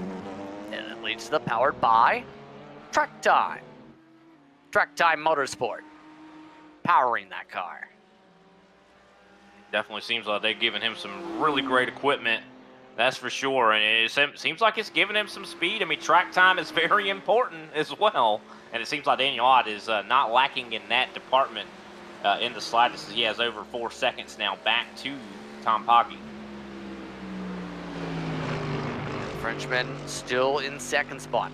But getting back to that, in terms of the Asher Racing side, the intriguing part in terms of that grouping is, at least with one of their backers for Track Time Motorsport, they actually, just last year, with a sim racing wheel, designed a real-world equivalent for the McLaren Artura GT4. So the wheels used, and now Gardner here has killed the car. Wow. Yep. And the bumper, I think, wants to stay with the car, but it's not sticking. Let's take a look. That car, so much for the fuel save. Wow. That was a hook to the right. Oh yeah, no wonder the back bumper came off. And then And went look at back the on. wing falls off too. And then the back bumper watch went on for a third time. Wow. Hate to laugh at this misfortune. It's just unfortunate that that purple team was looking like they were really, Purple Sector Motorsports to be exact, looked like they were really recovering well, had a really interesting strategy, and just falls right off. Man.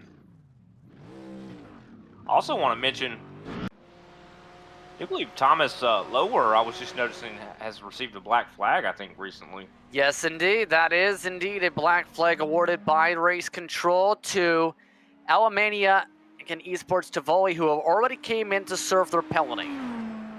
214 car that's running back half of the GTs. Remember, there was some of that trouble spot sector racing earlier. Take a look back at Spetgens as to talk a little bit about the Purple Sector Motorsports car. We talked again Field Strat. We talked again about how the song Gone.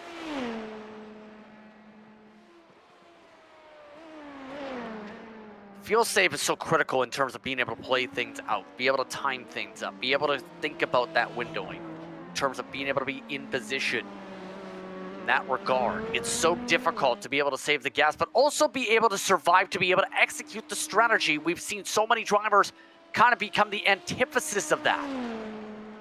No, 100%. I mean, when it comes to a team, like, you can have a bunch of heavy hitters when it comes to driving ability, but you have to have that person that has the analytical mind to know exactly what the strategy, how it's going to play out, to be able to really predict and you know, kind of figure out what the, have the calculator out, figure out what exactly you need to do in order to get a step ahead of other drivers.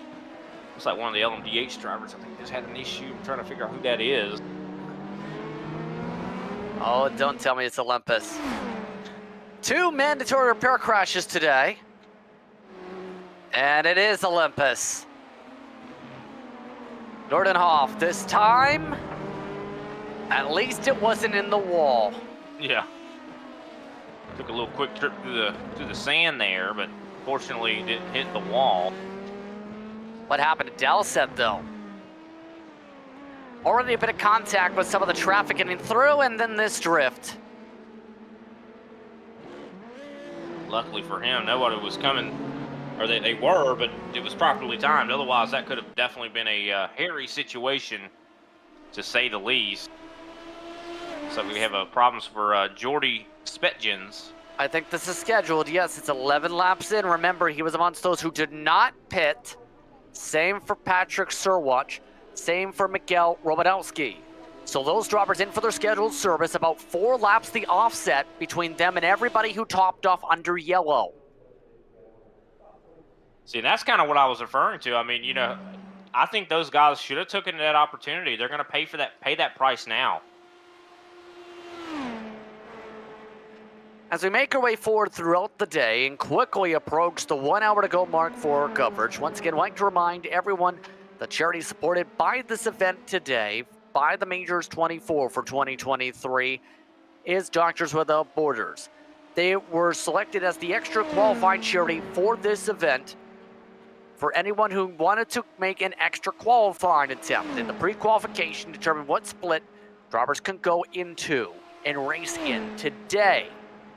So, what is Doctors Without Borders? Well, it's an independent, impartial medical humanitarian assistance to people who need it the most. And that involves people affected by conflict, by disease outbreaks, by natural and human-made disasters, and exclusion from healthcare in more than 70 countries. 72 plus countries are home to their respective projects currently. More than 1 million patients admitted to their hospitals around the world are just some of the numbers for the International Activity Report. Through their website, you can also find those numbers as well. How do they use the funds donated to them? 85% go to the programs they run throughout the world for Doctors Without Borders. For more information, go to doctorswithoutborders.org. Definitely a great cause, Justin, and glad that, you know, these guys at majors are representing such a great cause as well. Yes, indeed. Let's take a look at the Salaritas machine. It's been an adventure today. They are 3 laps down. And hearing that some of the driver audio has cut out for one of the cars. You know what? I'm going to ask you a question, Brian. Because I was talking about this. Some drivers talk about how they need to feel the car, but the big point that was emphasized with someone speaking about this for the real world racing world in the past couple days emphasized it's not just about feel, it's the sound, it's maybe the smell of the real world, etc. You take away the hearing aspect, how difficult is to drive a car? Oh, it's very, very difficult. I mean, you wouldn't think it would be, but I'm telling you, there's been plenty of times that I've joined in a racing session and have had issues to where I couldn't hear the race car, and you just make so many more mistakes. You can't really hear what the RPMs are doing. You have to rely more on the visual representation of your display, and that could be quite difficult. I mean, especially if you, at a road course especially, because you're having to shift, and a lot of times if you the RPMs, you can hear that rev limiter engage when you need to shift, and if you can't hear that, I mean, you could downshift too early, you upshift too early. It could even end up blowing a motor that way. Hearing that may have been the issue with Purple Sector their whole run. So that would explain a lot.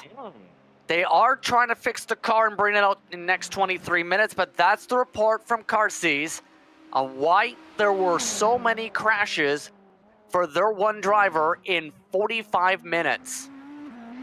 So that makes a lot more sense. So it really wasn't on the seat time of that driver or not anything that really he could have controlled. It just was a technical error. That is unfortunate for sure, considering they had so much riding on that strategy they were playing out. Hyperion, meanwhile, doing Hyperion things. Quietly in the top 3 now. Technically, they're up to 2nd right now because of some of the pit stop sequences for some drivers, but also a bit on a raw pace. Turner Schroll has been very strong since jumping into the car, and that's not a surprise based on what we've seen in PRL in the past. Daniel Ott is in, though. Window is open for those who did not top off, half a stint difference. Trouble for 2nd in the hypercars, or was at one point. Now it's 4th, and big troubles for Schaefer. Yeah, Schaefer, they had such a recovery there with CRZ Sim Sports 2, and unfortunately, let's see exactly what happened here. I think they were catching up on a GT3 car, maybe just did not go right. Oh, yep, locking up the tires, trying to avoid the GT3 car. And this is where they lose, end up 1 spot. Oh, 2 spots. Nearly 3 spots.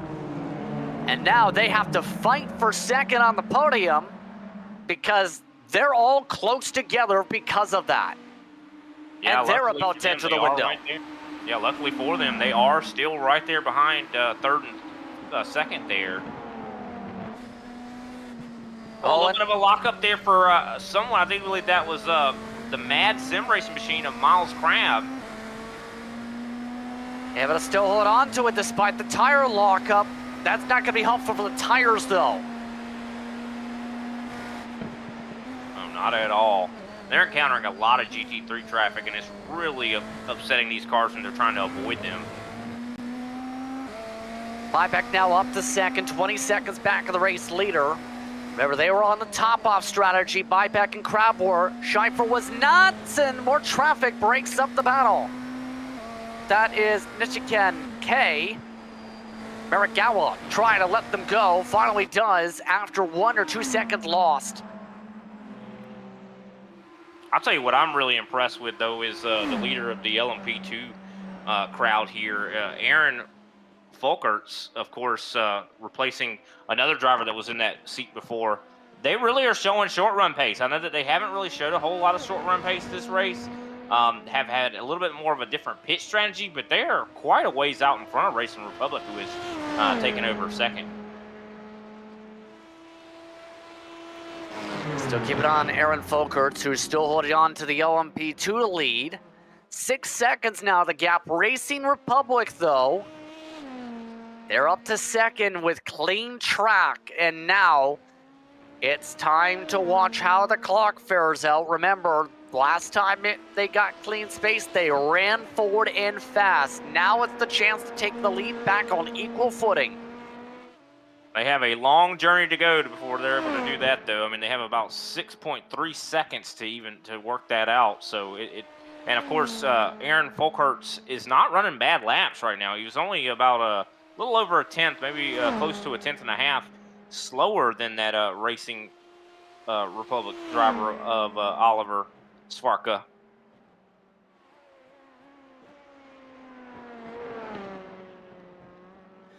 Still working their way through the Mulsanne Straight.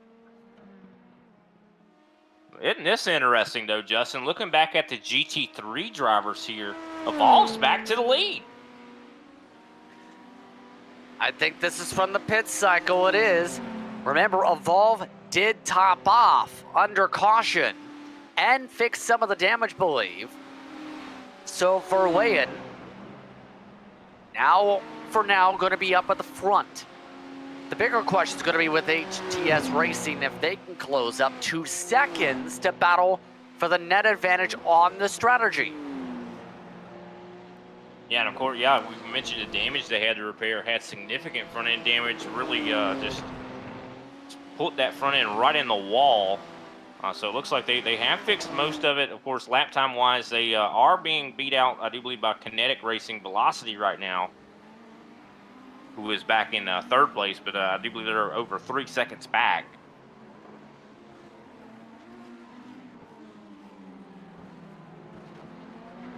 Looking at Herbier. Herbier so far for Kinetic Racing, doing solidly in third in class. So far been very impressed by their Ferrari. The Ferraris have really started to pick up steam again. And they've quietly been deceptionally quick today. Yeah, they actually have. And, you know, I was kind of downplaying them a little bit earlier, but I don't know if it's the track conditions or what's been going on. But they really have picked up the pace substantially. I mean, Herbier has been turning the fastest laps out of the GT3s the last couple laps. So been very impressed with those guys. They worked up to third, you know, in the class, and wouldn't be surprised to see them continue to improve and improve for sure. So I'm wondering wonder why the Ferrari's strong right now. Is it track conditions? I mean, you look at the temperature. It is starting to actually get to where sunset might be a factor as well. 78 degrees Fahrenheit on the racetrack. And keep in mind, BOP is a major talking point when it comes to cars. And again, that's the acronym for balance of performance. When it comes to iRacing special events, it's such a critical thing looked at by teams, like how much fuel are you going to have less? Is it going to impact the engine power by a certain percentage, etc.? After all, technically, when you can see this too on iRacing when you try to host a race or a league race, as they go 3 wide right on by them, because of course they do. You can reduce the power somewhat, add weight, etc. by certain thresholds. Those do factor in. By the way, why don't we turn to that battle that zipped by, because that was Scheifer back to second down the straight. That's pretty crazy. Go from sliding and then almost losing the race car back up to second. But of course, still has quite a ways to go to get up to, of course, Pascal Nellies, who's almost 26 seconds up in front as we take a replay. Yeah. Take a look. This is after the first chicane, and watch how they take advantage of the slow up with the traffic. Wow. Pass by one car, 3 wide, then they go offset 3 for a second, back to full 3 wide. Still the best run from that inside line and the preferred line to be able to enter the corner. Don't even need to be inside. They just get back to the preferred arcing mark to be able to clear. Yeah, I mean, it was perfect timing. Got clear at just the right time, had the right momentum on the straightaway to get clear and take the optimal route through the corner. So it really worked out perfectly for Nico. Really good laps he's been turning as well. Of course, no one has been turning as good a laps as Nelly's. The only one even close is Ken Thomas. He's been running some really good laps there back there. That one machine in the ZRL Racing Black machine in 5th. Oh, someone around, I do believe. Who is that? That is replay of Risi Suekfu again. Of course, that is the Celeritas Sim Racing 777. So they have just been having a tough day today. What happened to Will Borland after his tech issue earlier? Don't tell me it broke again. Yes, it did. See how the wheel just flared out there? His wheel broke a second time this race. Here comes Nico Schiefer coming down pit road in the 78, as well as I do believe the Joshua Kazani's going to be replacing, I do believe, Nelly's. George Hodden running over the pit stall there. And Kazani indeed is back into the race car, despite his internet's best efforts. Meanwhile, Bipek staying out on the track, and this is amongst that cycle difference. Expect them to come in about a lap or two, in about 6 minutes at the most. Just about the top of the hour, in fact, when they come in. Yeah, of course, Buyback up to the lead, but he is being chased down by Miles Crabb, that Mad Sim Racing group. Been closing in, very much taking advantage of these straightaways, and not that far back from him. Well, actually, no, that is actually another car. Yeah, I was about to ask here, too, where in the world has Ken Thomas come from? Yeah. That's why we're looking that direction. Thomas, their team was in the back half of the field before the safety car. I think that helped them out quite a bit. I mean, that was a level play. That leveled the playing field a little bit for these drivers, allowed them to get caught back up. Oh, and here comes the window for Racing Republic. Yet again, Beast Racing, better mileage than everybody else except for Torque Freak Racing in the LMP2 class. Pit stop window open. Dance and Folkers, the only ones able to stretch it. We've seen this all day from Beast. Jonathan Dance, not a surprise, knowing Dance's background. It looks like might have had a driver change as well for Anze 3D, of course. I think the Alex Carver taking over there. See if Carver can carve through the pack and find a way forward more.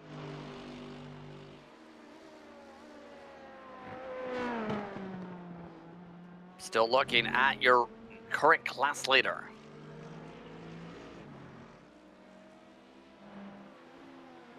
Now the sizable gap over Dance. Jonathan Dance, very successful. In fact, when you think of him and Cam Dance, whoever's had last name Dance in majors competition usually ends up being fast. Yeah, dancing around the competition, right? That's kind of a way you can phrase it. Yeah, for sure. And looking back here to GT3s, of course, Evolve still out front, have a little bit over 2 seconds back to second place. But HTS Racing, I haven't talked a whole lot about them today. They've been definitely having a good race so far. And yeah. Now, I will say, in Jonathan Dance's credit, he's been having a stellar campaign in majors competition. The regular season, 17th. The points coming in today for Grizzly TFR Sebring in that series. Taking a look at McCubbin. Still been an impressive run for McCubbin's team as well. We've talked about them being on the same cycle now as Evolve. That's put them back into the spotlight. After all, what did the back of the card say again? How's the Serenity? It's kind of worked for them to be serenity-filled peace on the track. yeah, I think that's very important.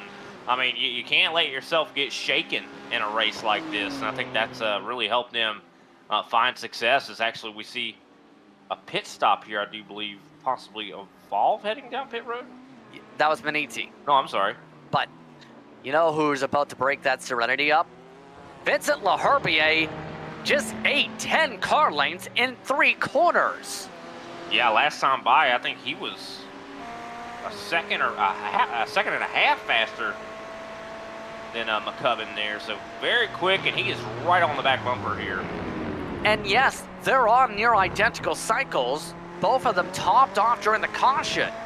LaHerbier on the prowl, looking for a race-high second for Kinetic. I'm telling you, he has got a fast race car. That Ferrari is blazing quick, and I'm just shocked at how fast it really is. I mean, like I said, I slept on those Ferraris earlier, but apparently I was wrong. He's making me eat my words.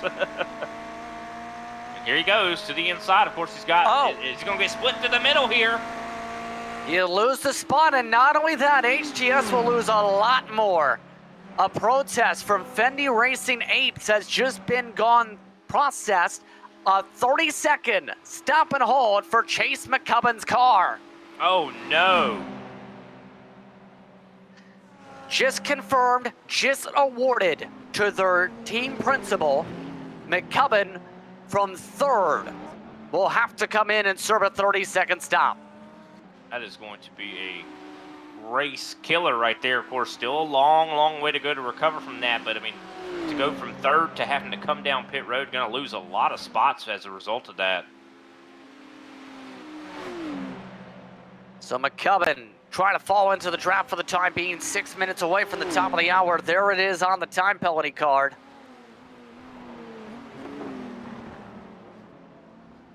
So now, see how they play this. Again, they have up to 3 laps to be able to come in and take the service.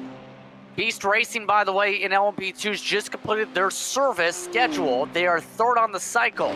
However, Racing Republic has cycled ahead of them.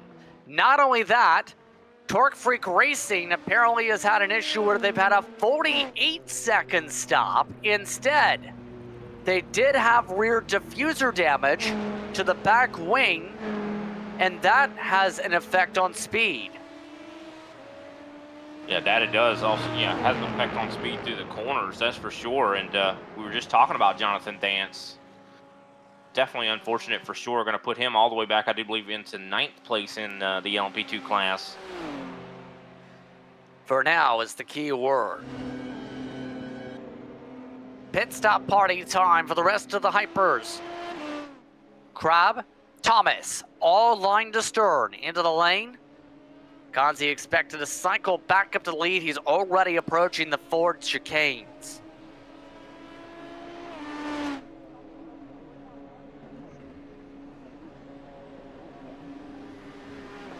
Hearing more time picked up by Ken Thomas right in that pit sequence. Thomas absolutely flying to close that window. Also, by the way, in sim penalty, not from race control, but for not serving the slowdown, Jason Foreman, 24-hour punty people. Man, they have just had a rough day. Of course, have recovered nicely, was still on the lead lap with, or the lap of their class, but gonna have to serve that, come down pit road. I just don't understand why people don't serve that slowdown penalty. I don't think it's worth it to, is it just hard to serve it? Like, what's the problem here? Well, you can gradually take the time because it's about a 30-40 second time clock. You have, depending on the corner sequence, to give up the time gained. Here's the thing. Some drivers don't like to slow down dramatically to serve it. They like to do it naturally through the corners, per se. If it doesn't work that way, well, you see what happened when they were 3 wide when 2 people got slowdowns at the same time at the start of the race.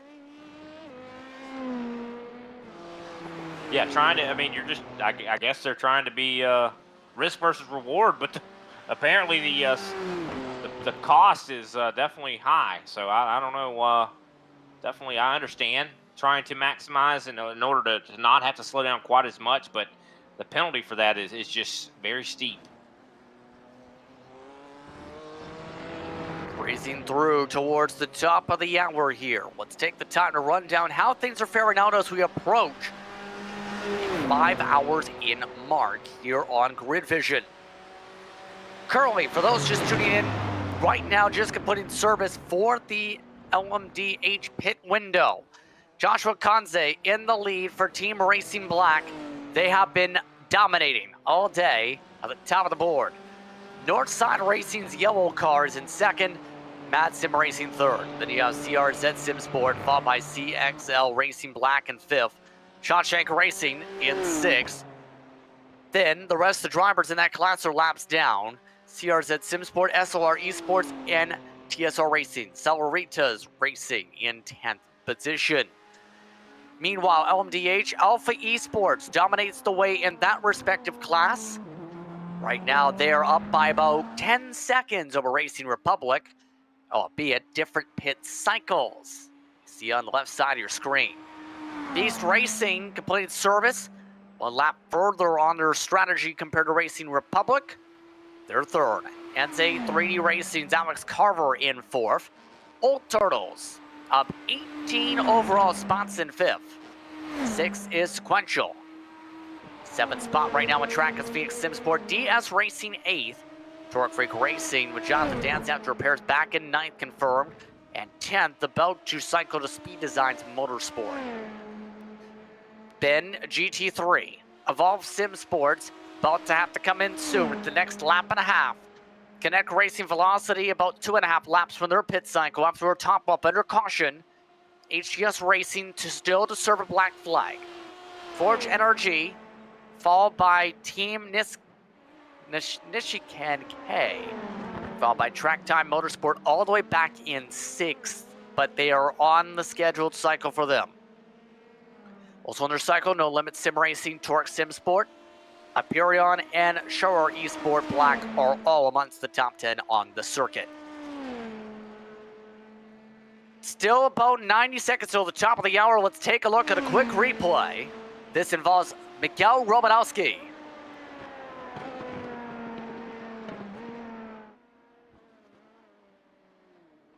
Yeah, just caught the curbs a little, attacked the curb a little too much, and it upset the race car.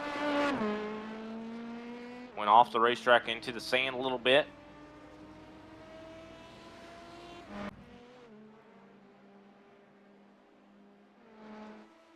I was wondering when HTS Racing's McCubbin's going to come down. He's got to serve a penalty here, right? Well, remember, it's a big racetrack. Still 3 laps to serve the penalty. He's actually expected to come in this time by. It is coming in. Still looking at one of the battles here. 74. Once fighting. There's McCubbin. Now having to fight the slowdown. But let's go back to where we were just looking. That is for 5th LMP2 that you're just seeing. Old Turtle Sequential are side by side. Phoenix Sim Sports right now, fair bit back of this. Sir Watch inside. Omen crossover heading up to Ernage. Now forced to take the long way. And riding the curbing that spun out so many. Back in line. Sequential still able to clear. Yeah, what a battle here. These guys are fighting so hard. You could tell that not a whole lot of give and take there. It was not trying to give a whole lot of room. Still the battle's on. I don't think this is over by a long shot. Well, there is a 4-lap difference on the cycle, so eventually, in about 20 minutes, that will break up. For a bit, at least.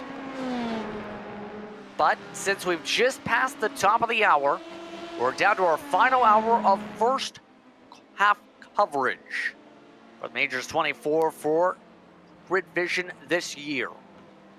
Majors 24.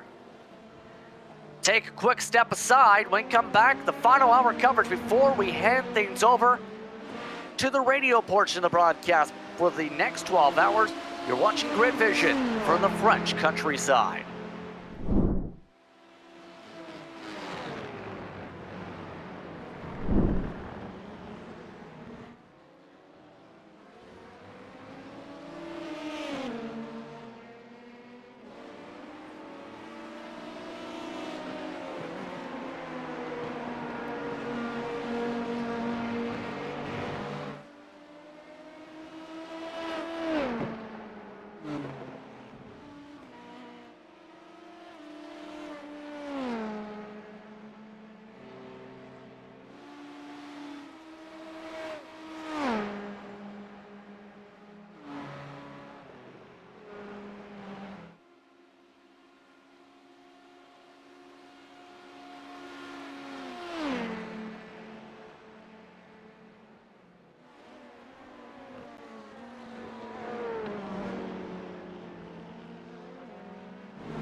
Welcome back to Grid Vision. More coverage of the Majors 24 Split 4. Just Bruce, Brian, Brett, Austin, Derbyshire with you. About 50 minutes away until, say goodbye, until the 6th hour to go mark here on Grid Vision. Team Racing Black still dominating. Joshua Kazani on a tear. Jory Spetchin's currently leading the way for Alpha Esports Red and LMP2. Oh, wow.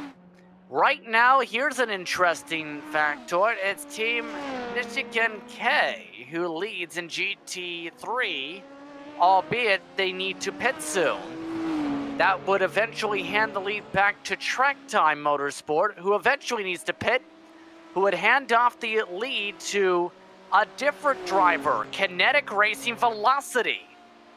Vincent Laherbier has been on such a tear, he's third on the track and is leading his strategy over Evolve by a sizable margin. Yeah, that Ferrari has been ridiculously quick, as I do believe we have some replays to take a look at here. Romanowski with an issue.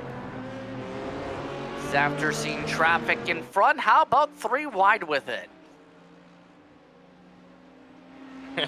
Passing the grass, I would guess. I mean, they didn't hit the car. Also, Nico Skyper not having a great time this run. Has had a couple spins back and forth. Finn, how about another? Yeah, complete 180 there. Able to get the car back going again.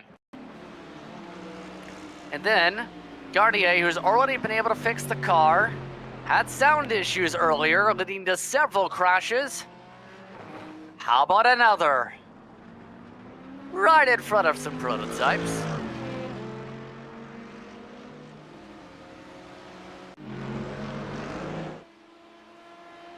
I guess the sound issues weren't the root cause, unless he did not get those fixed. Which leads to the question, why would you put a driver back in who can't hear what the car's doing? Not sure, but we do have a pit stop here from the LMP2 leader, Alpha Esports Red, Jordy Spetskins coming down pit road. Spetskins indeed for the scheduled service. That will cycle Racing Republic to the lead. Over Cesora. Up in front. Zarka, I should rather say.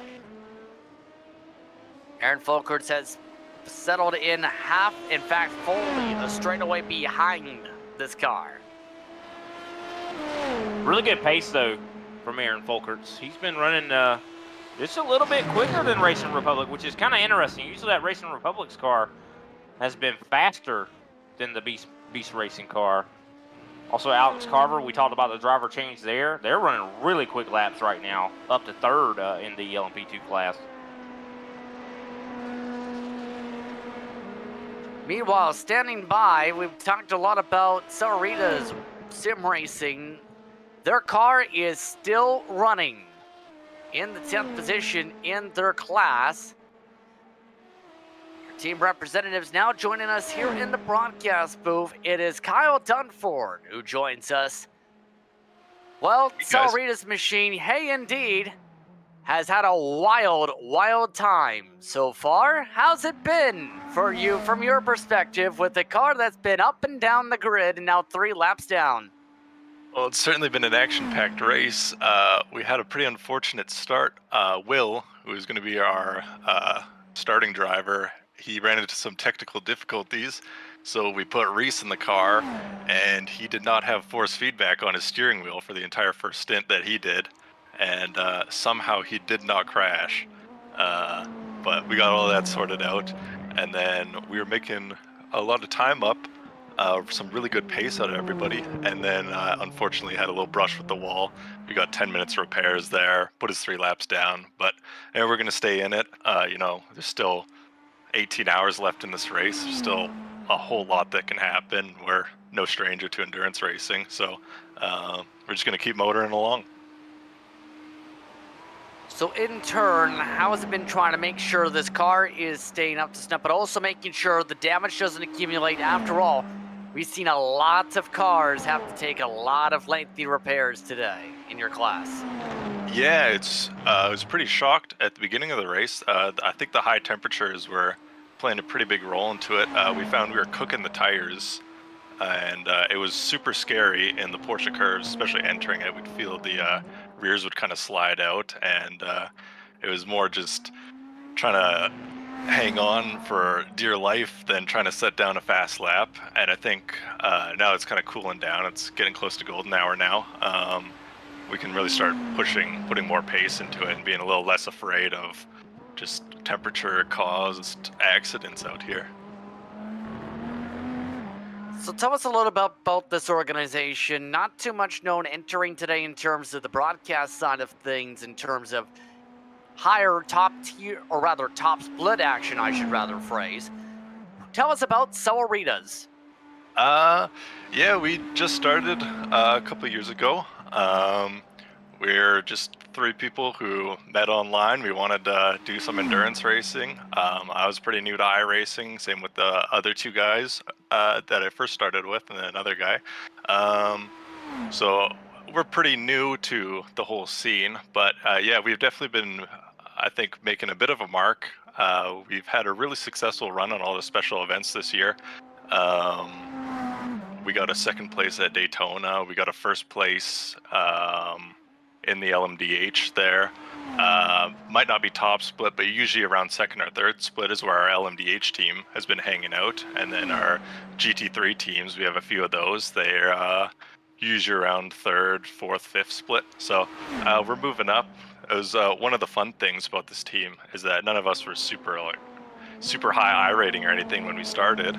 And we've built this awesome little community, and we've definitely seen some really good results over the years, and everybody is just improving so much together. It's just such a fun community for us to be in. Now, I talked about this a little bit earlier. Believe you have, according to your website at least, allow those who want to come in to go to your Discord. Is that correct? We did put invites on pause for a little bit. Because we were really just focusing on getting some really good results this year. We might open it back up sometime in the future if we race with someone and we're really big fans with them. We see them all the time. Then we'll shoot them an invite if they want to join. But yeah, we might open up invitations back here soon. I definitely have to update the website though. That one's on me. Yes, I'm guessing you just found out now that the Discord invites have been invalid apparently for a while. Yes. Yeah, that's definitely something I gotta fix. So that explains that part. So, on that note, how are you looking in terms of the strategy in terms of the rest of the way to try and see if you can pick off positions? What's the strategy looking like the rest of the way? Really, we just want to keep our nose clean.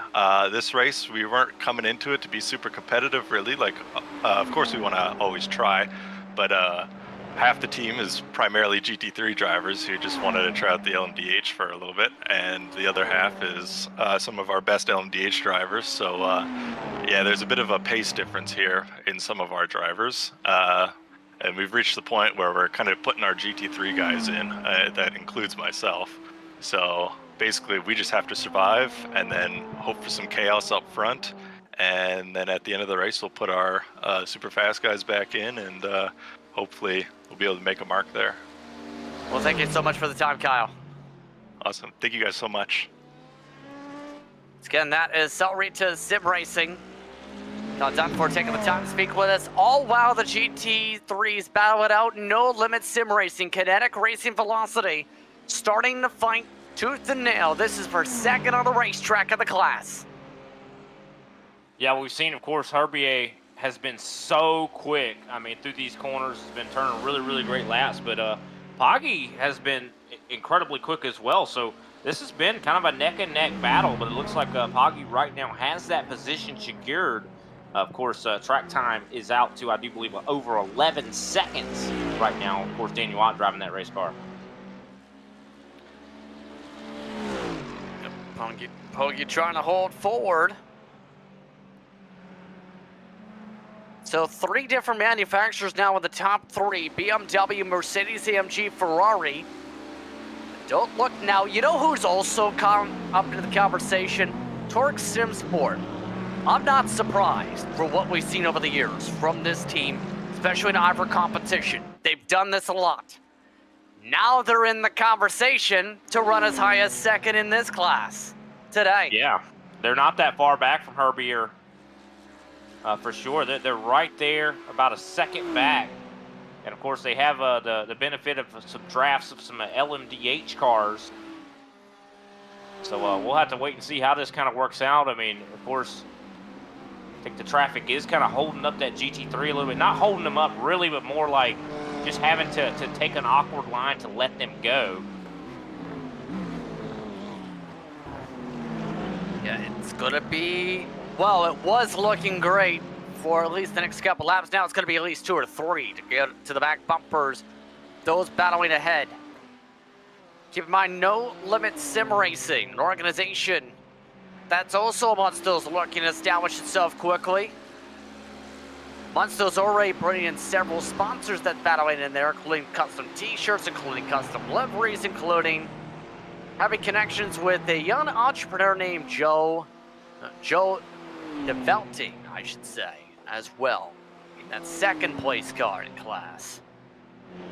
Yeah, no wonder they're attracting some sponsors and of course, talent when it comes to like entrepreneurs and stuff like that. I mean, second place in a race like this, definitely going to get a lot of, vision, time, I'd say screen time, for sure. So hopefully, they continue to have success like this and definitely going to make it worthwhile to their sponsors for sure.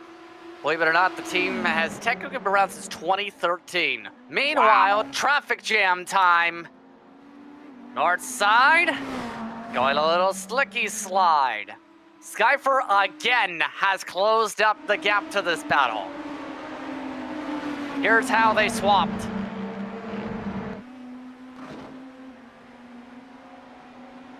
Or had to get through to avoid, oh my goodness.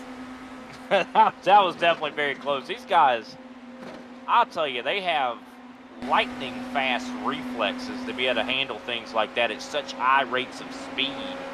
And I mean, you can't hold Nico back either in that CRZ Simsports 2. I mean, that guy has been really, even though he's made some mistakes and things like that, you can't seem to stop him. It's been interesting how that's played out. That was a position on Hudson Pool as well, by the way. All for about, what's now, 3rd through 5th. Oh, and some trouble in the background. What's going on there? That is Alpha Esports Red, who is off of the sand trap. That is not good at all. They had been up closer to the front. Sheba Nath driving that race car and was very, very fast all race long. I don't know how the paint scheme disappeared, but let's take a look at the replay.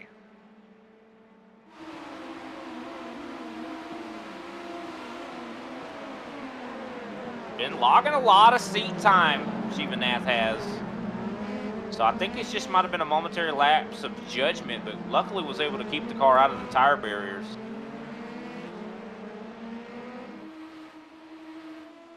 We talked about it earlier, Justin.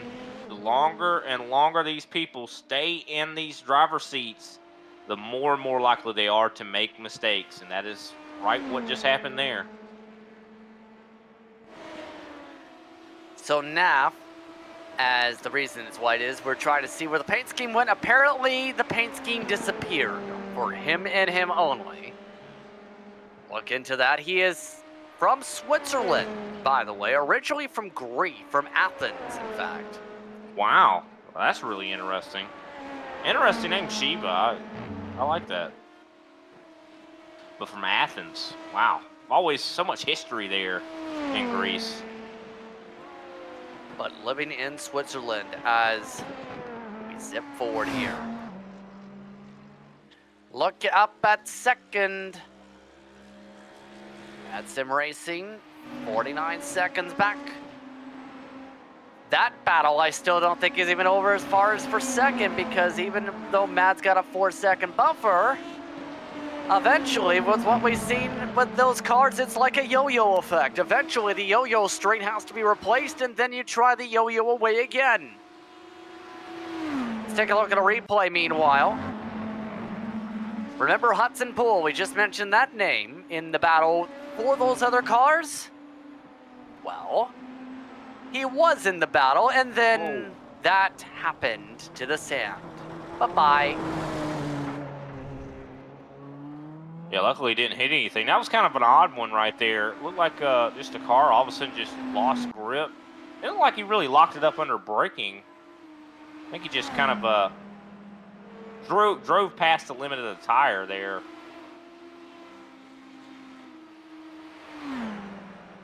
Miles Crab in turn, still 3 seconds to cushion for now. He's been running some really good laps. I mean, a 3:23.740 last time by. Very good lap compared with everybody else.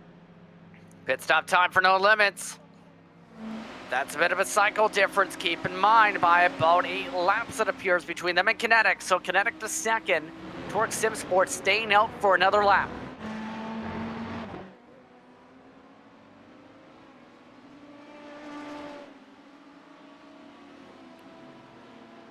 And honestly, with the pace the Hervier's been going on, L'Herbier should say, there's a realistic question, depending on how they cycle here, will they be able to pass track time before the respective windows here, or make that to where they're equalized despite the pit difference? Yeah, I mean, he's been running really good laps. I mean, every lap. Now, it really depends on when they have their driver swap events eventually. Is that next driver going to be as strong as Herbier has been? I mean, I don't know if it's all driver, but he's definitely very, very strong. And I'm wondering if they have a better driver than him that gets behind that Kinetic wheel, I'll tell you what, these guys are in for possibly a podium, maybe even a win.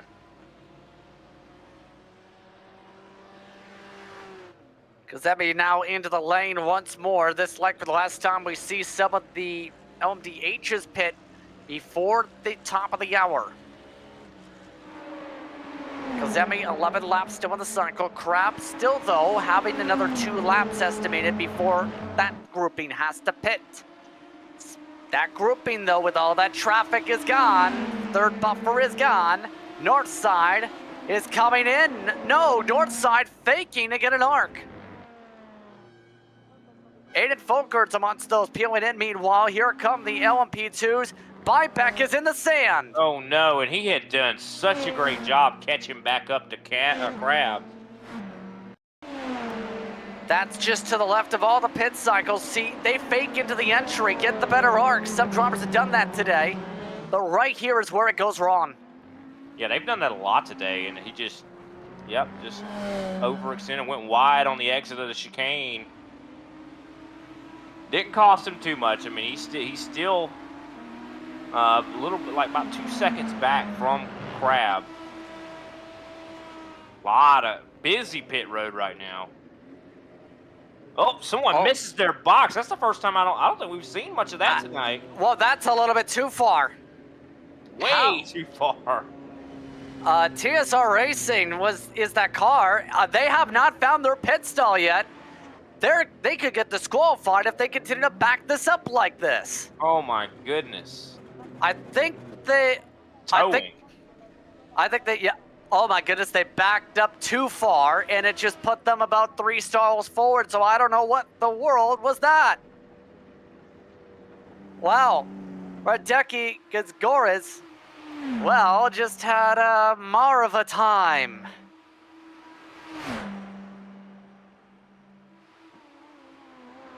Well, keep in mind, some of the pit stalls do have other cars in them because the total pit stalls at this track, 41.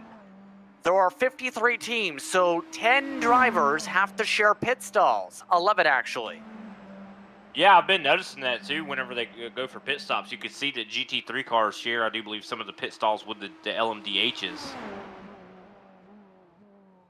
So that can cause confusion and problems. I mean, just like in NASCAR, the same thing. You know, if someone's sitting in your pit boxes, sometimes our visibility can really affect getting into your stall. And we haven't seen a lot of that today, especially we've already been at 5+ hours, 5.5 hours almost now. And we haven't seen a lot of that, so that's surprising, but it's going to rear its ugly head eventually.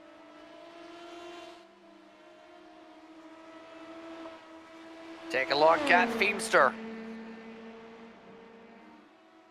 Phoenix Sim Sport amongst those who have been trying to charge ahead, dart ahead. This is for a position. DS Racing electing to just save a bit and again, ride to try and get up to sequential.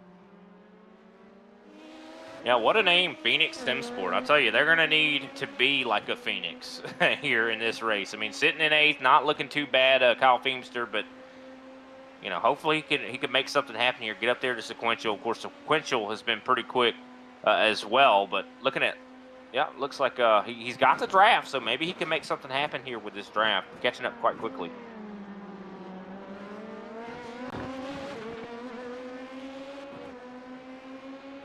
Take a listen in the midst of this battle. Yeah, I love the sound of these race cars.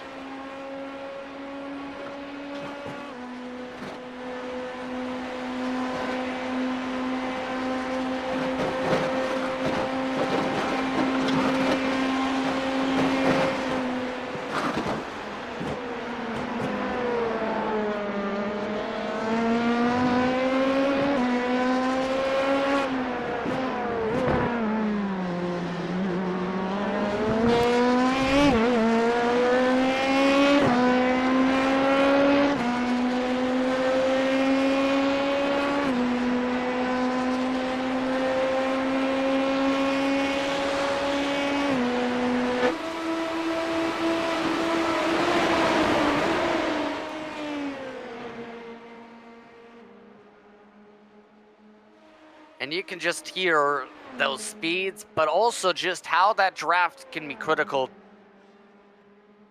when you see the visuals. Just to pull forward, just being able to stay in that line, work on the tempo, and they've now worked into the draft of Martin Makova for sequential. And also see Torque Freak Racing Jonathan dancing his way down to pit road. That is scheduled. They have already completed the service. We'll see where they will cycle behind them, in fact. I think he's going to be falling outside right now to 9th. He has quite a bit of a buffer back to the 24-hour punty people, Jason Foreman. I think that's who. Isn't that who we just talked to? Well, this no, is, that was actually no. This is from this team, and just happens to be Foreman. Hip check. Whoa! And then let's just full throttle it through the sand. What could go wrong? Nothing apparently there. We're gonna definitely have to serve a slowdown though, for sure. I mean, they did come into the pits. Marta Makova now trying to hold on to this spot. Yeah, I was just talking about Kyle. We were just talking about Kyle Feemster and the Phoenix Sim Sport. Right there on the back end of that sequential driver, Martin Makova. Very close racing. Definitely starting to heat up here for that, of course, 6th place position in the LMP2 class. And not far back behind him is also the DS Racing driver of Jao Duarte, I do believe. Very good job, very good recovery for DS Racing too, because they've had quite a bit of problems themselves today.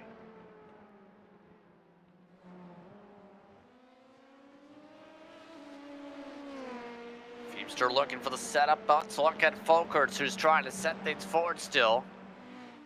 What's happened so far for Alpha with some of the off tracks? Beast. Oh my goodness, more traffic. Yep, traffic has been the name of the game here today. Well, that's Consi who was trying to lap Mad, or get up to Mad, I should say. That's how far the advantage is with the pit window opening and Beast Racing having to come in with some of the LMDHs, in fact.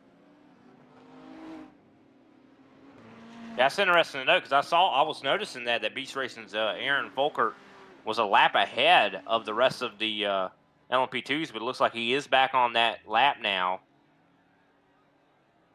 So this is complicated things, having to pit with another class, and probably might have even slowed down the LMDHs a little bit and hurt them. It looks like Joshua Kazani is back up to the race lead. Hudson T. Poole up to now second place in the ZRL Racing Black machine. Yep. Just a normal cycle. Question is, how long does it stay normal, and when does it become abnormal? Definitely an interesting question for sure. Of course, I do believe the NSR yellow sim performance machine, I do believe they just had a driver change possibly. Lucas Edgeblad, I do believe, has joined. Yep. Our driver change. A long-time racer as well. Definitely a good performance from those drivers for sure. Of course, only 6 drivers in the LMDH class still on the lead lap.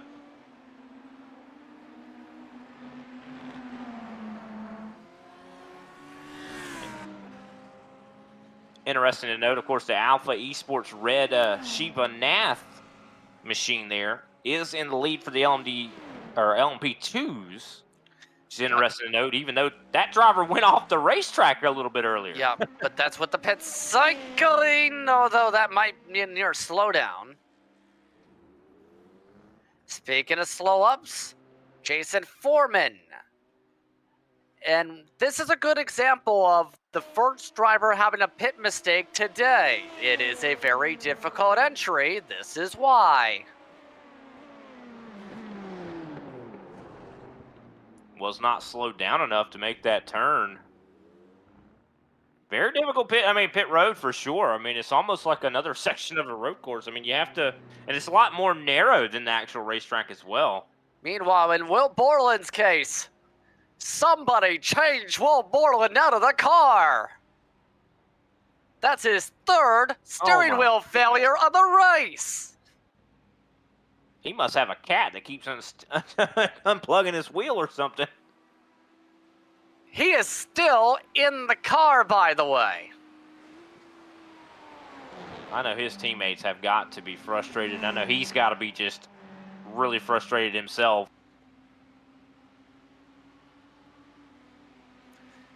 Still looking at Leherbier. He's now the overall leader for the time being with the cycling. Leherbier, very impressive, we talked about today.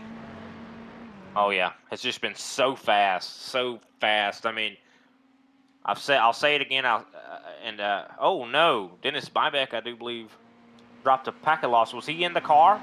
He's out of the car. Well, that's good. Whew. I think that was him just going to bed. Sometimes people forget there is a quit button in this sim. You do not have to press Alt F4 or automatically hard shut off your PC. You will break your computer. Yeah, don't do that. Now, who is Leherbier? He's Vance Romance, his nickname. One of the older drivers in the field from Vancouver, BC. Isn't that interesting? Vance Romance. I'll tell you, he's romancing this racetrack right now with how good he is. And you say he's an older driver. Well, he definitely seems like he's got experience behind the wheel. Already more than 40 years old for reference. He's one of the longer iRacing members on the platform. Because when you look back at some of the history, remember iRacing at one point used to have league-ridden recaps where people could submit recaps about some of the action in the leagues across the platform. Amongst those who competed amongst this platform is this driver indeed. After all, he was amongst those featured in some events such as the World Tour of iRacing's Road America 200 when they covered top split action in the recaps back then with Leherbier amongst the top runners. He's been a top runner for at least 13 plus years on the service. In fact, he's one of the originals from 2008. So definitely a lot of time getting used to the sim, and I bet he has a really good story to tell when it comes to how different the sim is now compared to then. As mentioned, he was a part of that VSCA Racing Championship team for Kinetic. They've dialed things down for the organization in the past couple of years. The organization in the Major Series just a few years ago, some of the drivers, Christian Challenger, won championships with them, and a couple others. Challenger, I think he Coke Series driver, right? And now worker at or employee of iRacing, who develops the handling of, well, these cars. Wow. What a pathway to take. I mean, to go from racing and competing and then all of a sudden go to working at iRacing. I'm telling you, I think a lot of people would love to have that career progression. Some people do, indeed. Still, though, 20 minutes to go until the top of the hour. Here's Marcus going again. Let's talk about some of the thoughts for the middle half of this race, or the next 10 hours. How about we actually get some of those thoughts with someone who's standing by? I believe we actually have a driver who's standing by. That is David Vegley from Fendi Racing Mercedes team, who is standing by. David, how have things been for your car? The start was rough, Oh, a little bit. Hold on. Well, your teammate just about wrecked it. So, how no. difficult's the handling? On the hot tires, it was really hard. We were trying to cool down the tires through the entire race, but at the start it was a big issue for us. At the start, we had a little incident. I want to say sorry for that.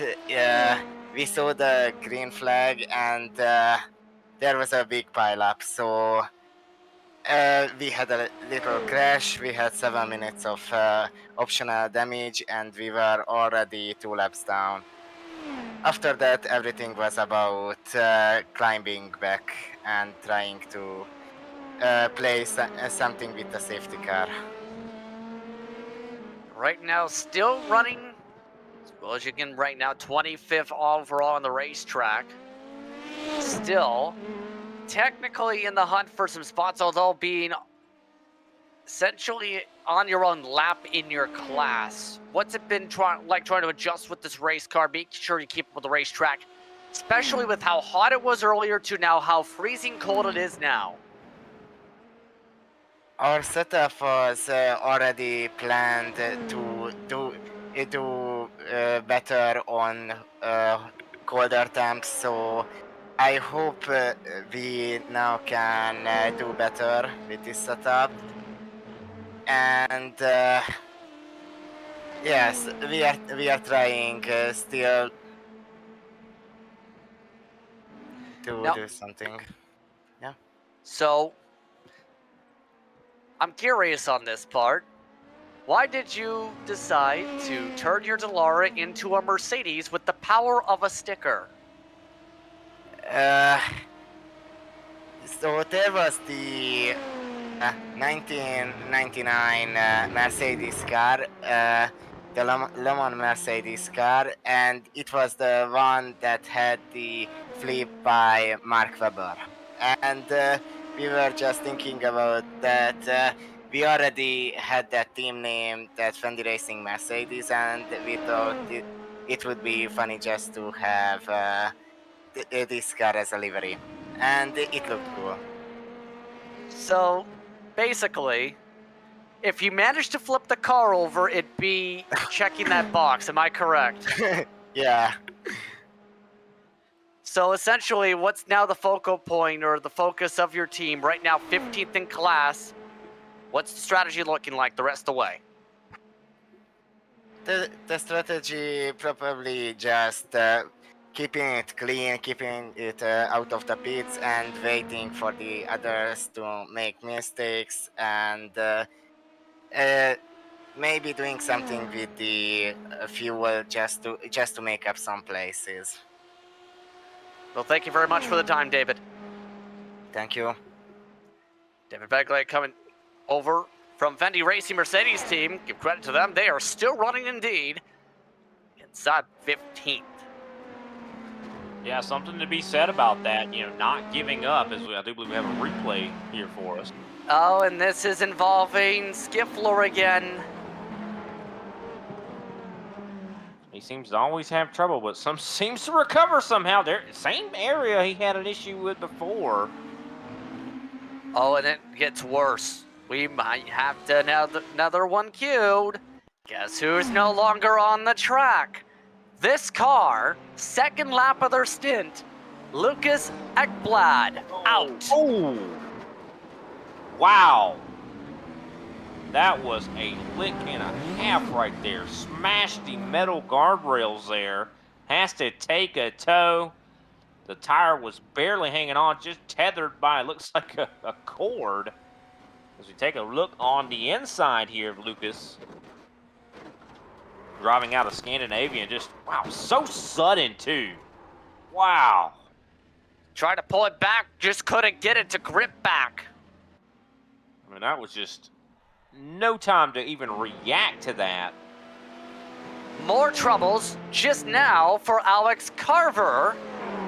Trying to clear traffic outside. Porsche curve's not going to work today. I'm not sure if he actually touched. I think that was Mark Stevenson. But it looked like definitely maybe something upset the car when he was on the outside of that Ferrari. So a lot of attrition popping up all of a sudden. So as we make our way towards the top of the clock, first of all, lots to consider for the nighttime. It's already been talked about in length. These teams focusing a lot of their setups on that nighttime. We've seen how difficult it was for some with hot temperatures. In turn, that's the question. Which teams are going to thrive once the dark is now fully out? I'm not too sure. One thing about it that's kind of interesting, we talk about how good Kazani has been in that LMDH and Team Racing Black. They've been really good during the daytime. What are they going to look like at night? I think that's the question. Is their car going to be able to handle well at night? Maybe have some understeer. Could the car tighten up quite a bit? Have to very much see at this point. Unfortunately, we won't be there to see it. Well, members of the Major Series community are expected to be on the air throughout that respective stint. Now, for context on that, once again, Major Series actually hosts its own podcasting show inside the Majors. Well, how it's planned out for the middle hours is a Radio La Majors, which is an audio coverage of all splits with interviews and banter during that period. So some of the members of the community for the Major Series will be doing their own radio-style broadcast for 12 hours, where we come back for the final 6 hours of our split here in Split 4. That's interesting to note. So at least some people will be able to kind of keep track of what's going on. And, of course, we won't have a visual representation, but at least we'll be able to hear and almost like an NRN type deal. But I definitely love to hear that. That's great to know that they'll be able to listen in and still be able to keep track of what's going on, and of course be able to see those last 6 hours. And I think that when we come back on Grid Vision those last 6 hours, we're gonna have a completely different picture here. I think a lot of drivers ain't gonna be here. I mean, considering during the first 6 hours we've already saw some guys not being here. Hudson Poole, by the way, in all of this, again, has somehow managed to come back and pass Mad in the past few laps here. This has just been something today, has it not, when it comes to second? Nobody wants to be in second. 100%. Just definitely has been an unfortunate run for some drivers, that's for sure. And just so terrible. I feel just awful for Dennis Buyback. You know, on pit road now, a lap down. I mean, probably getting some significant repairs done on that race car. The CRL racing machine, as some can say. I'm guessing is the R and the ZRL. It's cooking. Looks like Alpha Esports Red, Shiva Nath has decided to come down pit road. So was on that off strategy, led some laps, now has lost the lead because of the pit strategy. Here's the amazing part in all this. Hudson Poole, according to his iRacing profile at least, 16 years old. He's ran 44 official iRacing races. That's it on a road. 3 oval. And this, how about that to throw in a youngster on the roadside? Yeah, I mean, it just seems like he's dripping with talent, just natural talent there. You love to see it when they start out young like that. Wouldn't be surprised to see, I mean, the sky's the limit for a driver like that. Is just getting started and is already doing so well. Yeah, it's very interesting to say the very least.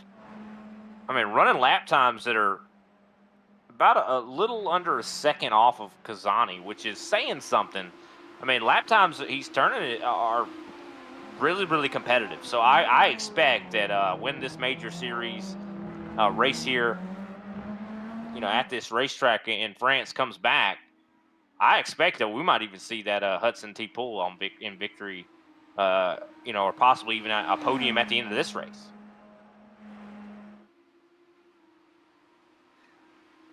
Very much curious on how this plays out right now. Still a minute and 15 seconds back, but on the net strategy, second on the racetrack.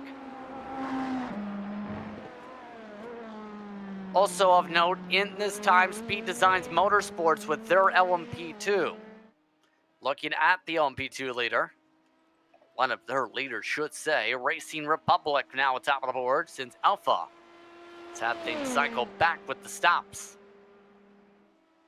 Yeah, you were talking about Speed Designs Motorsports. Colin Hopkins just actually headed down pit road, coming off right now. So pit road's kind of been starting to get a little bit busier now. I think a lot of these classes are starting to hit that time for pitting. But of course, as this race is going on, I mean, we're almost 6 hours in. It has changed quite a bit to where, at the beginning, everyone was pitting together. A couple people were stretching it a lap. But now it has changed quite a bit to where we're having a lot more of, I'd say, on that graph that are not following the same trajectories in a lot of ways when it comes to the pit strategies. You got to think after 6 hours, things just even staying out one lap, 6 hours of racing, it changes substantially. What is the picture going to look like after 24 hours? I mean, these guys are going to be way off of what they were at the beginning. Who's the teams that have stood out to you? Who are the teams who have stood out the most to you so far? Well, speaking, I'll say for each different class, I mean, Team Racing Black, first one that comes to mind. I mean, they have ran a perfect race. Kazani has been quick. The driver, I do believe Nellis, has been just insanely quick as well. I mean, that whole team has been insanely strong. So that's one that sticks out for me. Racing Republic has definitely, in the LMP2s, they have been really sticking out. They have been strong with each driver that has stepped into the role. Fastest car on the track, I'd say. Of course, with Strategy, Beast Racing definitely gets a pretty good second mention there for sure when it comes to their strategies. So they're in the running, but I think Racing Republic has the overall speed. Now, GT3, that's a little tougher. Evolve, of course, early on when we started commentating and broadcasting this race, they were really the ones to talk about. But they have kind of exited the conversation. They're still in it somewhat. I mean, they're running second at the moment, but I think that front end damage has really limited their speed potential in a lot of ways. So I would say who has taken the reins of the spotlight has been Kinetic. What do you think, Justin? I think Kinetic has really had the spotlight start to shine on them in these stages of the race. Now it's the question, can they keep it up to where they cycled yet even on track time, cycling on the racetrack? Look at that delta, 38 seconds. The pit stop deltas, once they complete service today, about 1 minute and 12 seconds. So they need to close 30 seconds up. Throw in the LMP2 side.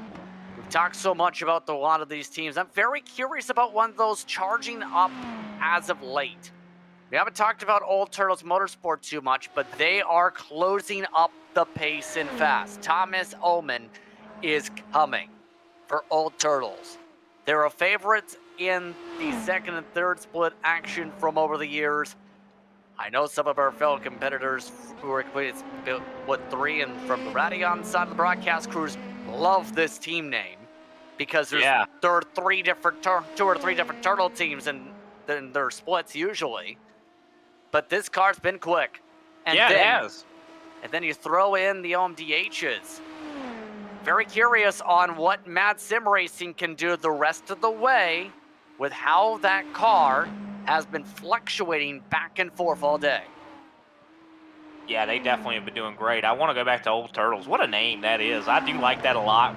I've noticed them, but they really have started surging ahead, and I just want to talk about them a little bit more when it comes to the turtle. Usually wins the race, right? What is that? The old story, the turtle versus the hare. The turtle ends up winning the race, and so watch out for that Old Turtles Motorsports. They run on multiple different sims.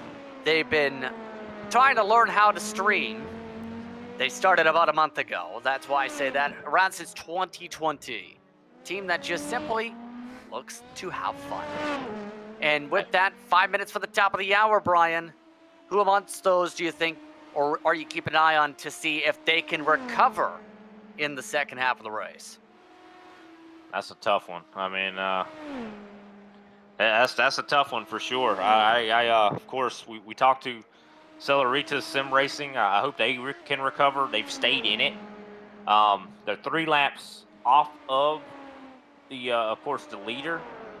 But I mean, you never know what can happen, and I'm glad they're sticking with it. Kyle Dunford is in the driver's seat there, and he seems to be doing pretty well. I mean, it hasn't been particularly the quickest driver, but I do expect that they're going to recover here, and if they just stick with it, they're gonna get some spots. They might not win this race, but they'll get some spots if they just stick with it.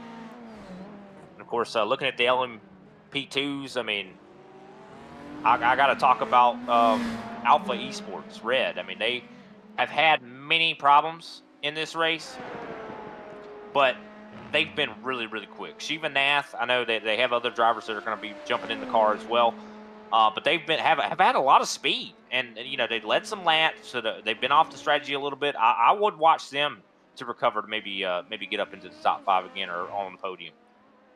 And when it comes to the GT3s, there's some tough ones there. I mean, there's some. Evolve, I think, is one that, like I said, has been struggling a little bit because of that front end damage. But I think that they might have a chance to recover well. I mean, they led a lot of laps today in the GT3 class. I expect, of course, they do have a different driver underneath driving the race car now, David Gargaro, I think, Jr. He's been looking quick, running some really good laps. So I think they've gotten the damage repaired to where it's not hurting them quite as much. So I expect that they're going to get back in the conversation again. So as we come up towards the top of the hour, the crossover to the Major Series, community signed a broadcast for the next 12 hours. Let's give a rundown of how things are breaking down as we head off towards sunset. Joshua Kazani leading the way for Team Racing Black. He has been lights out with Pascal Nellies for that car today. Hudson Poole putting the speed up and then some. The youngster, new to the platform, flying quickly in second on track. Mad Sim Racing in third. CRZ Simsport in fourth with the 78 car. Shawshank Racing, the last car to the lead lap, although nearly eating the tire barrier there. Everyone else is a lap down in their class. That includes CRZ Simsports 45 car, SR Esports TSR Racing amongst the top 8 on the racetrack. Racing Republic leading the way, meanwhile, in LMP2 over Beast Racing. Aaron Folkert's trying to find a way to close up, but he is being pressured by Old Turtles Motorsport. Ullman, one of the fastest cars and drivers on track right now. Phoenix Simsport in fourth right now. NC3D Racing fifth, DS Racing behind them in sixth. Seeing the DS Racing car. Torque Freak Racing Radion in seventh. Jonathan Dance having to take a lengthy pit stop at one point. Alpha Esports Red, meanwhile, inside the top 8 so far. Meanwhile, as we turn the page over to GT3, Kinetic Racing Velocity right now with the pit cycle is the leader. Vincent Barbier, very quick in the blue Ferrari. Evolve Sim Sports is in second now, followed by Track Time Motorsport. They're in third, but on a different pit cycle. Nichikawa K is up to fourth again, with Forge Energy GT3 with them in fifth. Torque Simsport by Wagner Shoei Batechnik is currently in sixth. Seventh spot, Hyperion Racing slipping back. They were as high as third at one point. And No Limit Sim Racing also slipping back. They were as high as the race lead a while ago. But with that, we're just a few moments away from crossing over for the next 12 hours. Grid Vision will have coverage of the Majors 24 for the final 6. Once again, 3 a.m. Eastern Time here from France. For those wanting to listen in to the community coverage, go to the Major Series Discord and listen in for the meeting stage. Well, they'll be listening in on various streams, bantering about various splits and more. Grid Vision would like to thank you for watching Split 4, hours 1 through 6 here from the French countryside. For Brian Britt, Frost and Derbyshire, I'm Justin Prince saying so long. Enjoy the rest of your evening. We'll see you at 3 a.m.